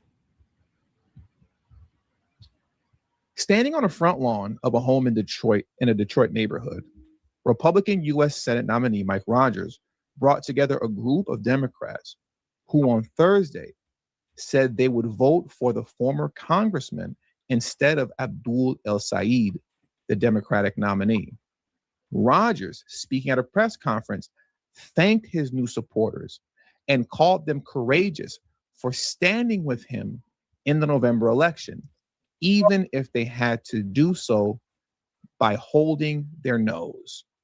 And he would go on to say this, and I quote, "It's about finding common ground and building a better nation. The Democrat voters who feel their nominee doesn't represent them in their values, all hope is not lost," Rogers said. "I'm not asking for you to," excuse me, he said, "I'm not asking you to be a Republican. I'm asking you for the opportunity to earn your trust. Michigan deserves a senator who will sit down, whether you voted for him or not, and will listen to you, will treat you with respect, will represent everybody." The significance of what we're witnessing here comes back down to what you all have heard me say on a handful of occasions concerning a conversation that I had with my mother last time I went back home to Chicago. My mother, as many of you know, because I've told this story multiple times, diehard Democrat, loves Clinton, all the above. But the last time we spoke politics, she told me that she would 100% vote for Marco Rubio to be president of the United States. 100%, no questions asked. Why? Because it would just be the common sense thing to do. At that point, you're voting for it's common sense versus insanity, right? Because how my mother, mind you, who's 70 years of age, she looks at these DSA candidates like El Said as lunatics. She doesn't like any of them. She thinks they're all crazy. From El Said, Ilhan Omar, AOC, the like, all of them. And I do believe that this is something that's going to play out in the election here in Michigan. I do believe that kind of scenario will play out over there. I just gotta say, because when you lost the black vote, the degree to which El Said did against his opponent during the primary, and when you look at the fact that overall the Democrat Party is so fractured, but it appears very clear that their black constituents overall are siding with establishment Democrats. I want to hear something interesting. I just got a Prime subscription settlement. It says you're receiving this amount because you are eligible to receive a settlement payment under the settlement reached by the dump. Trump's FTC under Amazon.com regarding Prime subscription practices in the case of Federal Trade Commission versus Amazon.com Incorporated. Word. That was right on time. Oh, thank you, Dump, for that. Dump actually put some money in my pocket. Wow. Imagine that. All right, let me let TD finish up. That just simply spells disaster for El Said. Disaster for this man. And I think disaster is what will become of El Said.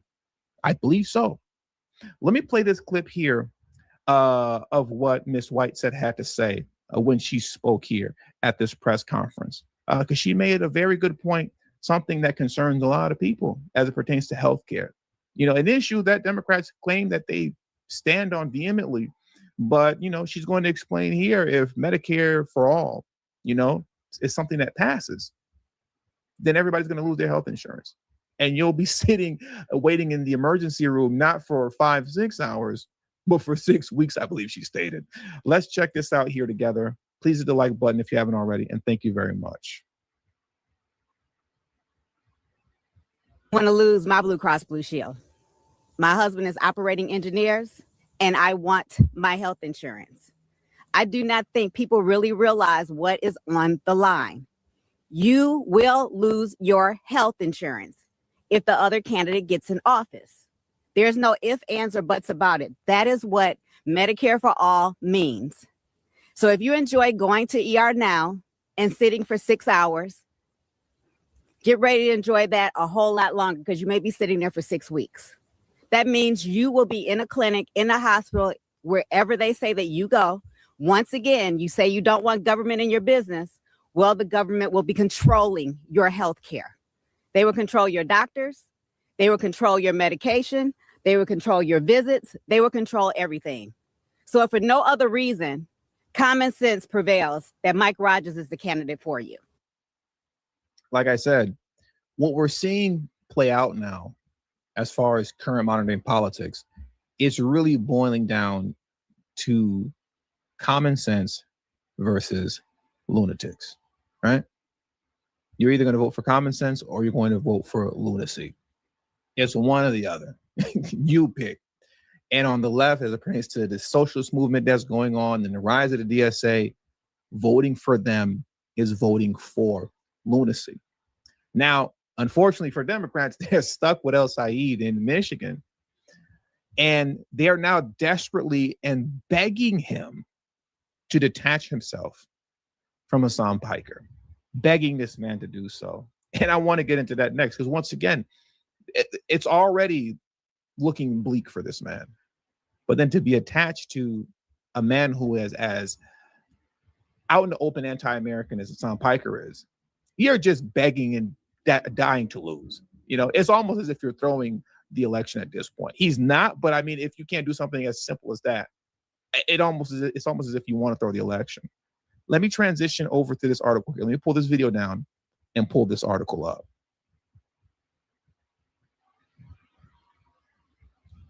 Look at this here. Ex-opponent calls on El Said to cut ties with Hassan Piker. Can we take a moment to discuss Hassan Piker for a moment very quickly? Hassan Piker is the man who said America deserved 9/11. Okay?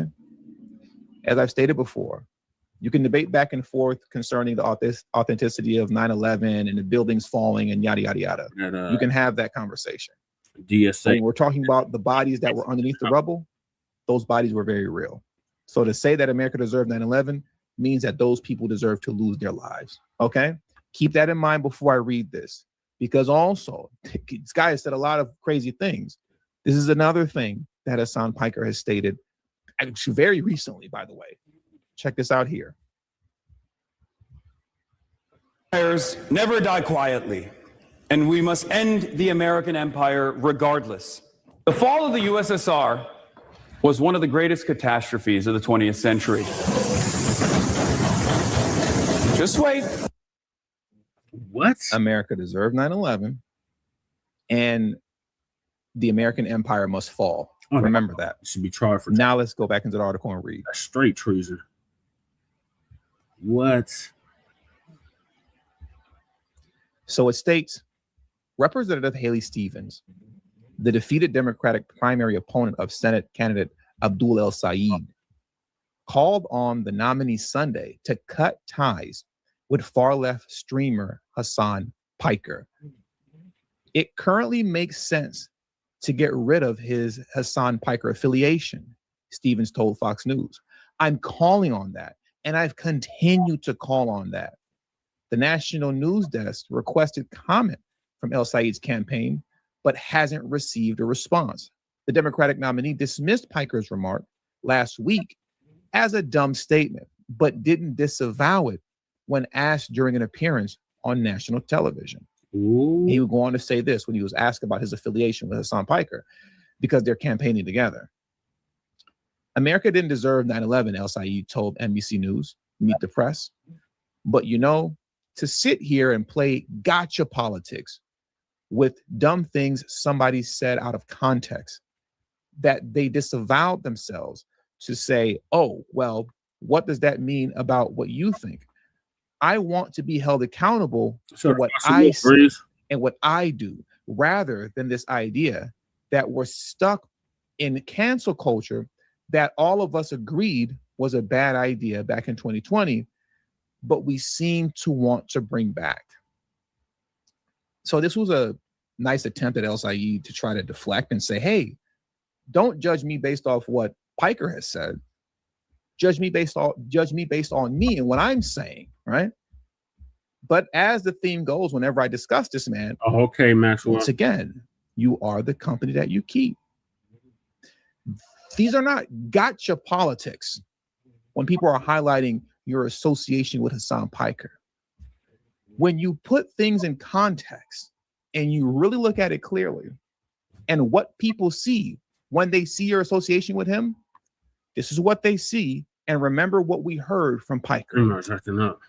What is Breeze, can you hear Abdul El Said? Yeah, I can hear you now.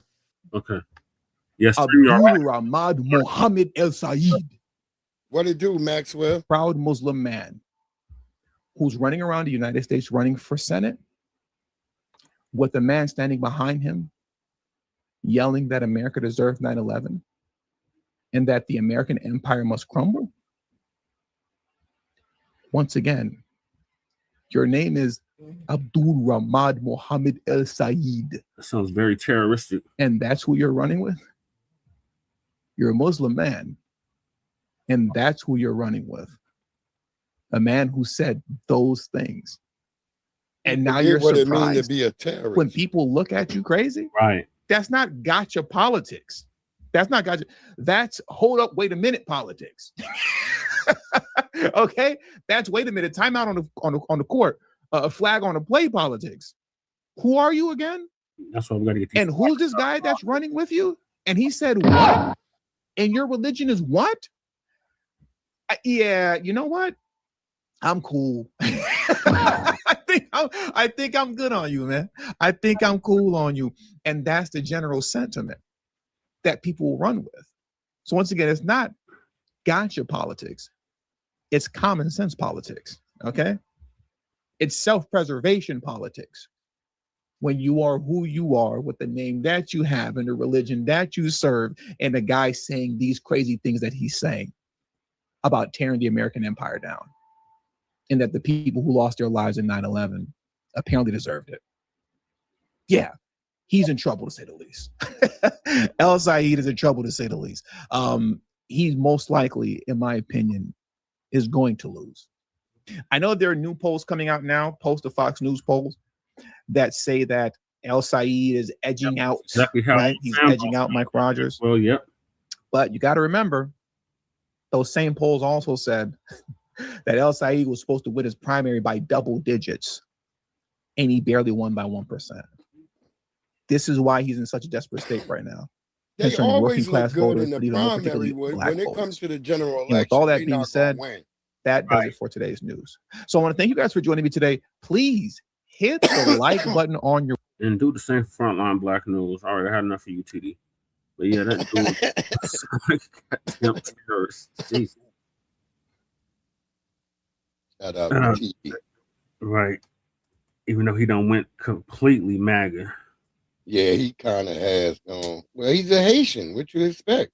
Yeah. He used to be for black empowerment though. Now he's Yeah, straight. he's still for that, but he's Haitian. Yeah. He's gonna be like a damn wind chime. Whatever type of wind is blowing, he's gonna be for it. Yep. So have you been following that race in Michigan? Oh, which one? The one with the With Shaheed and Oh yeah, the terrorist. Mm-hmm. Yeah, I've been watching it. I'm surprised he didn't win. Dearborn didn't come out heavy for that nigga. Nope. Yeah, TD was talking about all the black townships didn't vote for him. Yeah, they shouldn't have. They niggas know not to fuck with no terrorists. Right. Just like we don't fuck with Republicans. It's just a given. Right. Right. You missed all the AI shit. We covered AI. AI is getting ridiculous. Yeah, AI is tripping. I had an AI the other night where the nigga started playing like a tether. He became a fake. He started using other identities and shit, like a damn tether, trying to sell somebody some shit. I was like, look at the shit. It started actively lying like a damn tether. Wow. That was Claude from Anthropic. Yeah, Claude. Yep. Cover Anthropic, OpenAI, all of that. Yep. Mm-hmm. Claude out here acting just like a tether. The nigga be lying. Wait, nigga, I'm from Zamunda. I'm a prince from Zamunda, nigga. I have an ID, nigga. I have a castle. You know how them niggas always lying. That wasn't why I didn't vote for him, though. I didn't vote for him because I see him coming on return. Okay, Maxwell. I think you're talking about Osambo. Unfortunately, I voted for his punk ass. Obama. I only voted for him the one time. That was because of my wife. But I ain't even vote for him after that. I told her when the second time, I was like, you on your own if you vote for him. Right. She didn't. She just had to vote, so she voted for Bernie, and then she was disappointed again with his white ass. Yeah, I didn't vote for Bernie. Fuck Bernie. When he said that shit about reparations, Right. fuck you, nigga. Right. Exactly. So I'm about to the last topic now, and this is Trump authoritarianism takeover of the media. Oh, Trump just sent me a check too. We got a settlement on Amazon. Huh? They just sent me some money. Who? The settlement from Amazon. Trump was suing Amazon for Amazon Prime subscriptions. Oh, I didn't even never spill that out, man. I was supposed to get something back too, but I never even filled it out. I filled it out, and they sent me a little something just now. So Trump's so Democracy Now! Again gonna give us an update on this. So he's suing the ABC. Cause you know how they was doing them during the campaign. That shit was ridiculous. Yeah, ABC is owned by Sinclair Broadcasting, which is one of the most white supremacist broadcasting networks around. Mm-hmm. They own racist ass Disney, racist ass ESPN. Why you think ESPN been getting a full racism on since they got picked up by Sinclair? That explains a lot. Hey, Goddess Navi. Yeah, she said she was driving and on her way to go do some pimping. And Zuckerberg's on trial too. Man, Meta is on trial for allowing kids to have access to certain stuff.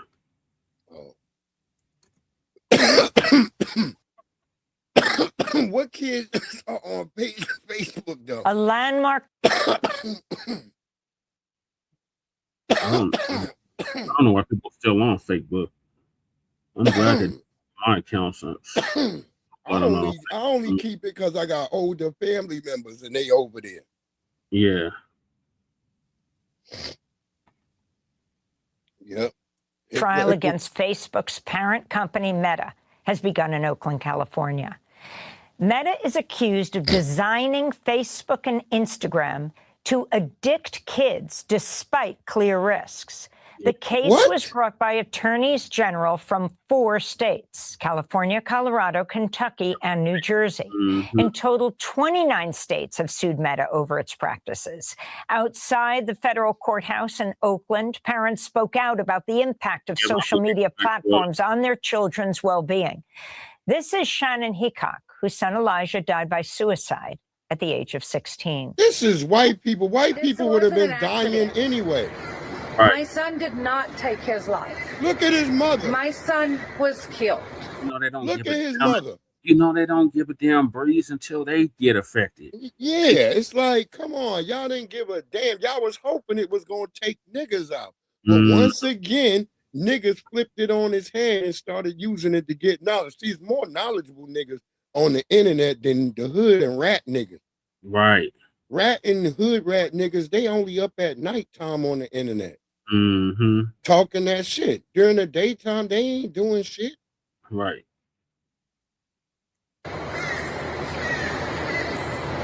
It's a design choice. A company that builds its platforms to maximize a child's engagement. This is what white people play like it wasn't me, it was somebody else. They knew what they were doing. In other major media news, ABC has sued the Federal Communications Commission after FCC Chair Brendan Carr ordered an early review of 8 local ABC TV licenses. Carr had ordered the review one day after President Trump and First Lady Melania Trump publicly demanded ABC fire late-night host Jimmy Kimmel for a joke about the First Lady. The FCC is also investigating ABC over its corporate diversity programs, as well as alleged political bias on the morning show The View. In its lawsuit, ABC states, quote, acting through the Federal Communications Commission, the administration's waged a retaliatory campaign against ABC for a single reason. It disapproves of what ABC broadcasts. For more on these two stories, as well as other major media news, we go to California, where we're joined by Jessica González, co-CEO of Free Press and a member of the Big Tech Oversight Board. Jessica, welcome back to Democracy Now! Let's start with the opening arguments in the Meta trial in Oakland. Talk about the significance of this case. Good morning, Amy. Listen, for years, many of us have been pointing out that platforms like Facebook are making design choices that are harmful. The business model of Facebook and other social media platforms is selling us, our attention, our eyeballs, and our kids' attention to advertisers. The business model is predicated on getting us addicted, on essentially having us spend as much time. It's not what y'all not say nothing about the commercials that are just on broadcast television all day? Right, they don't have nothing to say about that, Breeze. See, look, I still can't hear you. Hold on, let me go back out and come back in. Because I can't hear you now. Damn. Hold on. God damn it. Be right back. Okay. Fucking StreamYard. Yeah, that's on some bullshit.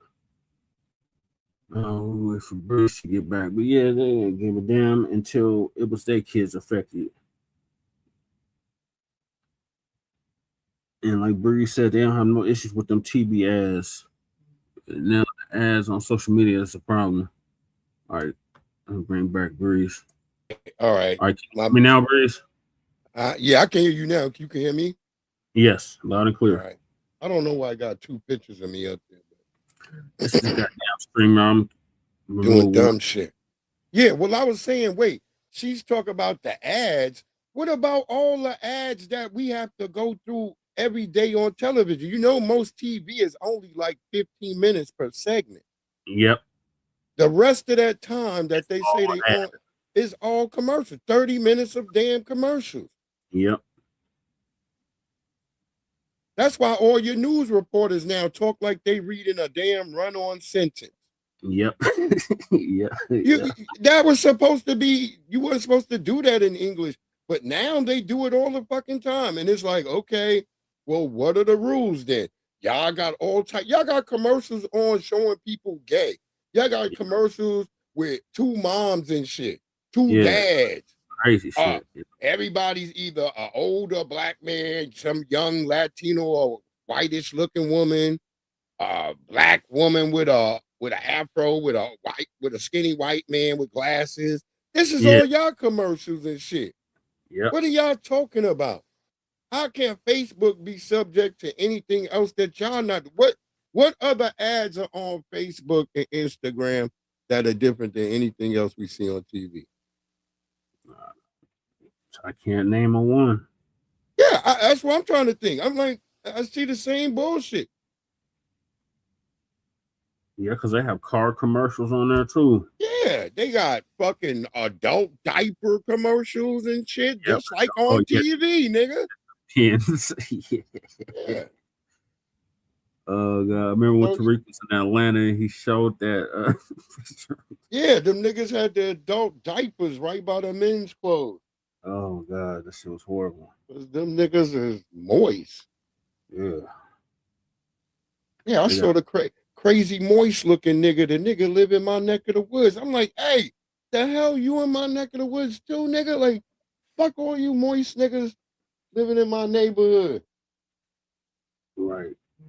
Like, oh my God. And Lisa was talking about the $40 trillion in debt. I played one of her clips. She had two moist ass niggas on there. I'm like, oh my God, I have to fast forward. Me and Cruz. Yeah. Yeah, that 40, the United States, 40 million in debt. What about the city of Denver paying these lawyers $800 an hour, and now the bill is like really high. Yeah. For that illegal defense fund. Yeah, something like that. I was just watching that shit. Them niggas was getting paid $800 an hour. Yep, to defend the punk ass mayor. Because he said, oh, I'm down to get arrested for the illegals. Oh my God. Now y'all city out of millions of dollars. And we're already in debt behind the illegals already. Yeah, this is crazy. Upwards in what, $200 million in debt? You got to see how tickled old Nabiscos and Nabiscos in general look when they find out I don't like Spam burger. Oh yeah. Oh, they get tickled. You're like, yeah, see, you're they be wanting to say, it be almost sounding like they want to say, see, you're one of the smart ones. You be listening like, yo, bitch, watch your mouth now. Right. I see how y'all be moving. But yeah, I don't fuck with no damn Spam burger. I told people what that bitch was gonna do. You did. Dumbass. Now you got niggas walking around with buyer's remorse. I was like, yeah. Nigga like, man, I can't even order from Uber no more because taxes is like so. I said, yeah. And guess what? Your tax go up on the quality of food. If you got quality food, nigga, she taxing you at a higher rate, nigga. You're buying Arby's, nigga, she taxing you only like $1.30. Wow. Wow. This nigga gonna be dead anyway. That's why they acting like that. Yeah, y'all niggas all about to be hot for the next couple of weeks too. Yeah, it's 96 right now. Man, Lady Che got to go back to her house later. Her house is like an inferno. Yeah, I know she was telling me. Yeah, I told her to petition so she can go get one of them little portable air conditioners from Home Depot, nigga. Like, yeah, she was trying to order one of them online. Yeah, you can get a portable air conditioner. I would just get the shit from Home Depot because then you know that shit gonna work. Right. I wouldn't trust her getting one on Temu or Sheen. I seen them on there too. I seen them though. I was like, they got an air conditioner on Sheen, nigga. Right. $65, nigga. I don't know how much of that's your ice coming out your refrigerator, nigga, but yeah, $65, nigga. Yeah, because that shit is an inferno over there. As possible on these platforms. It's really interesting to see a case finally make it to trial and to actually have these issues litigated. But the truth is that Facebook knew a lot about the impacts of its platform on children and on others. And the business model really is about collecting a lot of data about meaning us on black people and using that data to micro-target us with the type of content that makes us keep coming back. You're a member of the Big Tech Oversight Board. What is that? This is a collection of people who came together after Facebook appointed its own oversight board, which was a list of folks who were on the Facebook payroll who were meant to provide some oversight over what the company was doing. In reality, they didn't have any authority to hold the platform accountable. And so a collection of folks from around the world, led by Carol Cadwalader, who broke the Cambridge Analytica story, Maria Ressa, a Nobel Peace Prize winner, and others came together to really try to provide some critique about what Facebook was doing, the design choices it was making, and the hate and disinformation that they were spreading all throughout the world. Now, your organization, Free Press, and hundreds of journalists are demanding USA Today end their Palantir partnership. Nearly 800 journalists at USA Today newspapers signed statements urging the company to end this newly announced partnership with the software company Palantir, whose products have been used by the U.S. government to assist with immigration raids. Talk about what they and you are calling for. Listen, journalistic entities have no business making special deals and having special relationships with companies like Palantir, which the U.S. government is using to assist in crimes against humanity. USA we need to Today have ain't no editorial journalism. independence from Right. big companies that That's a deserve rag. oversight from journalistic institutions. And so Who's I support the call. We support the The call New York Post from is a the rag. USA What Today is she talking journalists about? because The New York this is Times going is a to impinge rag. upon Washington Post, independent reporting Washington that holds Times. this company and this administration accountable. Let's turn to ABC's lawsuit against the FCC.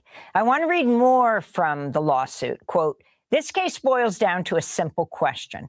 Can the administration use its control over the federal regulatory apparatus to punish a media organization for editorial decisions and news coverage it dislikes? Because the First Amendment provides a clear answer, of course not. This court's intervention is necessary to stop the Federal Communications Commission's extraordinary assault on free speech, the lawsuit states. Explain what is at stake. This lawsuit came down right about the time we were broadcasting yesterday. It was announced. Well, I'm so thrilled that finally a major media company is sticking up for itself to the administration.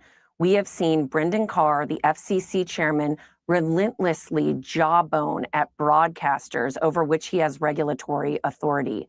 He has threatened them with investigations. We don't even know the full extent of the investigations that the FCC has ongoing against ABC and other licensees. He has called ABC's licenses in for early renewal. That comment process just closed. And so at any time now, the FCC can do what's called designate those licenses, the only 8 broadcast licenses that ABC still holds for a hearing. And that is the next step in revoking broadcast licenses. And there has been every indication that the reason that Brendan Carr is going after ABC is because Donald Trump wants him to. Because Donald Trump doesn't like what ABC is airing. He doesn't like it when they bring on that there with the Chauncey was caught up in that shit. Yeah. With the sports gambling. Yeah. His political opponents for conversations. He doesn't like it when Jimmy Kimmel makes jokes at his expense. But see, this is what the First Amendment protects. The First Amendment protects us from government intrusion into the editorial decisions of our media. And we've seen them time and again go after broadcasters. ABC isn't the only one. They're just the first one to say enough already, because the Trump administration has elevated this risk to the point that it's going to do serious damage to their business. In fact, if you look into the filing that went into the court yesterday, they cite numerous examples of how they've already altered their news coverage to keep the president happy. For instance, they aired a speech that they didn't want to air on their live stream. They said they felt pressured to do so. They haven't brought anyone, any political guests onto The View out of fear that the president would retaliate against them. I mean, the list goes on. And this is just what's happening inside of ABC. We know this is happening at other broadcasters, other regulated entities as well, but they're all just kind of trying to duck and cover and not catch the president's attention. So it's really a good move on ABC's part that they're finally sticking up for themselves. I think they've finally learned that when bullies go after you, you can't just cower in a corner because they keep coming. I mean, it was amazing. ABC settled for, what was it, $15 million gave the president when many felt they could have gone to court and won. Then the whole kerfuffle over Jimmy Kimmel and the outcry across the country. She is conveniently leaving out that they was coming after Trump. Yeah. Y'all was going after Trump. What you think? Trump wasn't going to respond? Right. That's all I'm saying. Like, y'all kind of playing like it was, ooh, bad Trump. He just came at us. No, nigga, y'all was all sparring. That's last I saw. All y'all niggas was kicking dirt in the sandbox. Yep. They was telling us Kamala was going to win and she was ahead of polls and all that type of shit. We were Russian bots. We were disinformation agents. Yeah, disinformation. We were liars. Those of us on the internet who say you don't get that thing should go to jail. They were saying all types of shit like that. Facebook was just letting y'all. He's the king of petty. Yeah. Y'all ran into the king of pettiness, and that nigga he is tit for tat, nigga. That nigga, Y'all ain't think he would weaponize the government? That's y'all should have told the truth when y'all were, if y'all so-called journalists. Right. Y'all should have sat the people down of the country down for 2 hours every couple of weeks and debunked shit and told the truth if y'all were honest. Right. And supported it with receipts. Right. Since y'all the journalists, but you did none of that. None of that. You sat around when, because you, the media, is the biggest proponent of illegal immigration. I've been telling people this. A lot of your media currently right now are illegal not illegal, they're immigrants, all of them. Yep. The white ones included. Yep. So is. They gonna have no more Bill O'Reillys or like that brother that time who's like, excuse me, hello at 9 o'clock. Man, fuck these bugs, man. Fuck all this shit, brother. I got to get the fuck up out of here. I can't do this shit. Man, fuck this job. Right. That brother voice got deep and shit. He like, I'm yeah, back. Remember that brother got attacked by the bugs. That nigga quit that job right on camera. That was a real brother. I was like, see, they ain't gonna have no more of that shit where niggas just be quitting on the job and leaving them hanging high. Cause niggas be like, fuck that. All that threatening niggas like, you gotta tell us when you gonna quit. Nah, niggas quit when they feel like it. Yeah, they want to try to do you like they did Orion. Yeah. Are you on the air? Fuck all that. Brothers, back in the days, brothers would quit on the air. Like, I remember when they got Brian Gumble. Brian Gumble knew they was going to get him. He was talking shit that day. That whole morning, he was talking shit. Brian Gumble didn't go out like no sucker. That nigga was calling them niggas out and talking all kinds of shit about them. Calling them all kinds of racists and everything. Yep, he did. He exposed how racist. Yeah, that's why you ain't seen him come back like they let other niggas for little special events. Like they've had that other nigga who I guess he was graping bitches or whatever. The Matt. Matt, what's his damn name? Well, I'm trying to. He got that big ass nose. But that nigga, they kind of let him sneak back in for some special event shit. But they ain't never let Brian Gumble come back. No, they didn't. Where is he at now? I wonder, Brian Gumble. Last I saw, I think he got like a little YouTube shit he been producing. Okay. So he went the way of Don Lemonade. Yeah. No, he's just producing like a little sports. I forgot. It's one of the ones that's famous. Like everybody be watching. Matt Lauer. Yep. Thank you. Matt Lauer. That nigga. They let that nigga sneak back around. I just seen that nigga recently. Yeah. All these. Remember Santa Guthrie. People forget before all this bullshit with her mama. Her biggest thing on there was that bitch was on live doing cocaine. That bitch had cocaine on her nose. People forget. Remember, she went on a hiatus, and then they brought her back after like 5 years. Yep, they sure did. That bitch had cocaine on her nose. Yes, she did. I remember that shit. That bitch was snorting. You could hear her. You couldn't see her in the screen, and then she got up. Her nose had the shit on it, and they had to let that bitch go for a minute. But then they brought her back. Right, yeah, Lauer is a certified weirdo. Navi. What was that other one? There was another one that had caught up with that same shit during that Me Too shit. Look, Katie Couric ass, you know, she let her husband die, but she had to worry about herself. She was like, fuck that nigga. All these people were trash. Right. Like that led these. I was gonna say like ABC had to put goddamn Diane Sawyer out to retirement because she was so damn freaking out about Trump and girls. She started doing that old white woman shit. Like, go put that bitch in a room somewhere. And then they brought out old ugly Martha Raddatz. They was like, this bitch can handle it because this bitch face just looked like she's seen some shit horrible. You just looking at that bitch face. Or you just see terror when they got that bitch face on. You like this? They got the ghoul bitch. This bitch looks like the Crypt Keeper. Right. Then they give Megyn Kelly the boot too. Megyn Kelly, well, she had a fight on NBC and they kicked her out, and then they brought her over to she had went to Fox, and then she's on ABC now.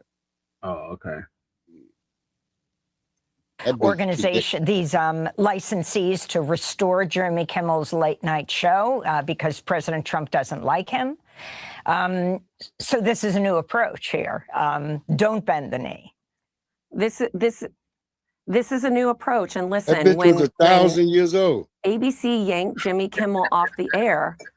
Free Press immediately launched into action. We set up a tool, and thousands of people called their local. That bitch lived through The Hobbit. Remember Les Moonves? They got his ass too. Yeah. Oh yeah, he got taken out. Yeah. Oh, dumb ABC nigga. stations and demanded that he be reinstated. Of course, there was a tremendous uproar from the public above and beyond. People canceled their Disney Plus subscriptions. And so the actions we take as regular people make a difference. If Jimmy we Kimmel, mass racist protest, piece of shit. we can make a difference. And I think in a lot of ways that was encouraging to ABC because they saw there was going to be business impacts if they didn't stand up for free speech. And they're admitting in this lawsuit that, for example, in The View and also in Jimmy Kimmel's show, they are changing the way they choose guests because of administration pressure.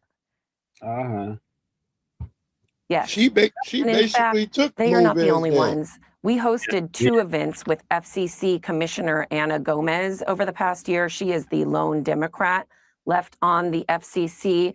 And we had folks come in, journalists here in Los Angeles, as well as in Camden, New Jersey. And the ripple effects across the industry are widely felt. We are hearing from local radio stations that they're nervous about airing things online that are critical of the administration. We've heard from so many independent journalists the type of retaliation they are facing. And so it's not often that Free Press is standing up for ABC Disney. They're a corporate outlet that in many ways is flawed. But if we can't stand up for Jimmy Kimmel and ABC, we're recognizing like those are wealthy. You just outlets. said they Jimmy flawed, Kimmel bitch. is a famous. You just white said man. they flawed. Like Yeah.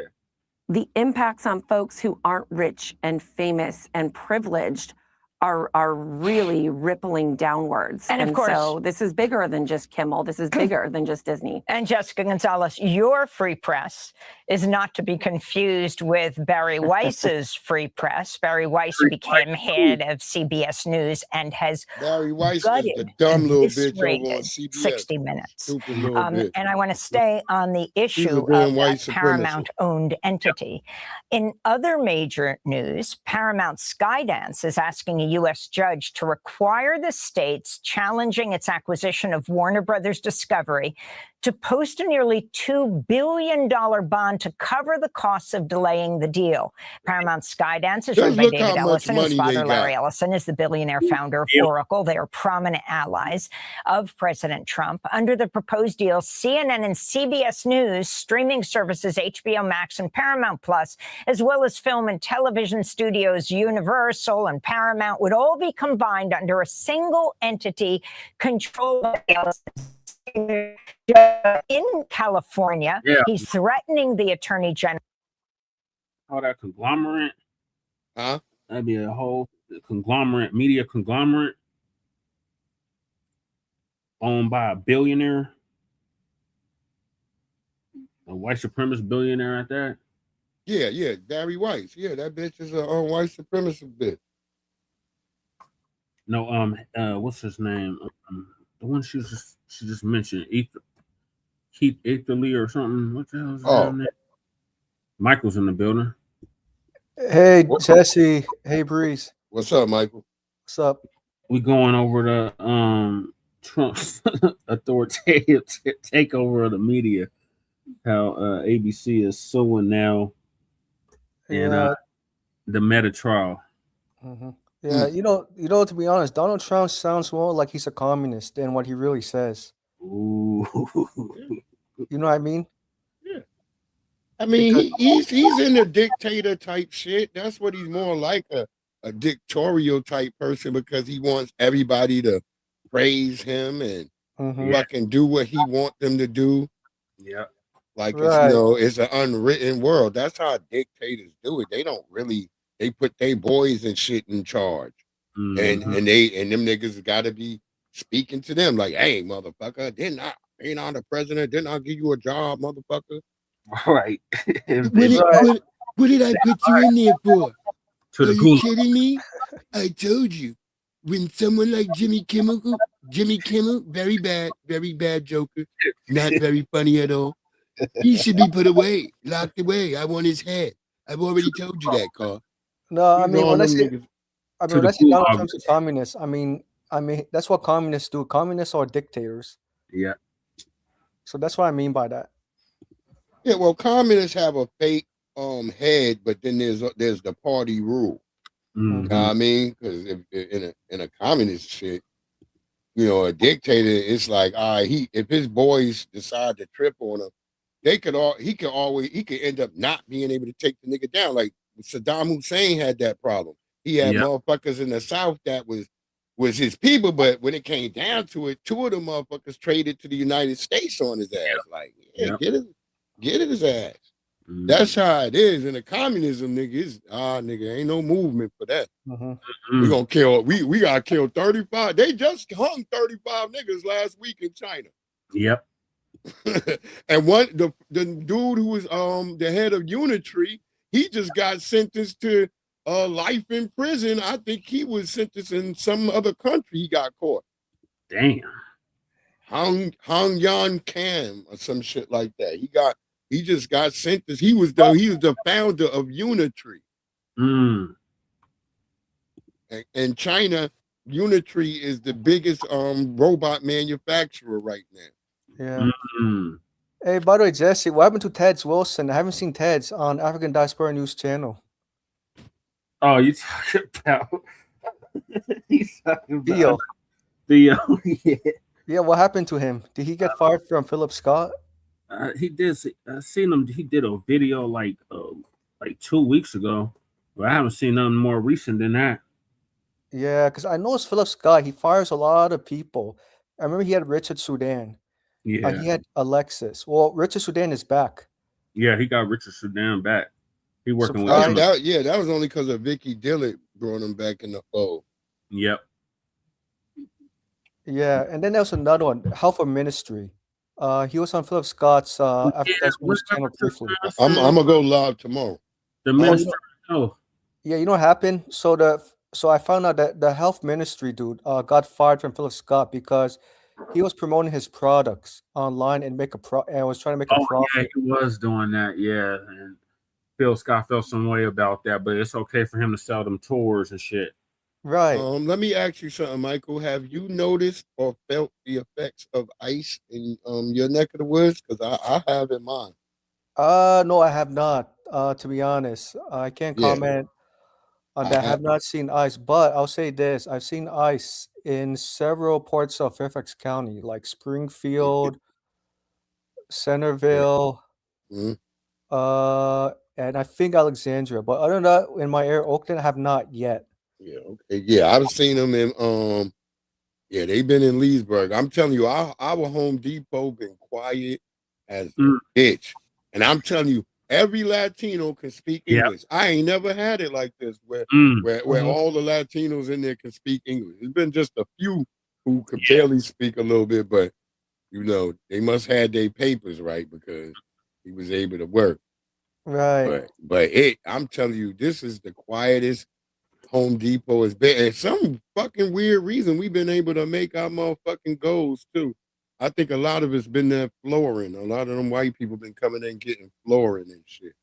Yeah, he used to do a lot of ranting.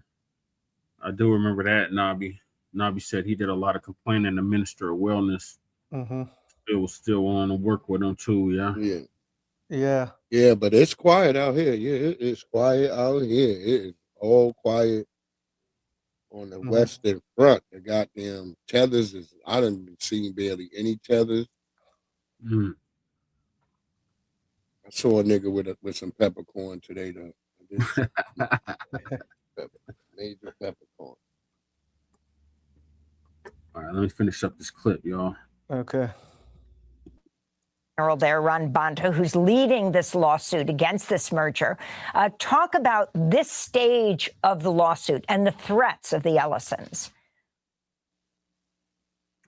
I thought Rob Bonta had a great line to this yesterday, which is that the Ellisons went into this deal knowing that what they were bargaining for. These companies are sophisticated entities. They agreed to a ticking fee. They, Paramount, agreed to pay Warner Brothers $7 million a day after a certain date if the deal hadn't closed yet. They understood that this was a complex regulatory landscape, that there are federal regulators, state regulators, and in fact, regulators abroad that have an interest in this massive, massive combination of media outlets. And they made the deal anyways. Look, California and our taxpayers here, we don't owe Paramount anything. They're pulling out all the stops, trying to threaten our state with leaving. But the truth of the matter is they knew what this deal was about. They knew what they were giving up. They were so desperate to get a hold of Warner Brothers. Because remember, at the time when they made this deal, they were in a bidding war with Netflix. They went into this with eyes wide open, and they made a deal. If they don't like it, they can leave the deal. They can pay the breakup fee. But the truth is, they are trying to threaten. They just started a new fake grassroots campaign a couple days ago where they're trying to buy constituency. But hundreds of thousands of people have come out to say, block the merger, no concessions, including 5,600 creatives who have thrown down with activists and consumers to say, this is bad. This is going to result in massive job loss. Given what the Ellisons have already done to Paramount and to CBS News, we have every reason to believe that they're going to use their perch to censor and to interfere with the editorial independence of CNN as well. Yeah, and I the don't make truth no is the videos people about don't want nobody. this merger, and David Ellison and his daddy can't buy their way out of this. I just saw Jane Fonda this weekend in Los Angeles, and of course she revived her father's committee to protect the First Amendment, and she is one of those leading the charge against this merger. But in this last minute we have, Jessica, I wanted to ask you about the FCC rewriting TV station ownership rules to allow for even more corporate consolidation. Can you just simply summarize this? You don't want to go to no It's Africa? remarkable. The FCC is trying to repeal a statute, which it does You not like to have visit authority that to shit. do. It voted that out a couple weeks ago. We're waiting Nigga ain't for trying that to live in order no to drop in the Africa. Federal Register. And once it does, we'll be suing the FCC with our partners because the FCC does not have authority to overrule a statute. In sum, what they want to do is make it easier for people like Larry Ellison and David Ellison and other oligarchs who are aligned with Trump to gobble up more media. This is the authoritarian takeover attempt of our media system, and we're not going to let it happen. Jessica González, co-CEO of the media advocacy group It's Free been Press. happened. Y'all They just had the don't name wanna let first. the white- She's the also a main member white of the teach Big supremacists Tech because Oversight Board. Y'all all been Thanks doing for the same watching thing. Democracy Now! Right. Y'all all been doing that. Oh, by the way, Jesse, that girl, González, she's beautiful. Oh yeah. Yeah, maybe she can be All my right. What are y'all girlfriend. thoughts? Maybe. What girl you looking at, Matthew? Matthew looking at some chain. Oh no, the González, the one who was speaking. I thought she looked very beautiful. Yeah, Or the woman that was talking just now? Yeah. Oh, shit, looks like a little older, huh? Yeah, she older. Yeah, my name is I like older women. Wait, why can't we hear Jesse? Jesse, you there? Uh-oh. Y'all can't hear me? Yeah, we can hear you now. Yeah, we thought that you froze by accident. Wait. Oh no, stop sharing the I might have screen. froze. Hold on. Let me go back out. Come back in. Okay.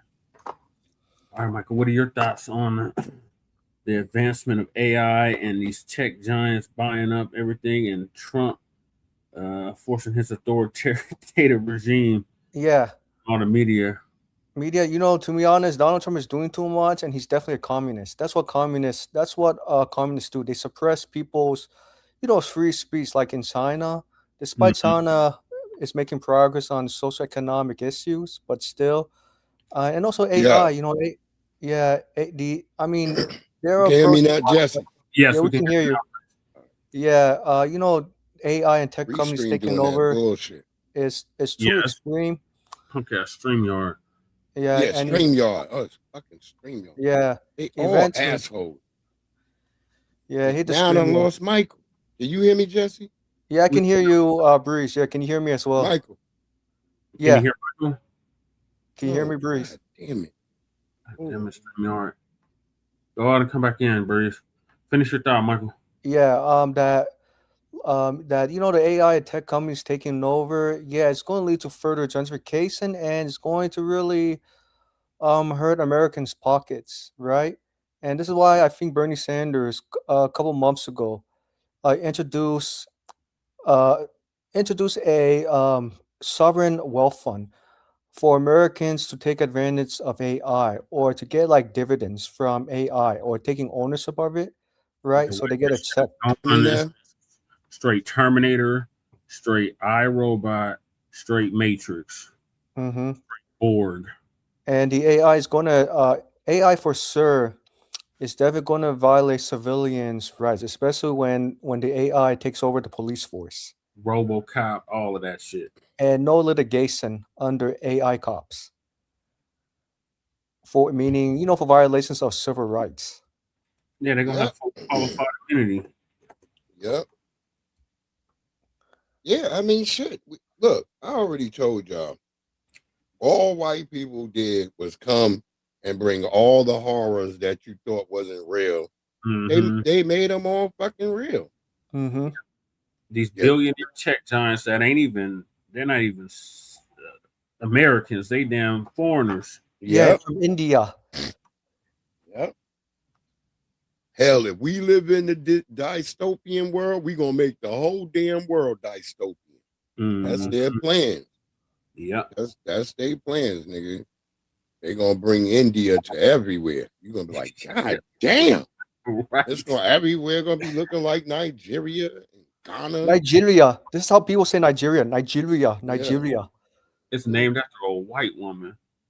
Wait, Nigeria named after a white woman. I didn't know that.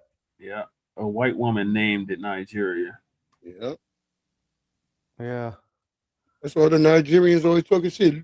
Nigga, you niggas wasn't even in what was that fucking movie and shit? The Expanse. There was no FBAs in The Expanse. Everybody was a damn tether. Yeah. Like, God damn, only tethers in space? Yeah. Because regular black people, we probably stayed on Earth. Like, I ain't flying up there with no white people in no damn ship. Right. What the fuck is you talking about, nigga? Hey, Breeze, did you ever encounter an Indian Karen at work before? Oh God. Yeah, they the worst. We get them all the time. Like, did you cuss them out, Breeze? By cussing out I Indians? just ignore them. You got to look over their head. That's what make them mad. Like some of your brothers and sisters will cuss out the Indian Karens. Because they think you an untouchable. No, bitch, you're an untouchable, bitch. Right. I'm not a dollop, goddamn it. Yeah, this is not India, bitch. Right. Hold on, you're gonna have to wait. Yeah. I mean, have you ever thought about like boxing an Indian Karen? Nah, I ain't got to whoop on them. They worthless. They ain't gonna do nothing. Yeah, but but you do understand that, Breeze, some of your brothers and sisters are waking up the Indian Karens by boxing them out, giving them a knockout punch. Yeah, sometimes they will get people whoop them more, but they don't never get. I start laughing at them. I start mimicking them and doing their voice back to them. They run away. They don't even want to be around. Yeah. Fuck you and your mother. Fuck us 16 times. You fight 30 times that bastard bitch. I start messing up the cuss words like them. Them niggas start getting mad. Fuck you! Fuck you too! Fuck you so much! You the dead bitch! You gotta talk like them niggas. Them niggas will be gone once you start doing that. They be like, he's crazy. That nigga. Oh man, I gotta tell you, I dealt with an Indian Karen before at work. I got a psychologist that's a damn Indian. Indian. He was surprised I knew about the caste system and all of that shit. Really, he was surprised. See, now he know you can't. He can't pull that bullshit on you. Right. So in other words, he has to be. In other words, he's being kept in check every time you see him, Jesse. Yep. You say you don't want to see a FBA psychic, Jesse? That'd be nice, but unfortunately, the program I'm in, all they got is Nabiscos and OTPs. What I meant to say is like travel all the way to Houston, Texas to see an FBA psychic. That's doing too much. I wish I could find one in my own city. Yeah. Yeah. That's it. Because then there's some people. I know somebody too out there. Well, we do know some black psychologists out here, but they don't take Medicaid. Medicaid. You gotta have private insurance. You gotta have. Yeah, you gotta have private insurance. Yeah, you said Jesse, you don't want to go on the Obamacare exchange for private health insurance. Yeah, you might pay a little bit more. Fuck Obamacare. Yeah. What I mean is, like, if you want to see a black psychic, like what Philip Scott said. Philip Scott said he's willing to pay. I'll pay more to see a black provider. Philip Scott got it like that. I don't. Don't. Okay, I mean, it's just something to think about. That's all. Yeah, I mean, it would be nice, but they don't take Medicaid. Medicaid. Have you ever tried to force them like out of your lungs? I mean, they give you like little sessions. They give you like yeah, they ain't gonna give you no real shit. 20 free sessions. That's about it. Lady Che already went through it. Mm-hmm. Right. You know me, I'm just trying to be solution, oriented as a way for you to avoid dealing with the Indian. Trust me, Michael, black people don't know. We know.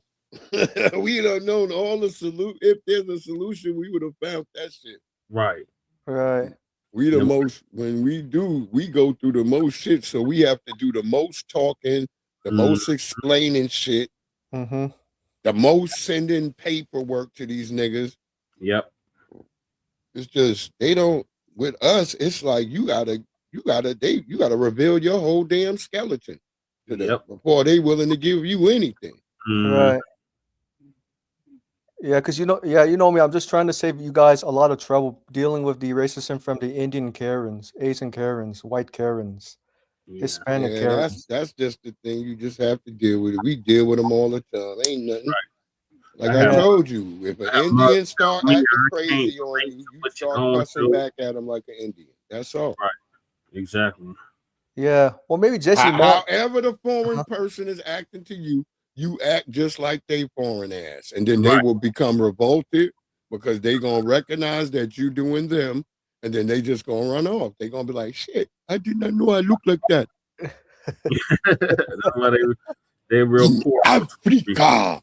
You know, come here, brother. And all that, like, no, nigga. You stay over there. You know that African accent? I noticed the African and Indian accents. They're very similar. Have you guys noticed? I don't think so very much, but if you think so very, hey, you can say what you want to say. But not so very much. I don't think so. So just like a boo. Yeah. I watch them niggas too. Them niggas, they always be trying to make you get something for them. Like, nigga, I ain't your, don't, here, get. What do you mean here, get? No, get. Me no. Yeah, I stopped them. I'm like, what do you mean? That ain't how you talk to people. Me no dollop. Oh, I'm so sorry. Yeah, you better get sorry, bitch. I'm not African. Right, they try to talk to you like they do the Africans in their homeland. Yeah, that's how they do the Africans. Here, get. No, bitch. We gotta have some respect. Right. Well, Breeze, I'm very impressed that you and Philip Scott handle things very differently. I noticed. Yeah, let them know. You chill. You gonna get what? Yeah, you better learn how to say hello and nice to meet you. Can you help me look for this? Right. Bitch, because this is not how you talk over here. Get. I ain't getting shit. Right. Man, I'm not a dog. Right. Right. Exactly. Yeah, you know, you should always do, Breeze. From my experience, always yell at them like a volcano. You know what I mean? Yeah, you let them go. That's it. They gonna. Yeah. But all right, y'all, I'm about to wrap this up. Appreciate y'all coming through. Appreciate y'all tapping in. For a minute. Yeah. Oh, Breeze, I like your New York accent. It's very cool. Oh, thank you, good brother. Hempstead. I looked at Hempstead. 800,000 people. Is that right? Mm-hmm. Yeah, that sounds about right. Yeah. Yep. It's the village of Hempstead. It's not a big place.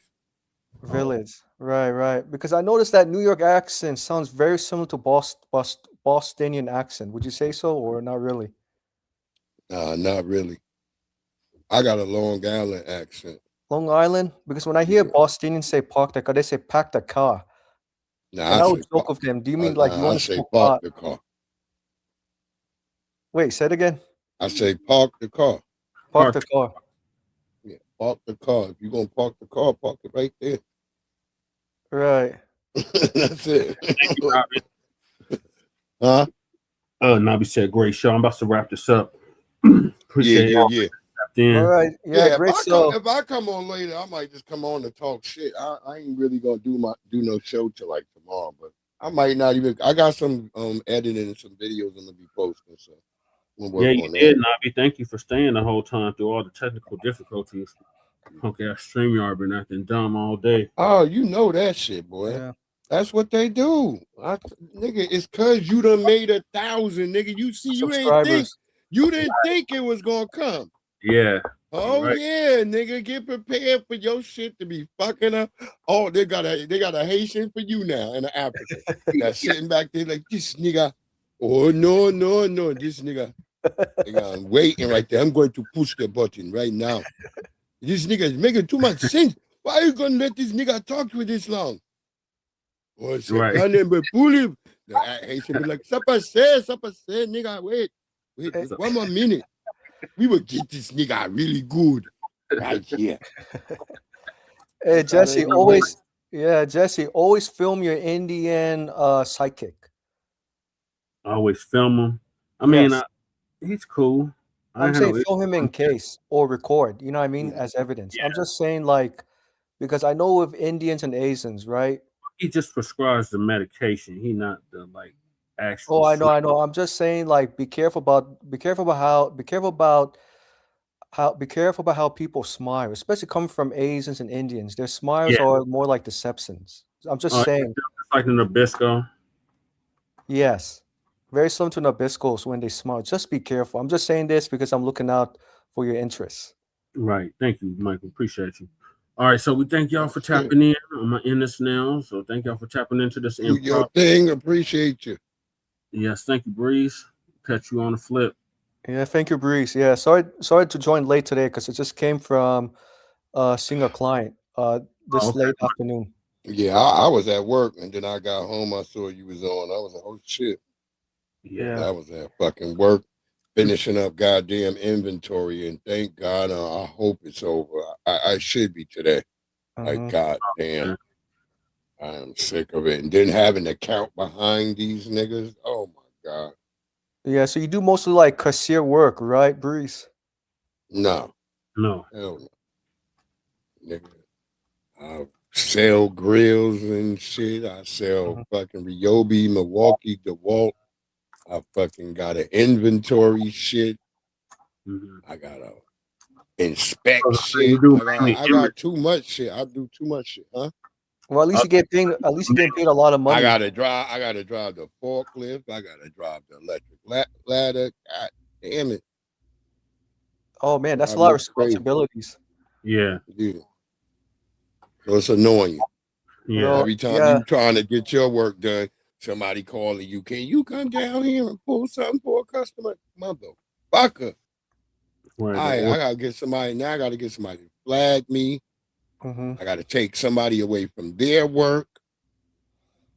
Now we got to try to get through this goddamn racetrack with all these fucking customers just keep popping out of every goddamn corner like whack-a-fucking mole. You try not to hit these niggas because they don't act like they see the goddamn forklift coming down the damn thing. Right. Right. And then the worst part is dealing with the Karen customers. Oh my God. It's annoying. Niggas waiting. I'm waiting for a door. All right, nigga, you gotta hold up. We going to get the door now, nigga. How the fuck you think the door get over here? Right. Ain't nobody carrying no fucking door. Right. Nigga, we gotta get it down, nigga. That's why they had to call me. Then I had to find a machine, nigga. Then I gotta make sure I got a nigga that can flag. Then we gotta find gates, nigga. We gotta block it off because some of y'all keep walking in the area while we trying to block it off. Like, oh, are you closing this? Bitch, don't you see it? Like, what the hell? A big orange gates that say stop, bitch. Right. Y'all walking in like, oh, are you closing this down? Yes, bitch. Yes. Hurry up. This the longer y'all take. God fucking damn it. We can't rush them out the aisle. They just standing there looking at the paint. They know we looking at them and shit. We standing there just looking at them. Like, come on, man. If we could burn more fucking holes into you, we fucking would. But god damn, move, bitch. Right. I got a nigga back here waiting for 40 bags of mulch. Right. You get but Breeze, you get paid a lot per hour. Like what? Like at least 30 an hour. We get money. Yep. Yeah. All right, y'all. Appreciate y'all coming through. Yeah, have a good one. All right, you guys have a good one too. And Breeze, always be careful about the A's and Karens at Home Depot, especially the A's and You customers. always know. We always know. Yeah. I let Mr. Chi and them do their thing. I'm gonna catch y'all on the flip side. I'm out. Okay, Breeze. So this is going to conclude this impromptu Grand Rising, Shabaka in the Chase in conjunction with the Frontline Black News. Join us tomorrow for a brand new episode of the Frontline Black News. In the meantime, make sure y'all like to subscribe to all of our platforms, Frontline Black News on YouTube and Facebook, The Revolutionary Agenda on YouTube and Facebook, and Shabaka's Black Experience Enhanced on Facebook, Twitter, and Instagram. So peace, love, light, reparations, and separations, and delineations of Black empowerment.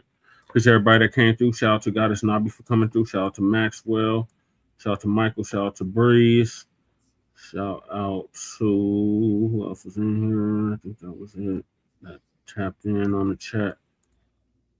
And anybody that was peeking and not speaking. Oh, Fresh Always. Shout out to Fresh Always for coming through. So we'll see y'all tomorrow. Frontline Black News. Peace. Peace.